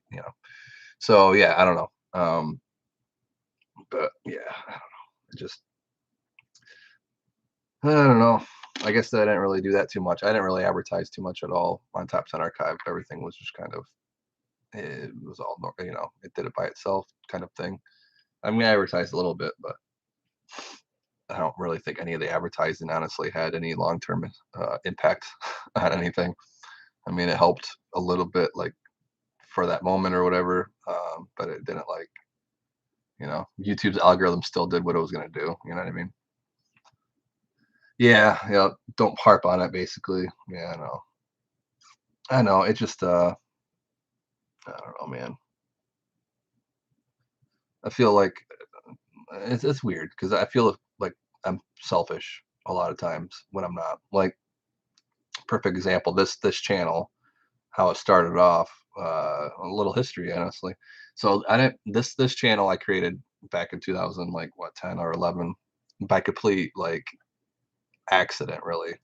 So back then, how I approached YouTube for the very first time, I was a viewer too, but why I actually came to YouTube as a creator had nothing to do with like making money, had nothing to do with community, had nothing to do with like this is really what happened. So I started growing back in like 2009, 2009, 2008, 2010. That was 2009 or 10. Started growing and I got on the internet and I looked up like every website that there was that had growing information. Next thing I knew, I had like 40 bookmarks, like all kinds of different websites all over the place. and every single website only had like a little bit of the information I wanted. Like there was no website that had all of the information I wanted. And I'm like, this is just stupid. Like having to try to remember all this stuff, like, charts and, whatever, like what does nitrogen deficiency look like and all this other crap, And it's like, I don't want to have to go to like to remember all this crap. Like it's a lot, right? So I'm like, why don't somebody just compile all this information onto one site? And I'm like, I'm gonna do that. Like I know I'm not the only one going through this problem. So I'm like, I'm just gonna compile all this information in my own words, you know what I mean? And that's what I did. So I started Grow Green and Guru, and then basically growgreenandguru.com, and that was the first. So YouTube didn't even exist yet, or my channel didn't exist on YouTube yet. It was really just growgreenandguru.com. And I started that not so much for to help other. It was for okay, so it helped other people, but that was like hitting two birds with one stone. To me, the reason why I started the website was kind of for my own personal use, because the way I learn is to do repetition. So like if I write something down over and over again, I'll eventually learn. And so that was like the website. So I'm like, okay, if I, just log on to my website enough times, and just read over and over, and I write as I'm writing these articles too, it'll help me remember. And then, the two birds with one stone. It's like, hey, if somebody finds this through Google, then they can use it too. But as far as me trying to make the website big or anything like that, I wasn't trying to make money off of it really. I wasn't trying to get famous by no means at all. So anyway, this is a long story.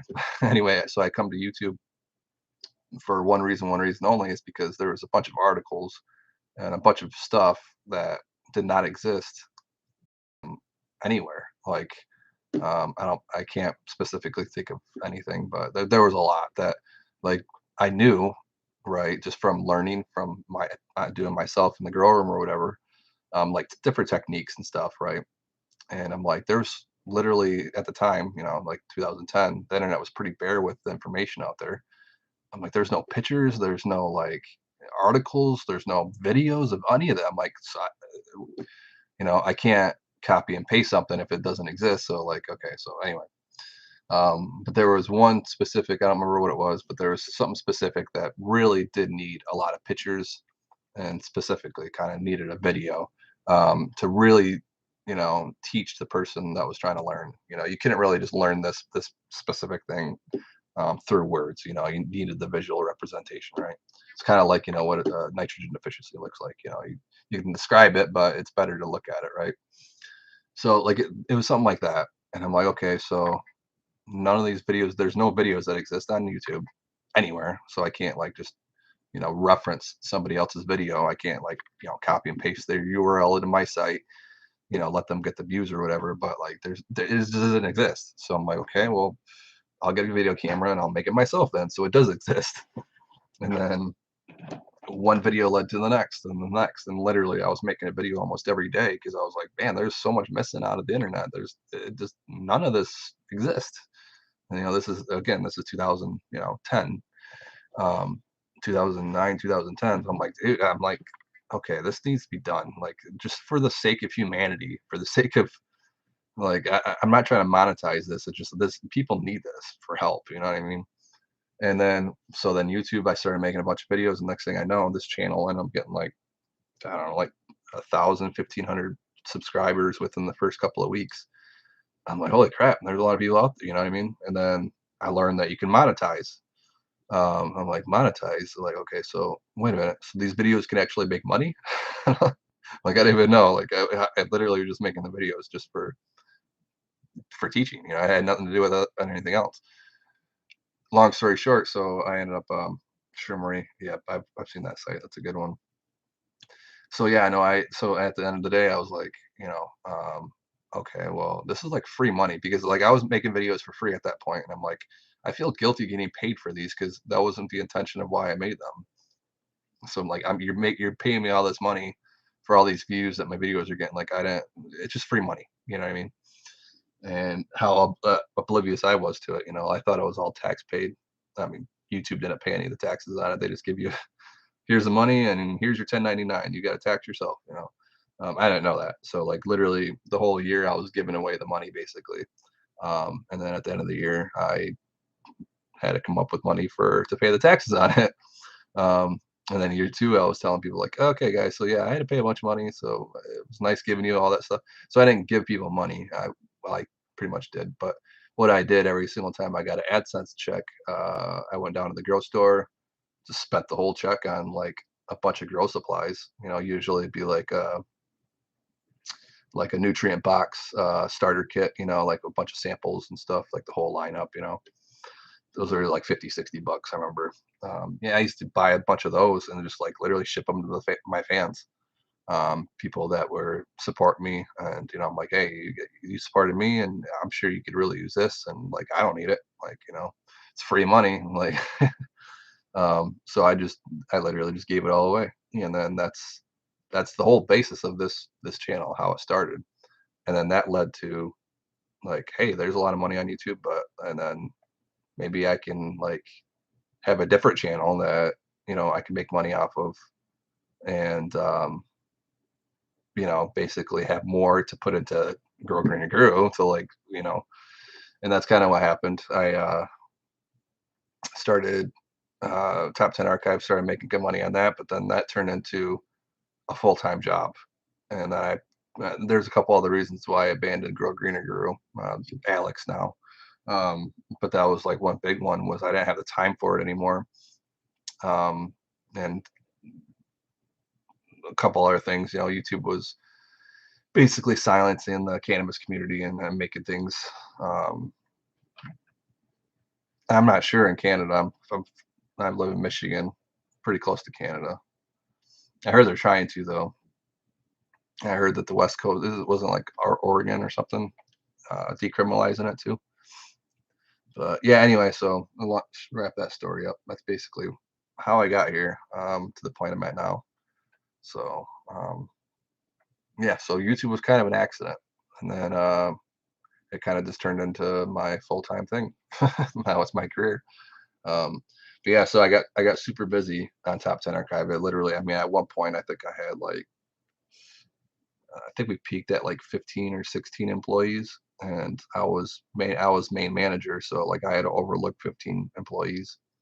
And I mean, it wasn't just like overlooking. Like I'm not a micromanager, but like I had to micromanage them, not micromanage, but like I had to, um, I had to proof every part. You know what I mean? It wasn't just like, okay, here you go, writers. Here's your topic. Give me the scripts back when you're done. It was okay. Here's the script. Okay, get my script back. Okay, now I'm going to read the script and I'm going to fact check it. I'm going to make sure all the grammar and spelling's correct and make sure you have enough jokes in there. Like it wasn't micromanaging, but it was just making sure like everything was supposed to be like how it was supposed to be. You know what I mean? And that it turned into me like literally uh, 80 to 120 hours a week. That's not no exaggeration. Every week, and that's all it was. And that's was my life for years. I mean, there was first probably 2 years on this channel or on Top 10 Archive. Um, I didn't go below 100 hours a week. I mean, it was that bad. It was. I fell asleep in my chair multiple times, and wake up and continue working. Like literally, this chair, I'd fall asleep and wake up. All right, back to work. Like that's how bad it was. Um, and yeah, so I mean, I've slowed down a little bit since then. Obviously, getting a little bit older and just kind of burn out on it. But at the same time, I'm not done. Not ready to throw in the towel yet. Look into if you could, Polo, look into city ordinances too. As far I don't know if cities have the jurisdiction, I guess, if you want to say that word. Because I want to know if Ann Arbor did it, because I heard rumors saying they did. I don't know if you know Ann Arbor, Michigan. They were they're kind of pretty famous actually. Like the Beatles actually wrote a song about that whole thing. But there's a guy named Jonathan Sinclair who back in the 1970s got caught with like two joints, and they tried to give him like 10 years in prison for it. I think he did go to prison for a little bit, and then it got overturned. And then from there, the city of Ann Arbor decriminalized marijuana possession to where it was just like a civil infraction where there was no like jail time or anything like that. It wasn't a misdemeanor or nothing like that. But it was the only place in Michigan. It was just a city. It was the only place in Michigan that was like that for up until 2008 when they um, legalized it for medical use, and then 2000, what was it, 2019 or 2020, just recently, 2018 maybe, we legalized it for uh, recreational use. So anybody over the age of 21 can. We're now one of the legal states, but yeah, trying to punk me as I was trying to move the spider webs off my face. I got all kinds of stories about those. Oh man, we can go all day. We're at almost 4 hours. Yeah, I could talk all night. I don't even feel like we. I felt like we just started talking 5 minutes ago. Like I could do this all day, every day. That's what I want to do. Like if I can turn this into like an all day, everyday thing, to where like again, I don't want to be like I don't want to make it sound like that, but like I do need to monetize this in a certain way if I want to continue doing it. Like once I hit the number, like I don't know. I'm wasting so much time doing this, guys, but like it just I don't know. I like I'm sacrificing sleep for it because I like doing it. But like at the end of the day, it's bad, really really bad ROI right now. And if I want to continue doing it, then I do have to figure out a way to like monetize it in some way to where it can pay my bills. I don't need to get rich off of it. I need to justify it, especially for the wife. So um, otherwise it's just me wasting my time.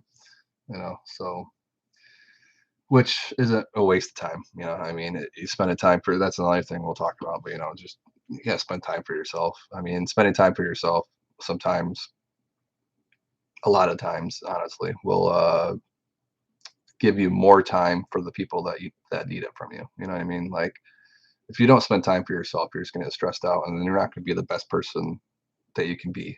You know, for the people around you, because you're always stressed out. You're always whatever.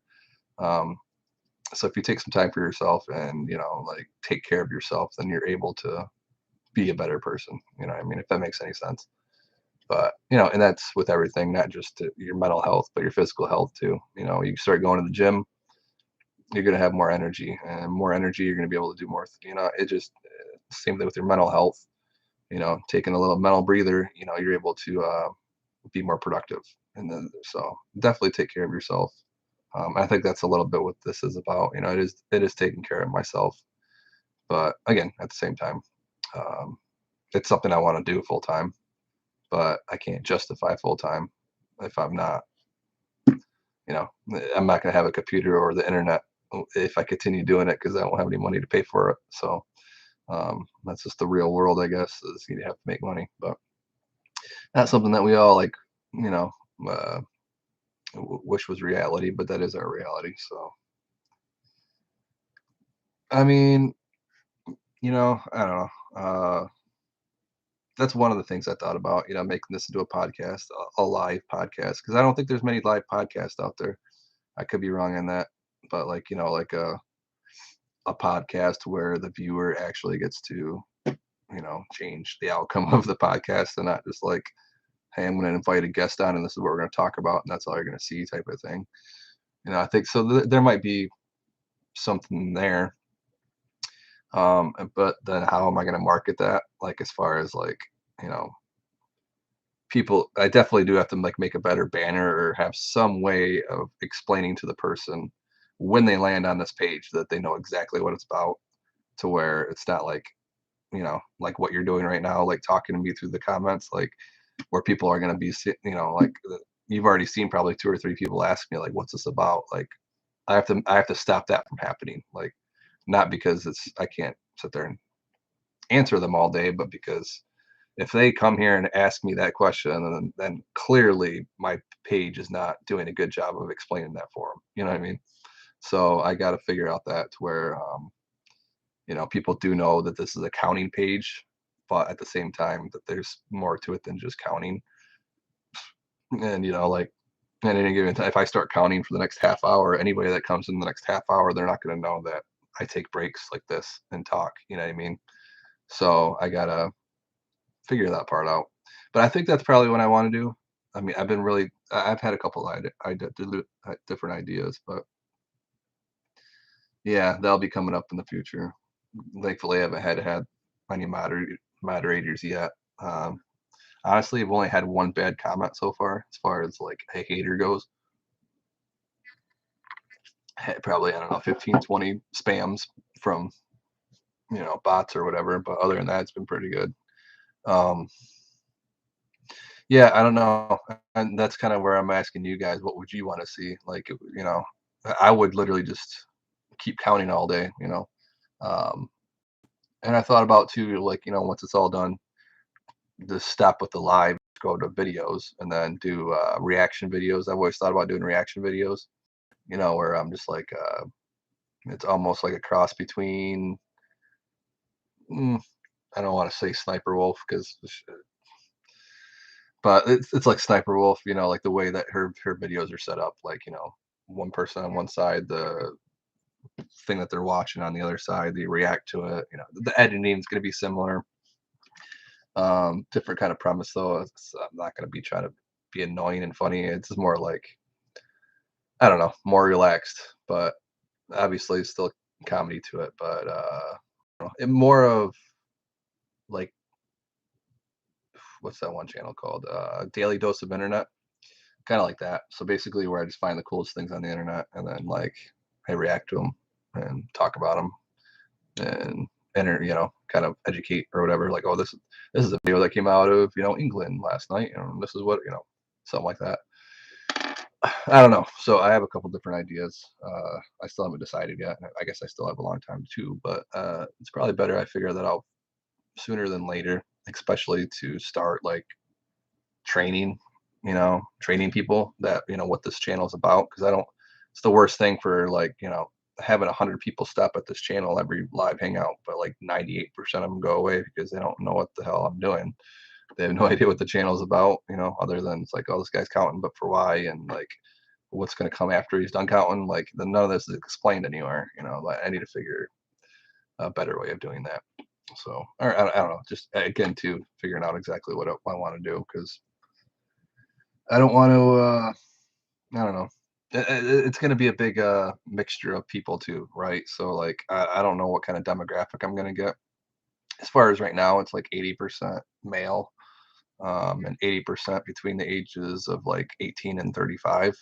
So like, pretty much, I don't know, what that comes out to, like 60 or 70% of my total audience is a male between the ages of 18 and 35. So, and then the rest of the people fall outside of those categories, right? So, um, to look at that number, it's like, okay, so what are those types of people like to watch, right? I don't know. So, um, I do want to do something different. I don't want to do everything like the norm, and that's another thing too. It's like I don't want to just talk about like a Joe Rogan podcast where like it might just all become politics, you know. Not to say I don't like talking about politics, but at the same time, I don't want to, I don't want to segregate, I don't want to separate the audience or segregate them, or it's almost like I want to do like almost like some good news, kind of like what John did, where it's like news for everybody, you know what I mean, not just news for, but I don't know. I don't know. I gotta figure it out. I thought about that too, like only good news, kind of like here's the best news from the day. You know what I mean? Like, dog saves owner, I don't know, stuff like that, where it's just good news. But then that's more of like an actual, like, I don't know, like filmed and like edited green screen and all that crap. Like that's not this. Like I want to figure out something with this, like live hangout, like make that interactive. Like I don't know. I've noticed like on TikTok, like lives are doing really good on TikTok. So maybe lives can do good on YouTube too. It's just about having um, a good live, I guess. You know what I mean? A good reason to have a live. And I haven't really seen too many people, honestly, on YouTube do that. I mean, I've seen a couple of gamers, but most gamers, again, are on Twitch. And you've seen a lot of the lives on YouTube are literally just like channels. Like, somebody will replay like clips from a soccer game over and over or something. You know what I mean? Like it's not like an actual person doing a live show. You know what I mean? And that's like all of TikTok. Any of the lives you see on TikTok are like that. They're like live people doing shows. I don't see them many. I'm not. Correct me if I'm wrong, but I don't, go through the live section on YouTube very often to really tell. But what do I do with my pellet stove ash? I have a. I just suck it up into a vacuum. I have an ash vacuum, and then I just dump it outside, which isn't. Um, I dump them in the weeds usually. I try not to dump it like directly in the weeds because I did that one year and there was still some like ash, or there was still some coals actually in my vacuum. And when I dumped it, it literally caught like the weeds on fire, and I had to like go through and stop it out with my feet, and I got covered in soot. Like it quick too, like that, because it's like, you got dry weeds out there, and then you got just like a bunch of ambers. And yeah, so no, I don't know. There's got to be a different way to like recycle that, right? But yeah, I've always just tossed it outside and kind of just mixed it in with the soil. Definitely want to spread it out. If you just dump it into one spot, then it will be a spot. You know what I mean? But I don't know. You probably just dig a hole and just dump it. But yeah, it definitely does add up. Yeah, I know. It's YouTube still is the Wild West, honestly, in a lot of ways. Um, it's just a lot. It's more sophisticated than it used to be. As far as like people ripping off content, especially. I mean, people. Oh, dude, I got some horror stories for you guys. As far as it being the Wild West, and like YouTube had no idea. Embers, not ambers. I do that every time still. Don't.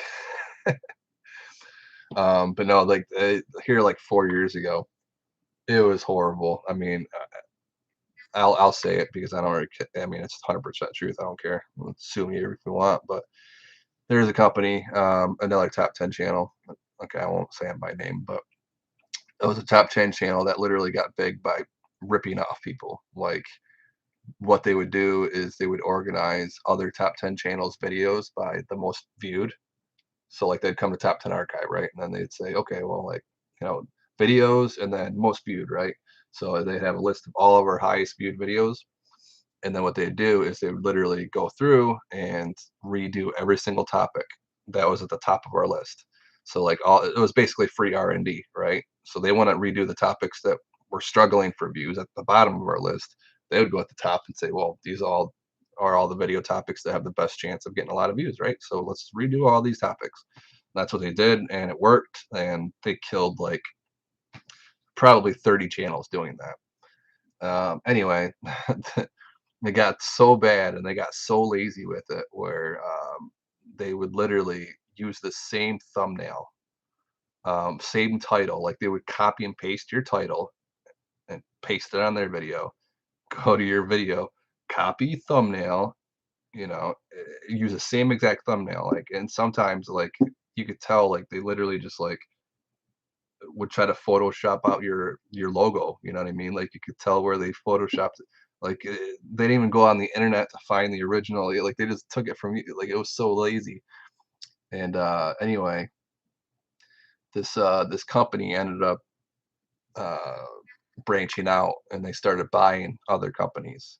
While they were putting people in the dirt, they were buying them out for like really cheap. So next thing you know, all these people had like 7 or 8 channels under their conglomerate. And at the time, it was a 3-strike policy. It still is a 3-strike policy. If you get 3 copyright strikes, your channel could basically get deleted. It's not automatic. Like YouTube basically reviews it, and then they decide if you get deleted or not. But yeah, 3 strikes within 60 days or 90 days or something like that. Anyway, so this channel like ripped off like 20 of our videos. Like it was ridiculous, and it was like the same thumbnails. I mean, like completely ripped off. I'm like, oh my god, uh, like it's okay to redo the topic, right? But like you're literally like stealing the thumbnail, the title, and even at times they would like because in the comment section, you can make a pinned comment, and we'd always have a question, it was like a what do you call it? A call to action. We'd have a call to action question, like, oh, what would you do? Blah, blah, whatever. They would even copy and paste that word for word. Like it was completely like just copy and paste, like just throw shit at the wall. Anyway, long story. So I ended up leaving a comment on one of their videos that they ripped off, one of our bigger ones. And I says, um, something along the lines of, I just really appreciate it if you stop stealing all, everybody's videos, like these aren't your thumbnails, these aren't this, like you're completely stealing. And within like a few hours of making that comment, I got 3 copyright strikes on my channel all at once. I was like, what's going on? So I look into it, and like my channel's, it's got over 1 million subscribers at this point, and it's on the verge of getting deleted. For what? You know what I mean? I didn't do anything wrong. Like I left somebody a bad comment, So anyway, I'm looking at all the 3 strikes that they gave us, and basically they gave us a copyright strike off of the thumbnails that they stole from us. So like even though that their videos were posted like months after ours, um, just for the fact that we had the same thumbnails, even though they stole it from us, they were the ones that contacted YouTube first. So YouTube took their side and said, no, whoops, they're their thumbnails, not yours. But our videos have been up for like 6 months before theirs. Like, yeah, but they're the ones that filed the suit and said that they own it, so they own it. You know what I mean? What the fuck is, so like I had to explain it to him, like, like it went back and forth with this YouTube executive guy, and yeah, it turned nasty, and basically, yeah, no, I'll tell you who it was. So it's a channel called The Richest. Um, and they own Screen Rant. They own, I mean, just look up The Richest. They own like 15 different websites. A lot of the big top 10 channels on YouTube that you see that they own. The Things, I know they own The Things, The Richest, Screen Rant. Um, anyway, there's like 8 other ones.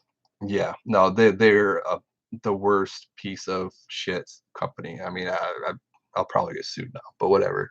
I've literally hired probably 5 or 6 of their past employees. Every single one of them had nothing but bad things to say about the company. Like it was a very cutthroat, very corporate. It was just like they were just out to screw everything. They didn't. It was just about the people, the top people making the most money. Like that's all it was.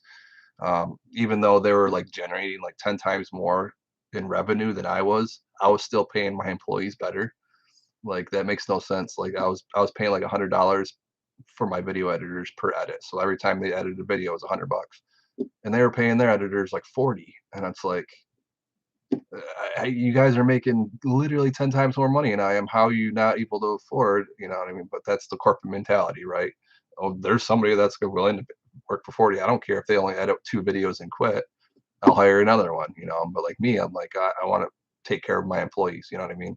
But that's not their mentality. Their mentality is we can go on Upwork and hire 200 video editors right now. Like we do not care if they're happy. But yeah, so I mean, but their whole thing was steal, steal, steal, steal, steal, and YouTube let it go away, and still YouTube still lets it go on because what can they really do? You know what I mean? But so YouTube still is the Wild West. But yeah, we almost lost our whole channel. Like 12, 15 employees almost lost their job because quite literally they got upset because they got butthurt that we called them out in front of all their fans. That all their fans, oh shit, now they know that we steal because nobody pointed it out to them before. So now that you did that, you're an asshole. We're gonna get you deleted. We're gonna take you down. It's like you guys wouldn't even have a channel if you didn't have my channel to fucking steal from, and all the other channels that came before you. You're literally just the corporate like R&D stealing people. You know what I mean? It's almost like what Google did to Yahoo. You know what I mean? Like we'll just wait for you to invent everything, and then we're gonna come through and make it a little bit better, and then steal everything that you worked hard for. You know what I mean? It was like that. And so that's just the way it is, though. I mean, right? I mean, that's we want to have YouTube, I guess, if it wasn't for, uh, well, yeah, for, I mean, without Yahoo, because yeah, Google basically came out from Yahoo, and yeah. So I mean, it's just how it works, right? But yeah, no, it's one of the. I think I got top comments and some videos calling out their shows for companies. Yeah, dude, that it's they exploit the hell out of people. Like I said, I had like 5 or 6 different employees that literally came directly from them. Like they were quitting the richest and they were looking for another job, and then they came to Top 10 Archive because they're like, we've heard that it's pretty good over here. I'm like, well, it's definitely better than over there. It's like I don't know how great it is here, but like I mean, like I do take care of my employees, but like and then they started telling $40 a video. What? Like, okay, so am I overpaying or are they underpaying? Like, I don't get this because I wouldn't want to do it for less than $100 to video edit. It takes 5, 6 hours to edit a video. Um, that's 15, $20 an hour. I mean, you know, I don't know. So anyway, as far as list channels go, I mean, the only one I recommend really watching is Top 10 Archive. No, but no, I mean, we put a lot of effort into our videos, but as far as the only person in the list community that I personally can say that I have respect for to a high degree is Simon Whistler, which somebody I'm working for now, but kind of long story on that. But he owns Top Tens net. He also does. He has like 13 now, but he has like World Graphics, Into the Shadows, side projects. He has a list on his thing. But if you look up Top Tens net, you know who I'm talking about. He's got a beard, bald guy, glasses. I've known him for a long time. He actually was one of the first people I met on YouTube like 10, 12 years ago.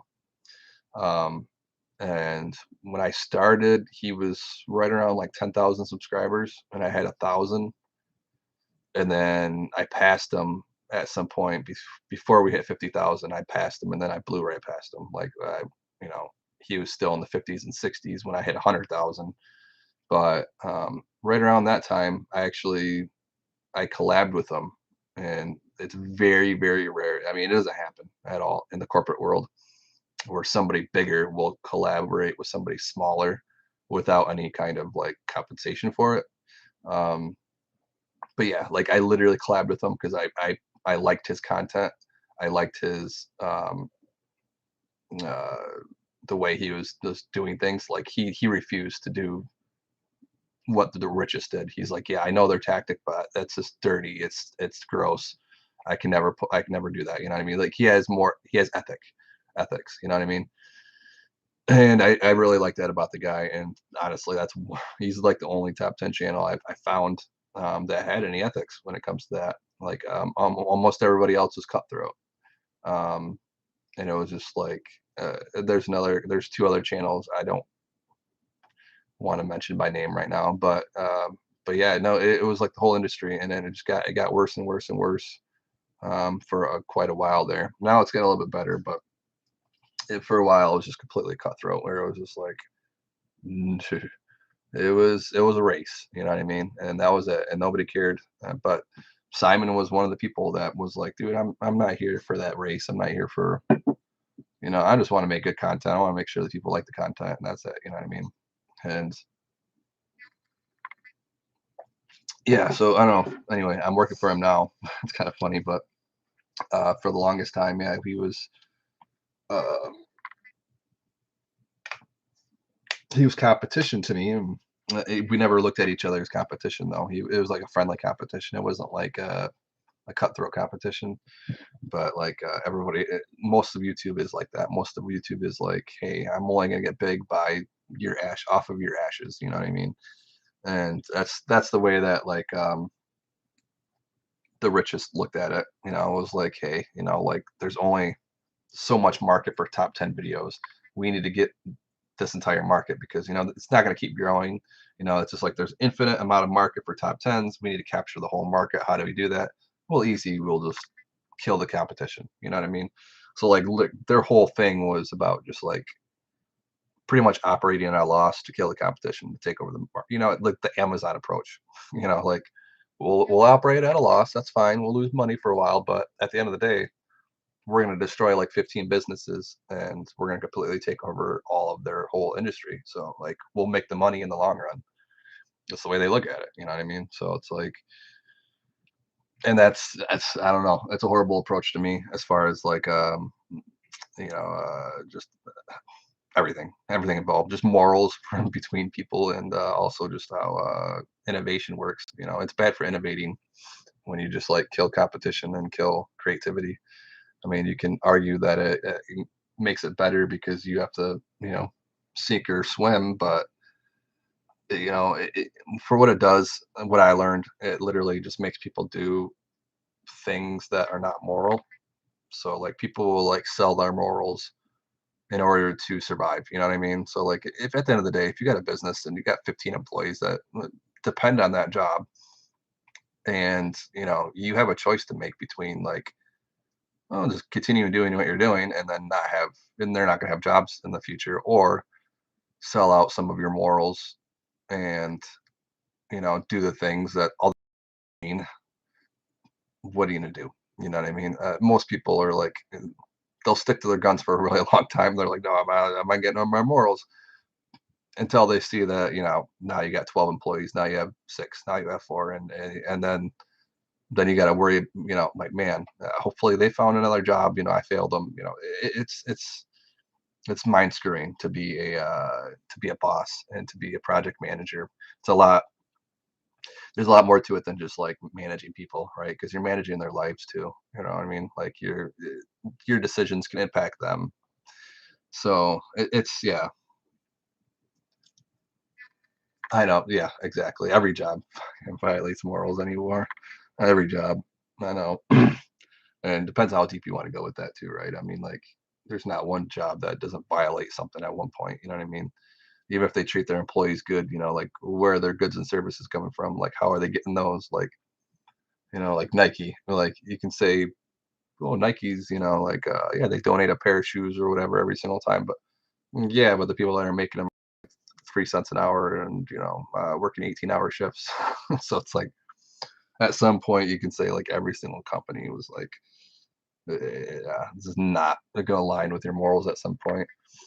And I think we're seeing that now with that's the thing too. It's kind of scary, but at the same time, like you can't, as a business, you can't let that bother you almost. But like, yeah,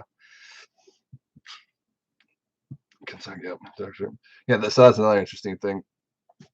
We'll kind of wrap that up for a minute to get another 100 down. But it's just like different companies will stand by certain thing. Like, and that's the thing too. Like before, it didn't seem like companies really got into politics, but now it's almost like they do for almost a marketing reason.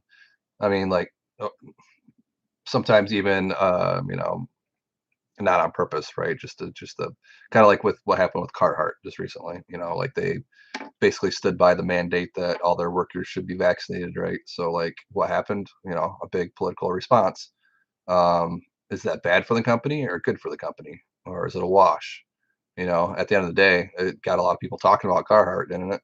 Um, a lot of people, that was free advertising basically, right? I mean, they didn't have to pay any money. All they did is make a decision, and then the internet ran with it. They didn't have to put any money into keywords into Google AdWords to get people to talk about them. Like that idea of what they did got people to talk about them. So that's marketing. Whether it's good or bad, they'll reflect in the sales, right? But at the end of the day, it's a 50-50 thing. So like, yeah, one part's gonna get pissed off, one side's gonna get pissed off and not buy the products anymore, but the other part is probably gonna buy more of it just out of principle. You know what I mean? Um, and the same thing kind of went with the Nike thing. Like when I think that was with the kneeling of the national anthem or something. Like Nike was backing up. I think that's what that was about, right? Anyway, and like everybody was boycotting Nike for a while. Um, but like, did that really hurt sales, or did it just improve sales? You know what I mean? That kind of goes down the whole line of, there's no such thing as bad publicity, right? Bad publicity is good publicity as long as you use it the right way. And yes, I don't know. It's We'll talk about that more later, I guess. While you're cleaning your stove, I'll utilize that time to get caught up on numbers here. Since we're at 4 hours and 20 minutes. Holy crap. This is the longest podcast yet. All right, here we go. 52,500. Mm. Oh. Mm. Ah.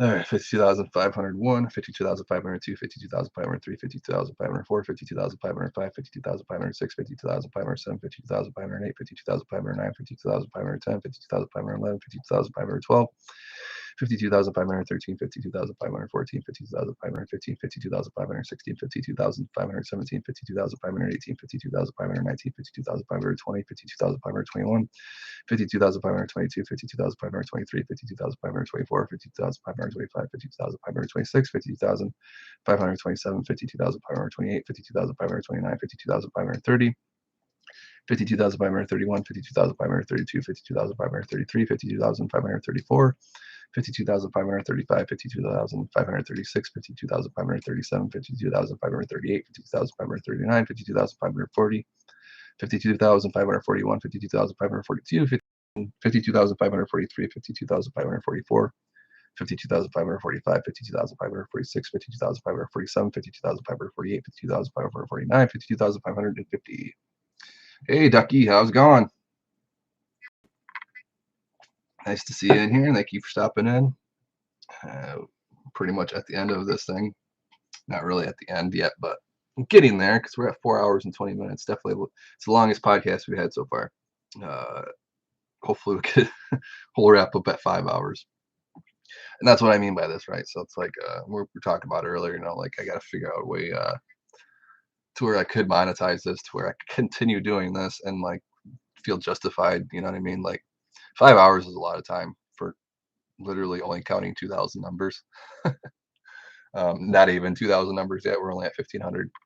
So again, like I would sit here and talk to you guys all day, but time is money, and I'm not 18 anymore or younger. So like I have to pay my own bills now, and I have kids to support. So I definitely got to look at things from an ROI aspect as far as my time goes. I mean, I can definitely probably do this 1 or 2 hour days, but 1 to 2 hours a day or something. But like these 4 or 5 hour podcasts, if I want to continue doing these, I gotta figure out a way to make them worth it, which I desperately want to do because I like doing them. I like doing the long podcast. Had some good ideas. Everybody's kind of bringing up that maybe we should turn this into an actual podcast, like a live podcast where we talk about anything, um, and not just counting, right? So I got to figure out a way where I can advertise that, I guess, in a way to where like it's not conflicting. I don't know, like the banner, like how am I supposed to put that on the banner? Like the banner how it is right now, it's like pretty evident that I'm counting right to 1,000,000, but then how am I supposed to put in there like, oh, we also talk about anything? I don't. I'll figure it out, but it's just something I'm thinking about, and just definitely want to get done sooner than later. Um, Polo's been saying, I agree with Polo. I shouldn't like harp on it too much and just let it happen. But I kind of thought about that when I first started this at 0. I'm like, yeah, I'll let it happen, and I'm up to like 52,000. I'm like, I still have no idea. Like, so when is it gonna click? Is it gonna be 100,000? At 500,000, is it gonna click in? I don't know. It's like, I'm thinking like, I don't know. And even before that, like I literally thought about this idea almost 2 years ago, and I'm just now getting it, and my original plan is completely different than what happened. So, I don't know, just can't plan, I guess. That's men for you. They don't plan. They just kind of, if it happens, then there was a great video I'd like to share, but like it was kind of funny. But it was a woman basically explaining how men think, and like she was like, yeah, women are always like mad at men because like women want to like have a plan, and then they get pissed that the plan doesn't happen like to the T, right? Like, oh, or like if you go on vacation, right? Like a woman would have like every half hour planned for the entire vacation, right? Like we got to do this and this and this and this and this and this and this and this. And like a man won't do anything. A man will just like show up and like, yeah, you know what I mean? Because it's like, and the way she explained it, she's like, a man will plan for everything to go wrong. And like, so that's why they don't make plans, because they already thought in their head that it's not going to go the way you plan it. So why even plan it? Just, just live life like it's, like you're in the moment. You know what I mean? But it was funny because like the way she said it, she was like, well, a man plans for everything to fail. Like they don't plan for things to work. Like if it works, then that's just like icing on the cake. But like they don't plan for anything to work. They plan it for it to fail. So they don't get disappointed that way. You know what I mean? Like if it was meant to fail and they go into it thinking it's going to fail, they're not disappointed. Now if they go in there and then they, oh, that's a nice surprise, and now you're happy instead of, you know what I mean? This is the way we, I don't know. And I'm like, that's kind of fucking true. I mean, I'm sure that, there's women that think that way too, but, and women and men that don't think that way. But I think, for the most part, that is a little bit of a difference between the genders, right? But yeah, that's definitely how I think. I don't plan very well, and that's where my marketing probably isn't the best. And then where I think, where, and that is kind of ironic, but a lot of marketers are female. Um, I don't know what the actual number is, but I'm gonna guess it's probably, comparable to other jobs. Marketing probably does have a higher female workforce, probably for that reasons, because for those reasons, because they kind of, think about a lot of, I don't know. So like for me, that's kind of my weak spot, because I don't plan everything. I don't think about everything. I mean, I'm still very. I do think about. I don't know. It's weird. I do overanalyze and think about stuff like that, but I'm like my planning skills. You know, I don't know. I don't know how to monetize it. I mean, it is kind of monetized. Every time you guys get an ad or whatever, I'll get like a fraction of a penny or whatever. So far from this podcast, from ad revenue, I've made like $13. So yeah. um, how many hours? I mean, like, look, I've already put like 4.5 hours into this, so that's one podcast. Yeah, I'm definitely at like probably 10 cents an hour or something. Not nearly enough to do anything with.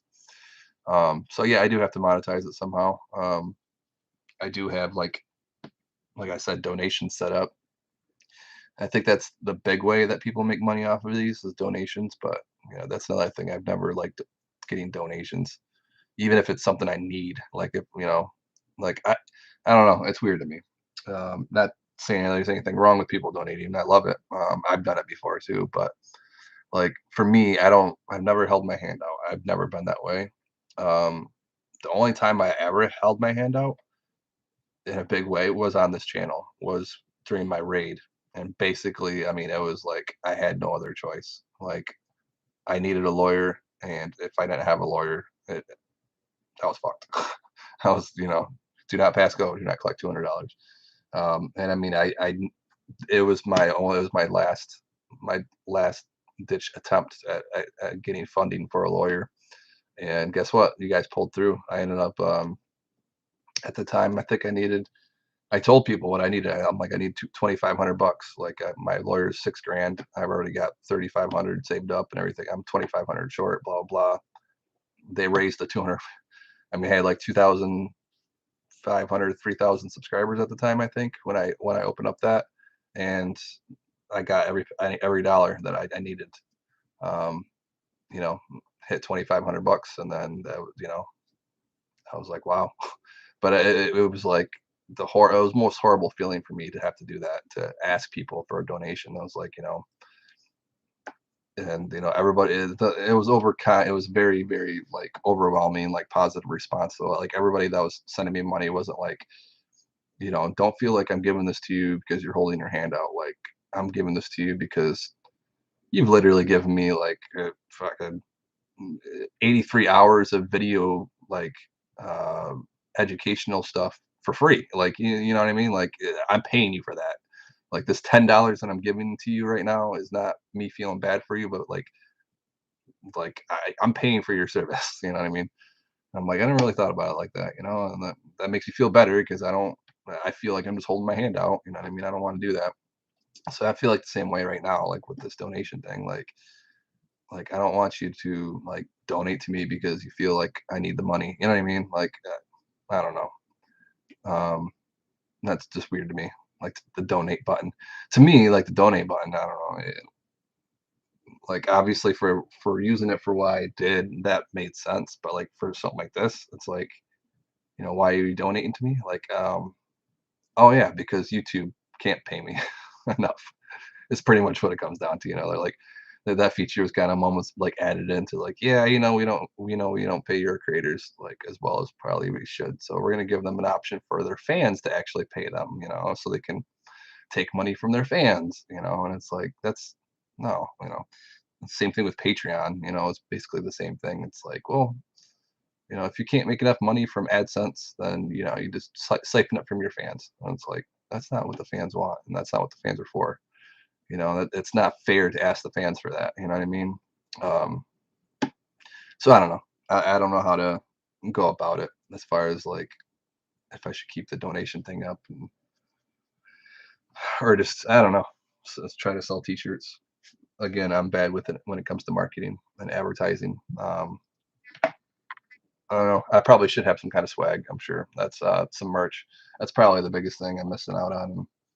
Um, but again, you know, if I had Mr. Beast right now, this podcast would be different, a lot different as far as the structure of it and the future of it. Like he would probably look at it and have it like all figured out. Like, nope, okay, this is just your one step to get to this step to this step to that step to this step. And then like me, I'm like, I don't know what I'm doing. I'm just counting to a million. So no, I don't want to be like Tommy Chong. I don't want to go to jail. That whole story was funny. Not funny, but it just like I don't know if you heard the whole story of Tommy and his bongs and how they caught him. Like what they had to do to get like a face slap is one thing, but it's like you kind of lose faith in America when you hear the story of what they did to him. Like they basically were trying to find him selling bongs illegally. Yeah, so you've heard the story. For people who haven't heard the story, basically, yeah, he wanted to sell bongs, right? And he was doing it legally, and he was making good money. And obviously, the cops didn't like that, so they tried to bust him. So they tried to find any way that they could to make sure he was doing it illegally. And there was a state, I think it was like Pennsylvania or something like that. I don't remember what the state was, but I don't know if he shipped directly to the. I think he shipped to the state, and you weren't supposed to ship to that state. And anyway, they knew that, and I think it was Tommy's son who actually messed up, and then Tommy took the rap for it. But his son accidentally sent the bong or whatever to that place. But how they did that was they basically had an undercover cop like hired into the business, and because they couldn't get him to ship it by themselves, like they kept telling him like we ship it, blah blah blah, it's illegal. So like they literally had a cop like get a job with Tommy John, you know what I mean? And then he shipped it to himself, and then he busted him. So it was like you did the crime, you know what I mean? And then so it's like I don't. It's just the weirdest thing. It's like like I don't know. How do you explain that? Like, and how is that legal? You know what I mean? Like, okay, so I'm basically, you know, you get it, right? I don't know. It's just weird. How do you? I'm trying to put that into words and trying to make sense of it. I still can't make sense of it. I don't think you can either, but yeah. So it was like, Tommy had nothing to do with it. This guy gets hired in, and then he sends a bong to himself to make it look like Tommy did something illegal, and then he comes around and arrests Tommy for what he just did. You know what I mean? Like that's how far they had to go to bust him because he was doing everything he was supposed to, but they wanted him down so bad that that's what they did, and he ended up getting a year for it. And yeah, dude, it's so stupid. And I'm like, wow. So I don't know. Like for me, um, what happened to me. I have a really fucked up story too. I don't know if I've shared it with you guys. I think I did. Um, but listening to Tommy's, I mean, honestly, I hate it. Like if I were just to look at my story, like by itself of what happened and the whole jail experience and being a felon for life because of it now, and all the turmoil it's created on me, both like physically in the real world, not being able to get certain jobs, and the job in fucking particular. That's why I'm really on YouTube. Um, and just my mental health that it's caused. It's been horrible, but the I guess my way of dealing with it is looking at stories like Tommy's and seeing, well, shit, Tommy has a lot more money than I do. Um, and he got a worse end of the stick that I did. I think, obviously he's set, right? He's got money from all of his royalties and movies and stuff, and he doesn't have to worry about getting a job, right? But at the end of the day, he did spend a year of his life in prison for something he didn't do. In that meantime, he did contact cancer. He got cancer while he was in prison. So, I mean, for something he didn't do, and he was literally, on the up and up. He was doing everything he was legally supposed to do. He wasn't trying to screw anybody over. He was trying to jump through the hoops that they wanted him to jump through, and it still wasn't enough. You know what I mean? And that's what I felt like happened to me. And you know, when you're going through that, you feel like you're the only one. You feel like, like the world's against you. And that's how I felt for a really long time. And it's just some of the things that the cop said. It really struck a nerve with me. Um, yeah, it's just we. The biggest thing, I mean, to this day, when the cops were in my house, they just kicked my doors in. I was in handcuffs.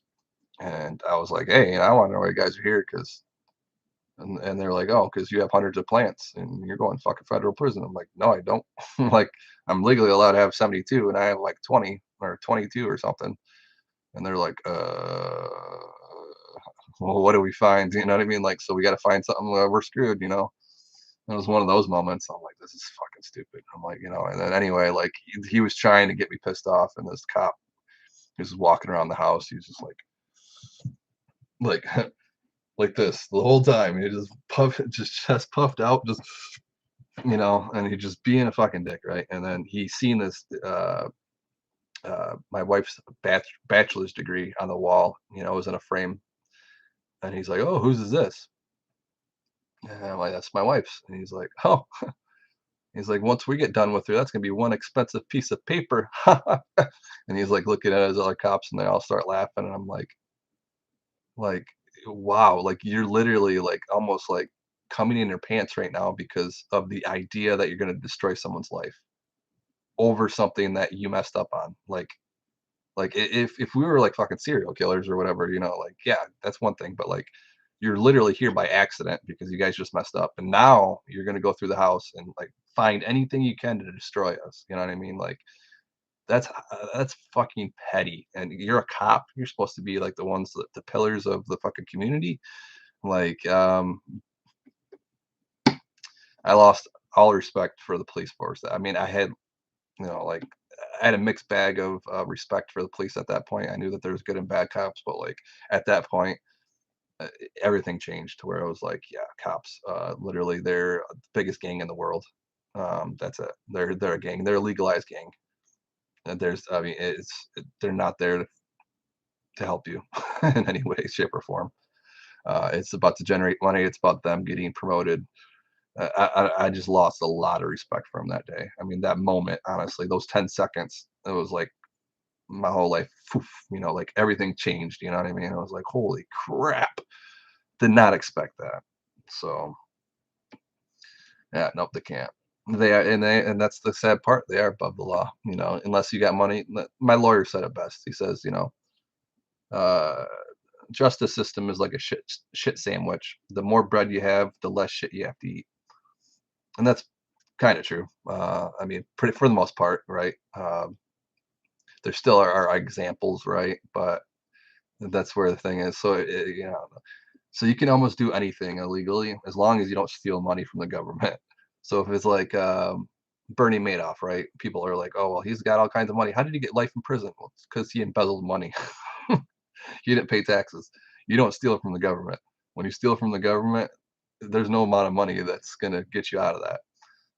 If you go kill somebody, O.J. Simpson, there's amount of money that can get you off. You know what I mean? You can rape somebody, you know, Bill Cosby. There's amount of money that can get you off. But if you steal from the government, you're they're throwing away the key. You know what I mean? So like that's the only time I think where money doesn't buy you a smaller shit sandwich. You know what I mean? Like everybody's on the same level, I think, when it comes to stealing money from the government. Like if you're a nobody or if you're a fucking billionaire, if you steal from the government, I mean they're gonna come after you. That's That's all there is to it. I mean, like when it comes to stealing their tax money, so they don't like that. That's a no-no. I mean, if you're just if me and you get in a fight, that's just a fight between me and you, right? But if you're stealing money from the government, like that's dude, like you don't want to steal money from the government. That's just even when you're not stealing money, even if you just mess up on your taxes, they're coming after you for that money. You know what I mean? But if you willingly like create a Ponzi scheme to steal money for not paying taxes and all this other shit, and like they catch you doing it, and they can, well, fuck, you're going down. You know what I mean? So anyway, natural attention, much like George Floyd, and my victimization happened before George Floyd. Yeah, I'm still waiting. Do you have it on film? That's the biggest thing. If you have it on film, that's where I went wrong. I didn't have it on film. I hope you do, man. I mean, that's what I was hoping to out of my whole case, but they didn't really. They're like, it's not on film. Even if it's on film, they'll still find ways to turn it into something else. Not to get into politics, but just look at George. You could think of whatever you want on George Floyd, but like, just look at the video and look at the response, right? I mean, if you want to, perfect example, right? I mean, people, as soon as George Floyd died, I mean, everybody, oh well, he took pills and he had a fucking parking ticket in 2003 and he had history of this and history. What do they have to do with that moment? You know what I mean? You had a 10-minute video of kids literally crying saying get off them, get off them, get off them, and you're still finding a way to justify, you know what I mean? So like even a video is still not enough. You know what I mean? It's especially when it comes to cops. um the videos get dismissed, thrown out of court, and uh, you know what I mean? Honestly, like George Floyd's case probably happens 10 times every single day in this country on film, and it probably gets, just thrown under the rug and nothing ever happens because the media doesn't pick it up and the media doesn't run with it. And it's, again, not even so much the media's fault. I mean, things go viral, right? So it's not like it's a chain reaction thing, right? So, like, it's not like just one person decided to make George Floyd famous. It was like, well, one news company or one news place started talking about it, right? And then they looked at the numbers. Holy crap, our numbers are through the roof. Let's keep talking about it. You know what I mean? Oh crap, it's doing more. Let's talk about it more. And then it's a wildfire, right? And that's literally how every viral video or viral things happen. It's nobody knows it's going to go viral, really. I mean, you can try to push it, you can throw money at it, but like it doesn't. Society it determines really what goes viral. We have a good idea. I mean, they obviously, the news has a good idea what's going to go big, right? Because they know the trigger points. And we see that in social media like every time. Like you can almost predict what people are going to say. I can say something on Facebook right now, and I can, if I say something about my mom's cooking or whatever, it's not going to go anywhere. But if I say something like I don't believe any American should have guns or whatever. I know what the response is going to be. You know what I mean? I know I'm going to get dozens of people just fucking piling in. You know what I mean? Doesn't even mean that I have to believe in it. It's just I know how to trigger people. And the news knows how to do that too, right? But at the same time, they can't force it. They can't force people to share it. They can't force people to talk about it. So I mean, I think there's probably dozens of cases out there that happened almost identical to George Floyd, and they tried to get it big or whatever, and it never did. You know what I mean? And so I mean, but I don't know where I was going with that. But at the end of the day, honestly, like video surveillance means very little. I mean, it helps with some people, but at the same time, people like completely overlook it. You know what I mean? And that doesn't mean anything to them. And that's where it's sad because it's like it was like with my case, you know, like I had no, you know, there was no video evidence, so it was my word versus the cops. Fucking, they win every time. But even if I had my thing on film, I mean, there was still a fucking 90% chance that the cops were gonna win. It's just that's how it is. I mean, people don't, you know, cops are above, they're on par with God. You know what I mean? They're on the same, they're cut from the same cloth as God. It's the way that they look at it. A lot of the people. So it's sad. I don't know why we do that to ourselves as a society. You know, it's like we vote against our own best interests sometimes. I don't understand it, but to some people, I guess it's the power of, you know, manipulation. I guess, you know, it's power of a lot of things, right? Oh, what's the word? The cognitive dissonance. You know, people are just like they choose a side, and that's the side they're always going to go with, no matter what. And you know, there is no outside. And I've had so many conversations that like completely solidify that idea. Like, um, I was even live streaming on YouTube 3 minutes all the time. Yeah, I mean, so there was that's why they were cops. Yeah, I know exactly. No, that's what they breed to. That's what they want. Seriously, I mean, if you're a good cop, you don't get promoted. They don't want you around. But yeah, I don't know where I was going with that. I was had one thing point, but yeah, I don't know. It's well, it's cool you got it all on film. Hopefully, it goes somewhere because yeah, even again, even with film, it's gotten so bad to the point, you know, where it's evidence is almost with debates. I've noticed that too. Like with debates, like political debates, if you go back like 50, 75 years ago, maybe even like 50 years ago, and you look at like presidential presidential debates, they're a lot more sophisticated than they were now. Like just the way that they were handled, their talking points, like it wasn't as much of, you know, I'm gonna slam you. And now it's almost like, especially, you know, the 2016 debates, both sides, they didn't even debate on anything. It was literally like who could tell the best jokes and um, who can make fun of the other candidate the best. You know what I mean? Who can get the audience laughing the most? It wasn't about like I'm going to change this and this and this. You know, like it's leaning more towards just like, you know, the insult culture. Like, oh yeah, I'm gonna gain people's respect by insulting you and getting people to laugh because that's the way. You know what I mean? And that's the same thing with our justice system. You know, if you go back 50, 75, 100 years ago, our justice system, like people would like walk away from crimes that they clearly committed, but like it wasn't beyond a reasonable doubt.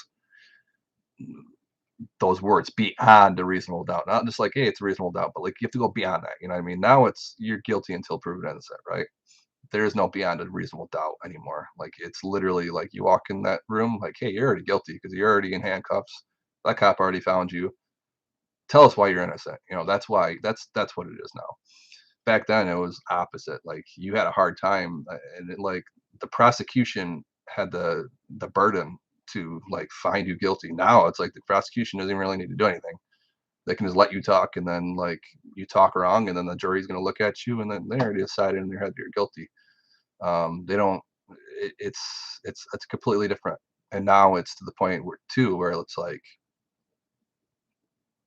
you know, the justice system is it's what's the word I'm trying to look it for? It's like it's definitely not for justice anymore. You know what I mean? It seemed like it was at one point, and probably never. I don't know because we weren't alive back then. I know it's always there's that scale tipping thing that's been around forever, right? There's no justice in the justice system, but it doesn't seem like it's gotten better in the past, you know, 100 years. I mean, but then again, maybe it has because I mean, there's if you guys look up the story of George Stinney, I don't know if you've ever heard of that name before, George Stinney. He was a little 14-year-old black boy in the 1940s who was, I believe, the youngest person ever executed in America. And he was 14, and they put him in the electric chair and he was so tiny that they had to put like 3 phone books underneath of him in order for his head to reach the metal part. And anyway, it came out years later that he was completely innocent. So they had pretty much killed him for no reason other than being black and the wrong tan. But at the time, there's basically I think there was like 2 or 3 younger girls that came up dead, and they had no idea who to blame it on. And so they, for whatever reason, they caught him and blamed it on him. And I think they ended up finding out later it was like an old dude that just killed and raped the kids or something. It had nothing to do with them. Just wrong place, wrong time. And then they end up, yeah. But, so yeah. Anyway, his jury was like all white. There wasn't any people of color on there, and this is the 1940s, right? But his jury also lasted only like not that long at all. Like it, it was open and shut. You know what I mean? There was no, they had like no want or reason to actually make it an actual trial. You know what I mean? It was like, hey, we got this kid. Everybody say he's guilty, so we can just go ahead and execute him. You don't want him around. So that's basically what it was. Um, and that still happens. Yeah.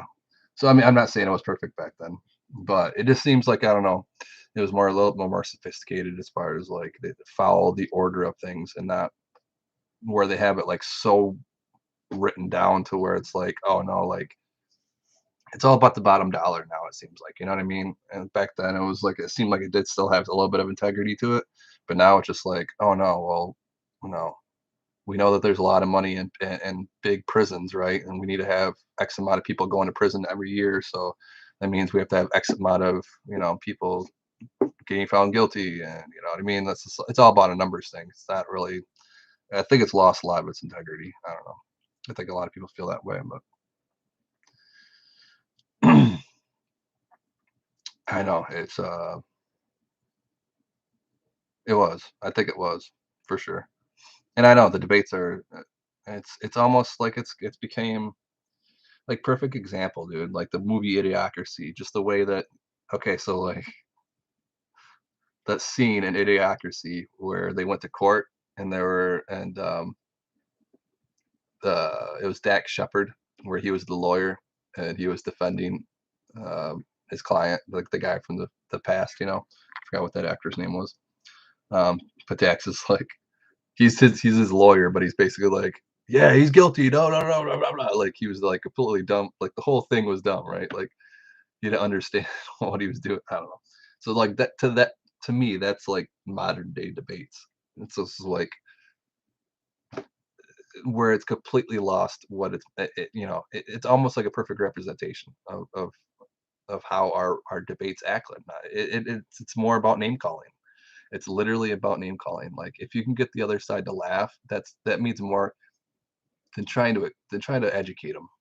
You know what I mean? Like, because it's like, and here's the thing too, like, and this is true, but like, the smarter you are, the dumber you sound to stupid people. So like, if you talk over someone stupid's head, they're just, if you talk over someone, like, over their heads basically, and they don't understand what you're talking about. They just assume you're stupid. They don't think, oh man, I'm the stupid one because you're talking things that I have no idea what you're talking about. They're like, you're not making any sense. You're stupid. You know what I mean? Like that's the way they look at it.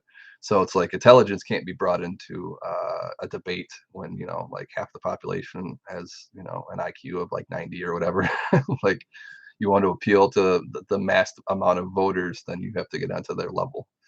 Um, so yeah, I think that's where our debates are heading towards. It's like you got to dumbify it and simplify it, and that's not our fault. That's that was by design, right? I mean, that's our educational system that created that. So I mean, of course, we're not going to have a bunch of people at the polls making great decisions when they're not. You know what I mean? So I don't know. That's just the way I look at it. But yeah, and I don't know. I don't think it's going to get much better. I think it's going to get worse before it gets better. Definitely enlightenment's coming. I think that's kind of the crazy thing, that the IQ has been going up drastically. I mean, it should always go up, obviously, with evolution, but in the past couple of uh, the last couple of decades, it's really drastically gone up, like faster than normal. So hopefully, we start shedding away those, primordial instincts and kind of get a little bit better. You know what I mean? But it's I don't know. Maybe that's just humans. The perception of always looking at things from a negative manner because that's the way that we survive, right? It's got to look at things bad so you can kind of make them better. You know what I mean? But yeah, brain size, Rondo. It's got electric lights, more electric lights. Oh, that's amazing. Yeah, I know, and it's shaping different too. But maybe we don't need a big brain either because I mean, maybe that's actually our body, shedding off unnecessary stuff that we thought we needed before, or that we don't use anymore, like parts of the brain that were like meant for like for comparative and like but are super smart, like crows. Obviously they got a fucking tiny brain. I mean, comparative, like in their head, it's a pretty big brain, but like obviously it's size for us. We have a much bigger brain than they do, but they're pretty smart creatures. They look up crows. Crows are actually pretty amazing. They'll one of the only animals that will bond with humans as far as like completely undomesticated. Like if a crow's in the area and you bring it a treat, like some food, it'll actually bring you a treat back most of the time. So like what I'll do, like I'll bring you gifts basically. So if you go out and give them a little piece of food or whatever, they'll come back with a red ribbon they find in the woods, something pretty that they might think you like, and then they'll drop it off for you, and that's their gift back to you. It's a fucking bird, you know what I mean? So bird brain, what I mean, but they're pretty smart creatures. So I don't know if the size of the brain really would have a big impact on the amount of that you can store or the amount of what I mean. Like I don't know if that's comparable. Like I don't know. I'm not a scientist in that aspect, but that's kind of a good question. Like why would it be shrinking if it, I don't know. Is it shrinking because we're not using a lot of part of our brains now? But then again, we're getting smarter. So, or we seem to be getting smarter, so good question. That's a good one. Good one to talk about, debate about. Seriously, talk all day. Nah, I like the idea of this podcast, honestly. Just talk about anything. Right? That'd be cool. I actually did have a parrot well, I didn't have a parrot. My friend had a parrot that we used to, he wouldn't smoke, but this is back when we had press weed before medical. Um, but we used to give him a bud, this parrot, we used to give him a bud, and he would literally break up the whole thing and eat just the seeds out of it. And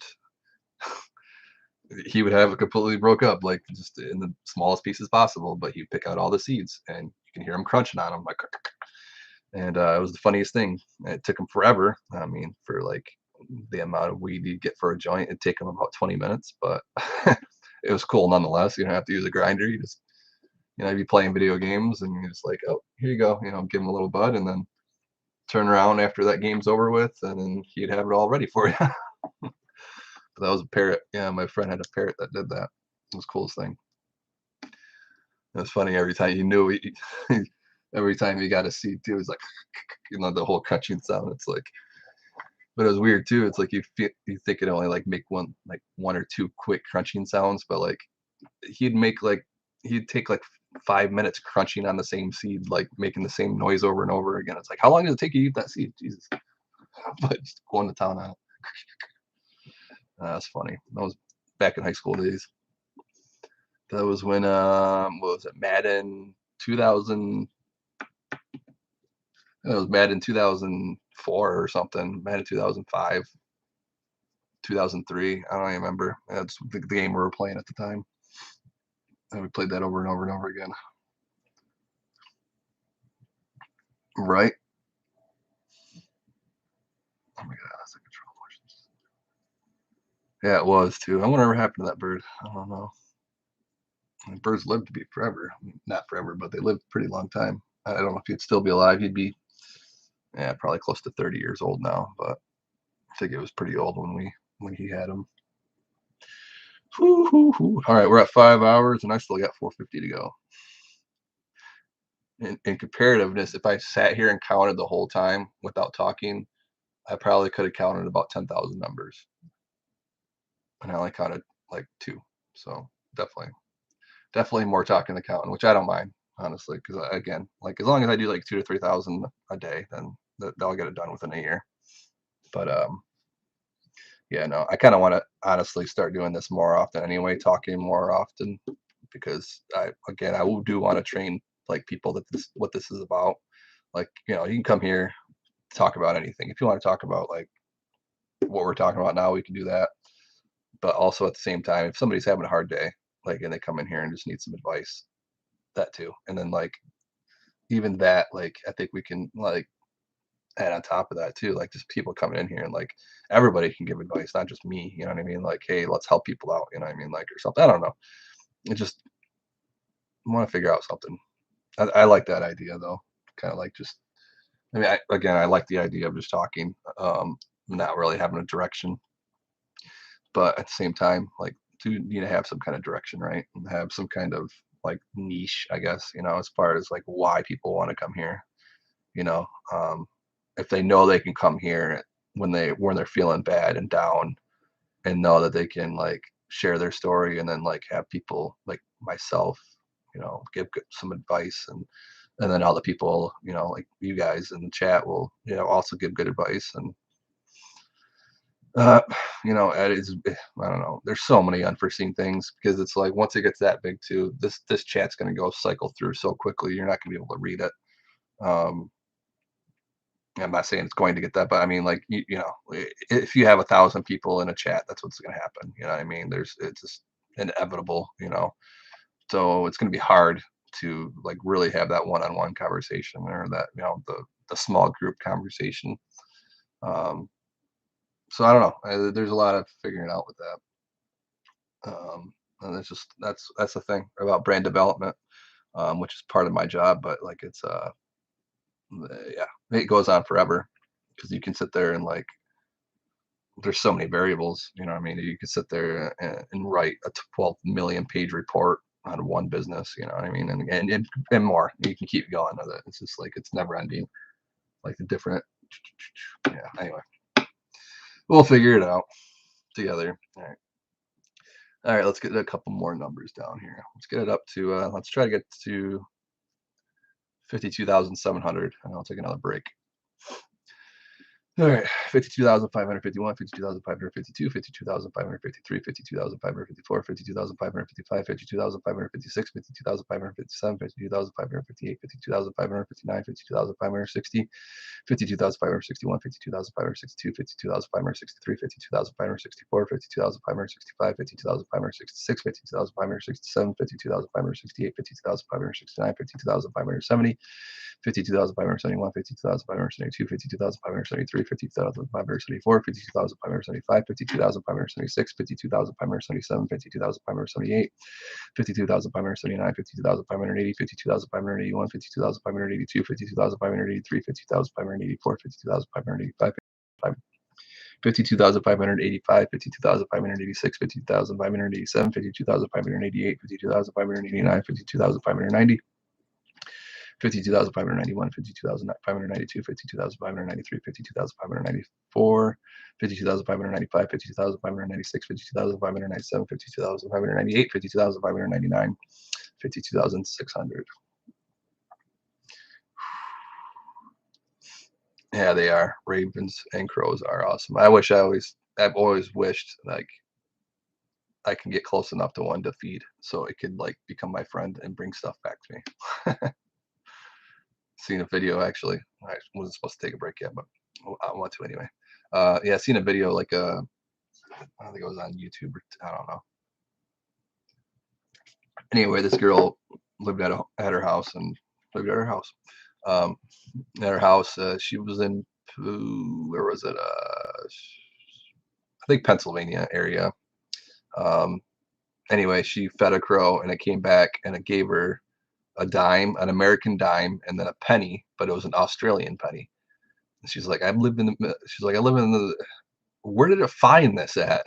Like, Like I've never once found it, an Australian penny in circulation, and obviously I'm not scavenging the ground in for it, but you know, crows, obviously they, go everywhere. But anyway, it was just kind of cool because it's like, wow, they found um, an Australian penny like in the middle of fucking nowhere, obviously, and where do they find it? They didn't grab it from someone's hand. They found it on the ground somewhere or whatever. But it was kind of cool. Like, where do they find these things and how do they decide what is cool? You know what I mean? Like, it brought them a dime and a penny. You know what I mean? Like two pieces of money. So it's like, why did that crow think that, like, that human would like shiny or whatever? But like, obviously, like they're two different coins. Two different colors.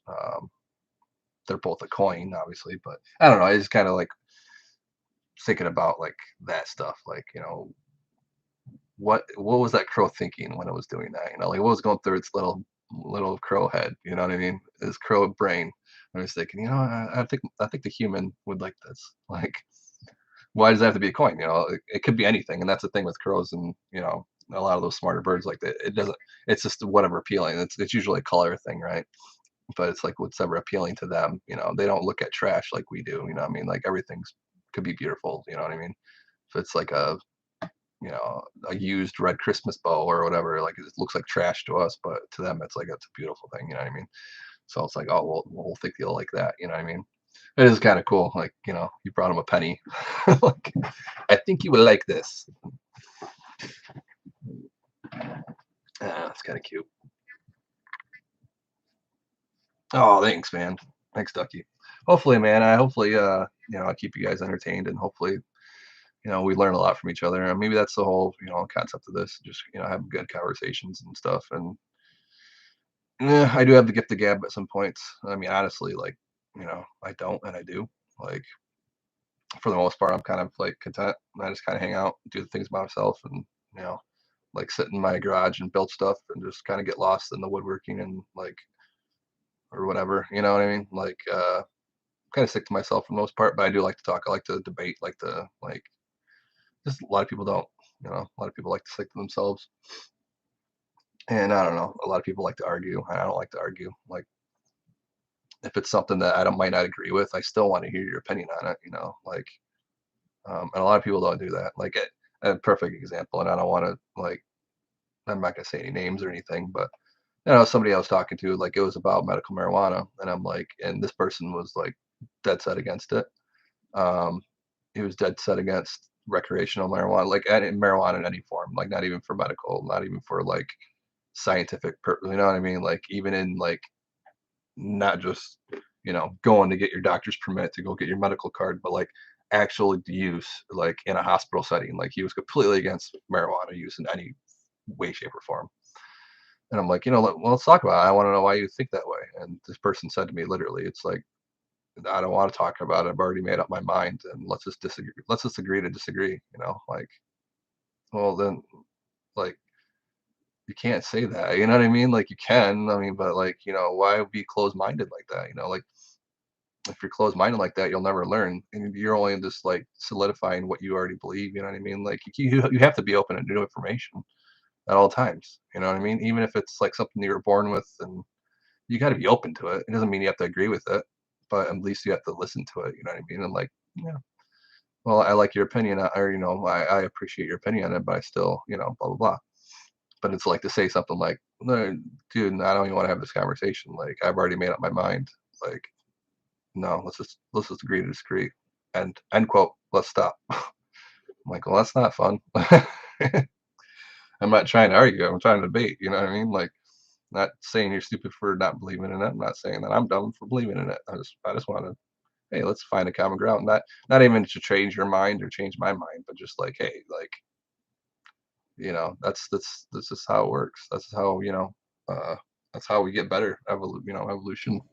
Um, if we all thought the same way, we'd all be dead. And that's the truth. We wouldn't be here right now. If all of us thought the same way, we'd all be dead. Um, so it's that, you know, it's the fact that we have different brains and the fact that we look at things differently that gives us different perspectives and different ways of doing things, and there's different, there's different ways to skin the cat, so as to say. Sorry, Kitty.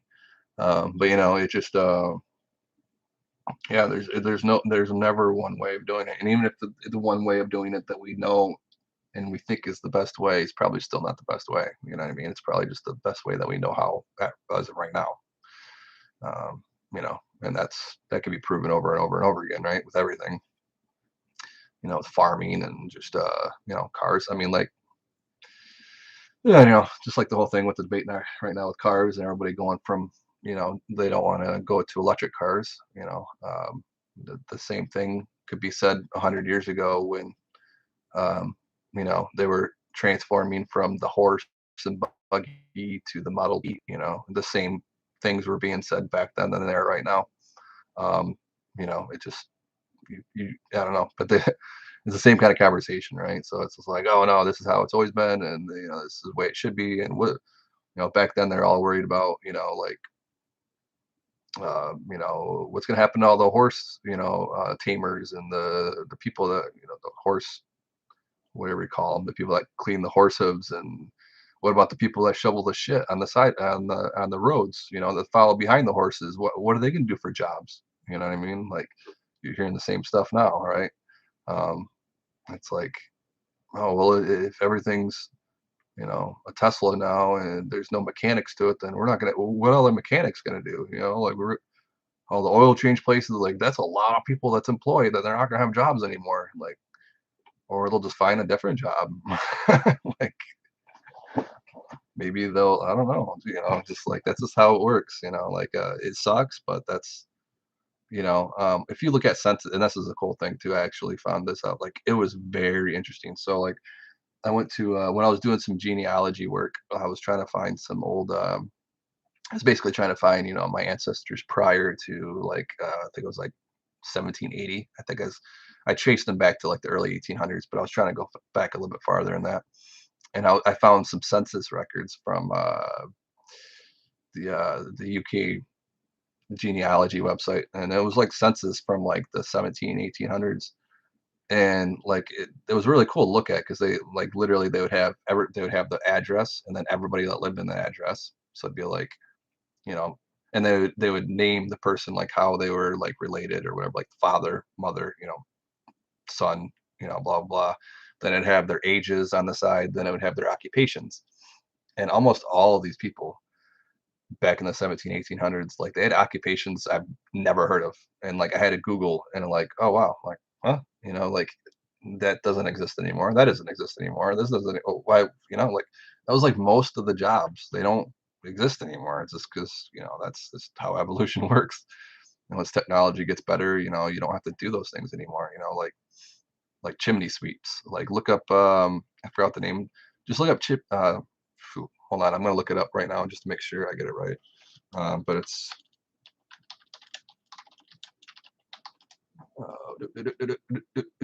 it's called. There's an actual name for them. The Climbing Boys. Okay, so they're called Climbing Boys, and they're actually like chimney sweep boys.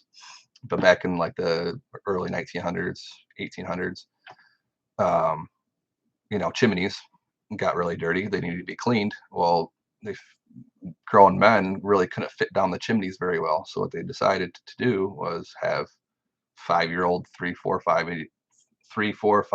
6-year-old kids basically go down the chimneys for them, with a rope, just like let them down. And these kids would go down the chimney with the scraper and just like scrape it as they're going down and cleaning out the side of the chimney while they're being lowered in by a rope. A little freaking kid, 5 years old. A lot of them died very early, black lung, stuff like that. A lot of them suffocated from going down a chimney. There's no air circulation, and as you're scraping out all this soot, that's all you're breathing in. A lot of them died like in the thing. Kids got stuck. Kids fell down, broke their necks. Going all the way down the chimney, they got stuck. Lots of them died. Um, and I'm telling you this now, and it's like, wow, really, that happened? Like, not only did it happen, but it was like a big freaking job back then. You know what I mean? Like, there's a lot of people that did that. mostly all poor kids, right? So I mean, like you see, like the families that were basically just like bottom of the barrel families, very poor. That's almost always what their sons did. Their daughters almost were always servants, like they were basically servants for rich families. They would take care of the kids for richer families, you know. So I mean, that's what like a lot of the poor people. Anyway, so it was kind of interesting to look at. If you guys ever have spare time or whatever, just look up that look up your genealogy and stuff, and try to find those papers from the UK. I'll see if I can find the website. It was a lot of digging to find it, but anyway, most of those jobs don't exist anymore, and they haven't for like hundreds of years. Or like basically like 10 years after they got published. Like they didn't. Jobs changed so much, and so we can't really sit here and complain that like, oh, we can't let this technology take over because it's gonna screw this industry over or screw this amount of many people out of jobs or whatever. Because at the end of the day, that's just how it works. That's how it's always been, and it's what we're going through is not anything unique or new to how like every generation before us has lived. I mean, that's just how it works. Again, it's evolution stuff with you know, not just human evolution, but anything that evolves. People have a hard time grasping because it's such a slow progression. They just see how things are today. You know what I mean? They don't look at things from the past, and they haven't experienced it either. So it's and we're all guilty of that, right? It's not anything that's you know some of us are better at thinking about it than others is all. But at the end of the day, none of us.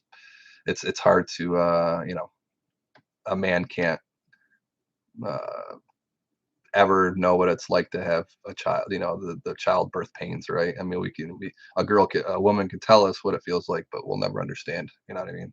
And it's just that, unless you go through it yourself, you'll never fully understand. So I think that's what it's all about. But anyway, all right. AFK, just so you know, be right back.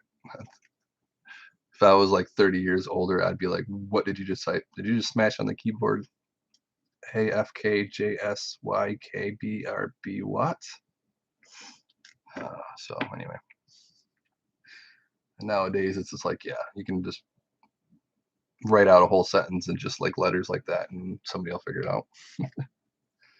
All right, here we go. 52,601, 52,602, 52,603, 52,604, 52,605, 52,606, 52,607, 52,608, 52,609, 52,610, 52,611, 52,612, 52,613, 52,614, 52,615, 52,616, 52,617, 52,618, 52,619, 52,620, 52,621, 52,622, 52,623, 52,624, 52,625, 52,626, 52,627, 52,628, 52,629, 52,630, 52,631, 52,632, 52,633, 52,634, 52,635, 52,636, 52,637, 52,638, 52,639, 52,640, 52,641, 52,642, 52,643, 52,644, 52,645, 52,646,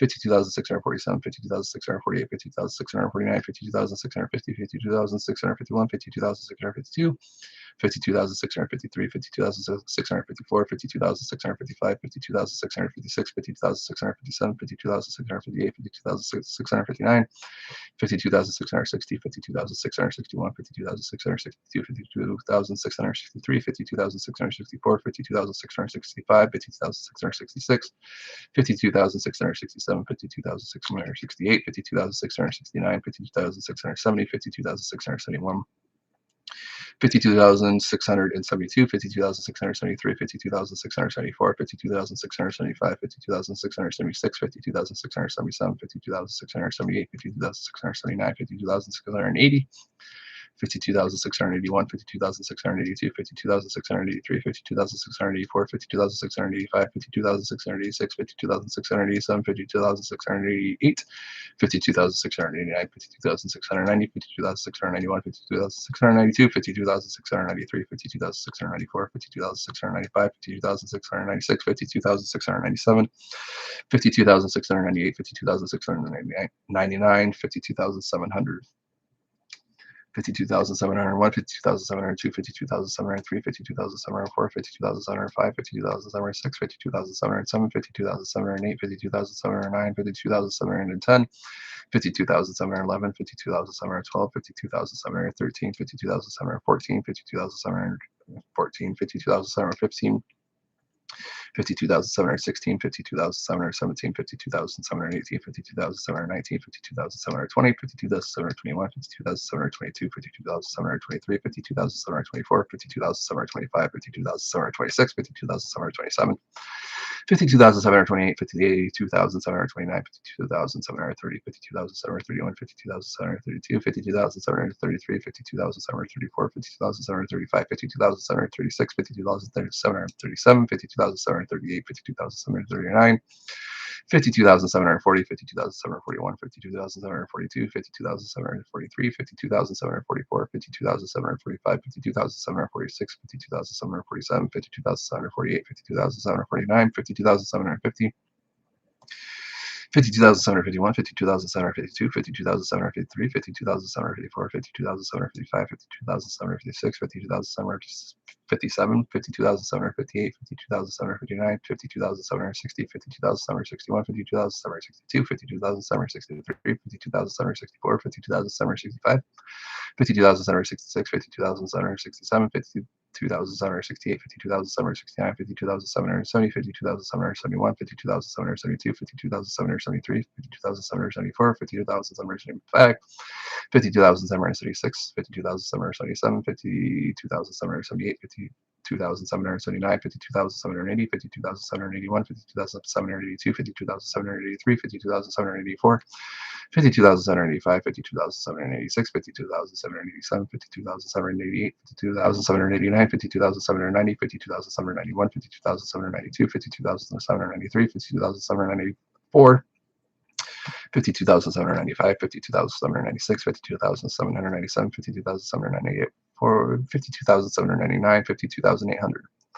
52,801, 52,802, 52,803, 52,804, 52,805, 52,805, 52,806, 52,807, 52,808, 52,809, 52,810, 52,811, 52,812, 52,813, 52,814, 52,815, 52,815, 52,816, 52,817, 52,818, 52,819, 52,820, 52,821, 52,822, 52,823, 52,823, 52,824, 52,825, 52,826, 52,827, 52,828, 52,829, 52,830, 52,831, 52,832, 52,833, 52,834, 52,835, 52,836, 52,837, 52,838, 50,000.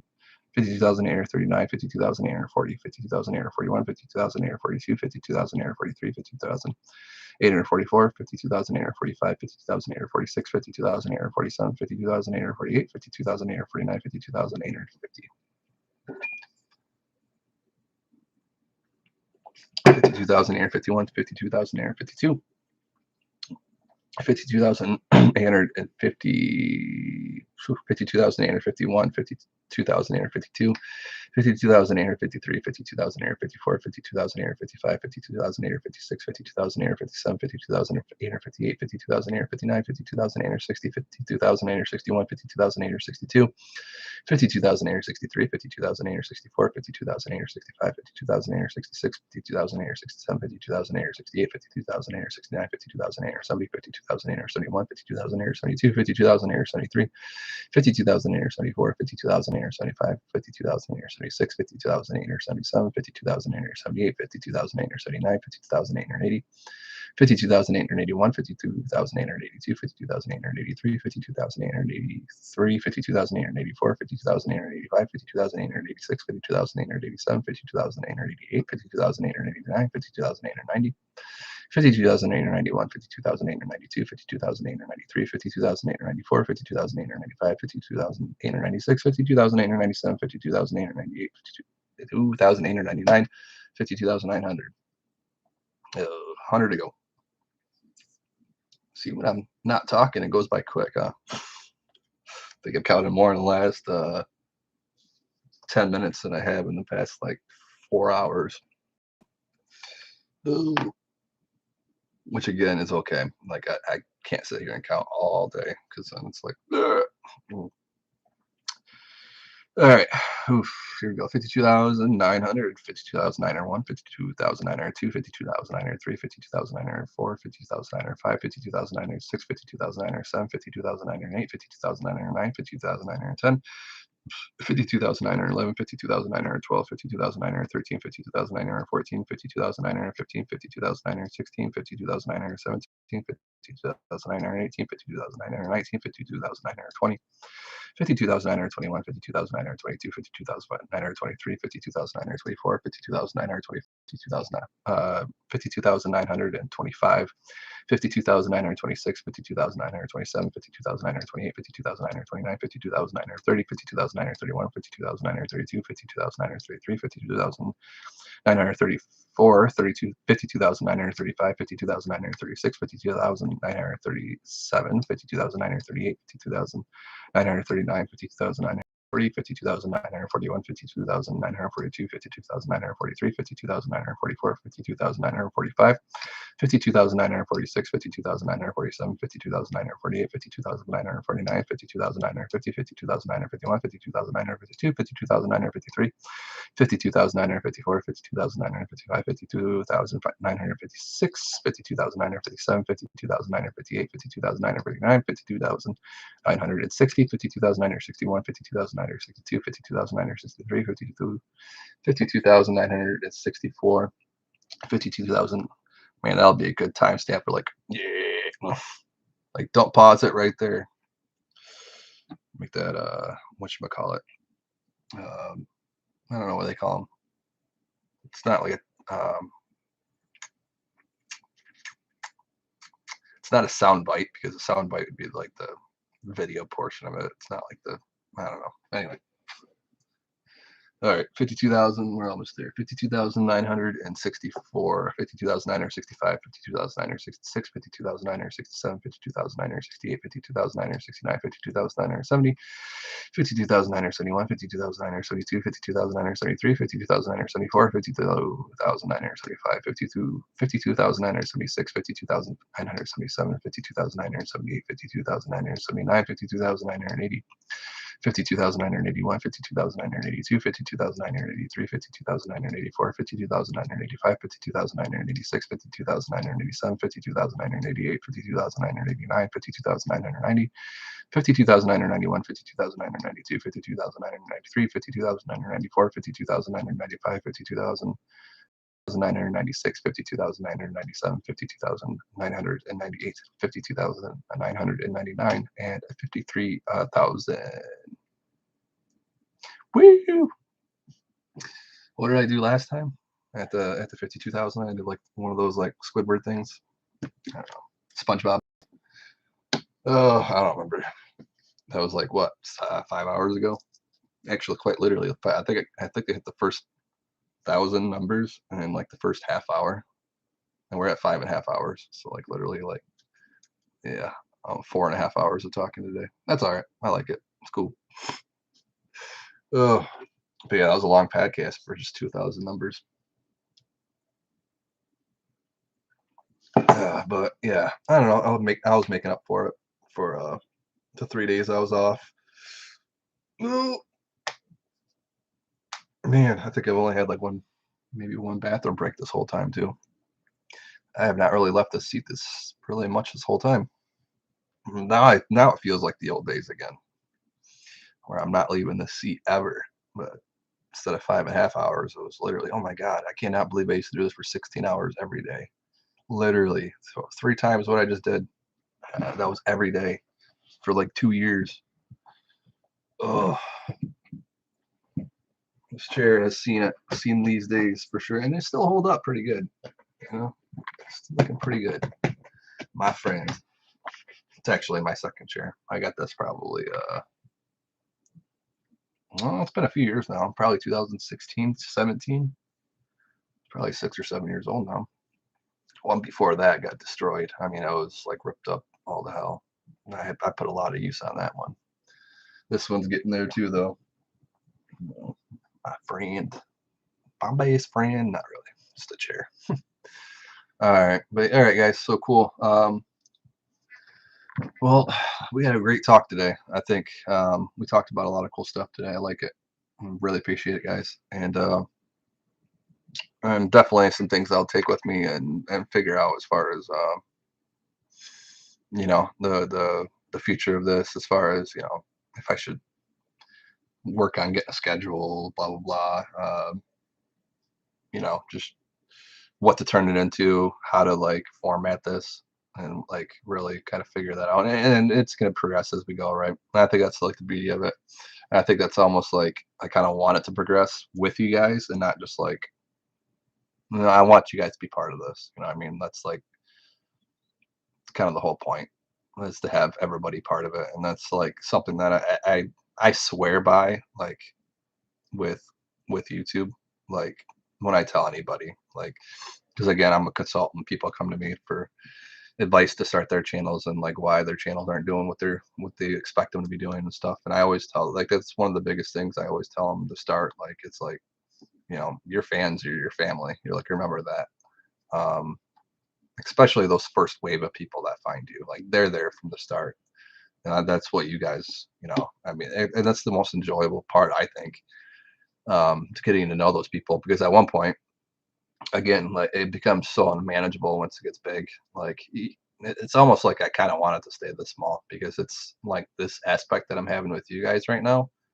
You can't get that. Like, I mean, obviously, if nobody's watching, then you don't have that at all. But then if too many people are watching, then you don't have it either, because they just get lost in the sea of things, and you don't have enough time to talk to everybody, and then they kind of lose that again. That's what happened on Top 10 Archive. Like, I used to reply to every single comment, for probably, I don't know, like the first year, every single video. But we'd average almost the same. We'd average usually like 50 to 100 comments, and it would take me 2 days, until the next video to reply to everybody, but I would. And then at one point, we were getting literally thousands of comments, and then I was like, there's no way you can't manage this. And then like they just everybody's name kind of blurred together, and you kind of forgot about people, and yeah, and then you just lost that, and then it turned into like, just a business. And this isn't a business for me. I mean, like, I should look at it as business, like I've been kind of talking to you guys about, um, but that's not why I'm doing it. Because I have my business on Top 10 Archive, and I mean, I can do this in my spare time. Obviously, not do it like 6 hours every day like we just did, but um, I can do this in my spare time without having to worry about you know losing, as far, what I mean. But yeah, I almost in a way like it this small, because I get to connect with you guys on more of a one-to-one. And again, like, it's gonna get to a point, like, it might or might not, I don't know, but like if it does get big, then this chat room is going to be blowing up. Like it's going to be just, and I'm literally going to have to like scroll up just to see what people say. And like at that point, it kind of becomes like not as fun anymore. I mean, I can't say not as fun, but it's not as like intimate, I guess is the word I'm looking for. I don't know, intimate's like kind of a weird word, but you know what I'm saying. It's like it's not very I don't know. It's just a different feel. And this is the early days, is like, I don't know. It's a better feeling to me. And I've lived like all aspects of it because I've already had the channel. It got big. I've been at the struggling where like this is right now. And this is almost like the best part of it. I don't know. Especially the first few people that come through, because it's like, I don't know, it's hard to explain. It really is. I'll try to explain it more later, but yeah. So I guess that's where I'm at. And so I'm gonna leave off tonight. And I don't know what time it is for you guys. It's definitely it's early in the morning here. It's 5 in the morning now. So, um, but I did wake up at like 11. I slept, like I said, I slept pretty much all day today because I had a migraine. And I mean, I went to bed with like horrible migraine. I woke up and it was like completely gone. And it was crazy how that works. But um, I mean, my brain still feels a little warm and tingly, but I'm not having like just nerve endings like pop off like crazy like how a migraine will usually work. But so yeah. Anyway, that's all over with hopefully. And yeah. Anyway. So yeah, I can keep talking all night today. Like you guys know that by now. I like to keep going on and on and on and gab and gab and gab and talk about anything. But so yeah, anyway, 5.5 hours. I'm gonna wrap it up. Leave it at 53,000, and next podcast try to get to 55. We'll get it to 55. See if we can go a little bit farther though, because we need to do some catch up. Um, but yeah, I'll be back tomorrow. Um, Probably around the same time. I don't know, 11 o'clock to 3, 4 in the morning, Eastern Standard Time. Um, yeah. Yeah, I guess I'll end it on that. I don't know. I can keep talking, but I think I'm talking to myself right now. I only see one person in the room, but excuse me. But yeah, anyway, I'll see you guys tomorrow, hopefully. Thank you for hanging out with me tonight, especially, especially like all of you. Basically, all of you have stuck around pretty much this entire time, which I really appreciate. So I had not really seen many people jump in and out today. Normally, it's just like that number goes up, down, up, down, up, down, up, down. Like as soon as somebody jumps in, they're gone 5 seconds later. And it hasn't really been like that tonight, which kind of makes me feel good. So maybe I'm actually not as boring as I thought I was. So, but all right, guys, I'll see you tomorrow, and we'll continue on this journey together. We'll make it a little bit farther. All right, guys, appreciate you. Make every day count. All right, later.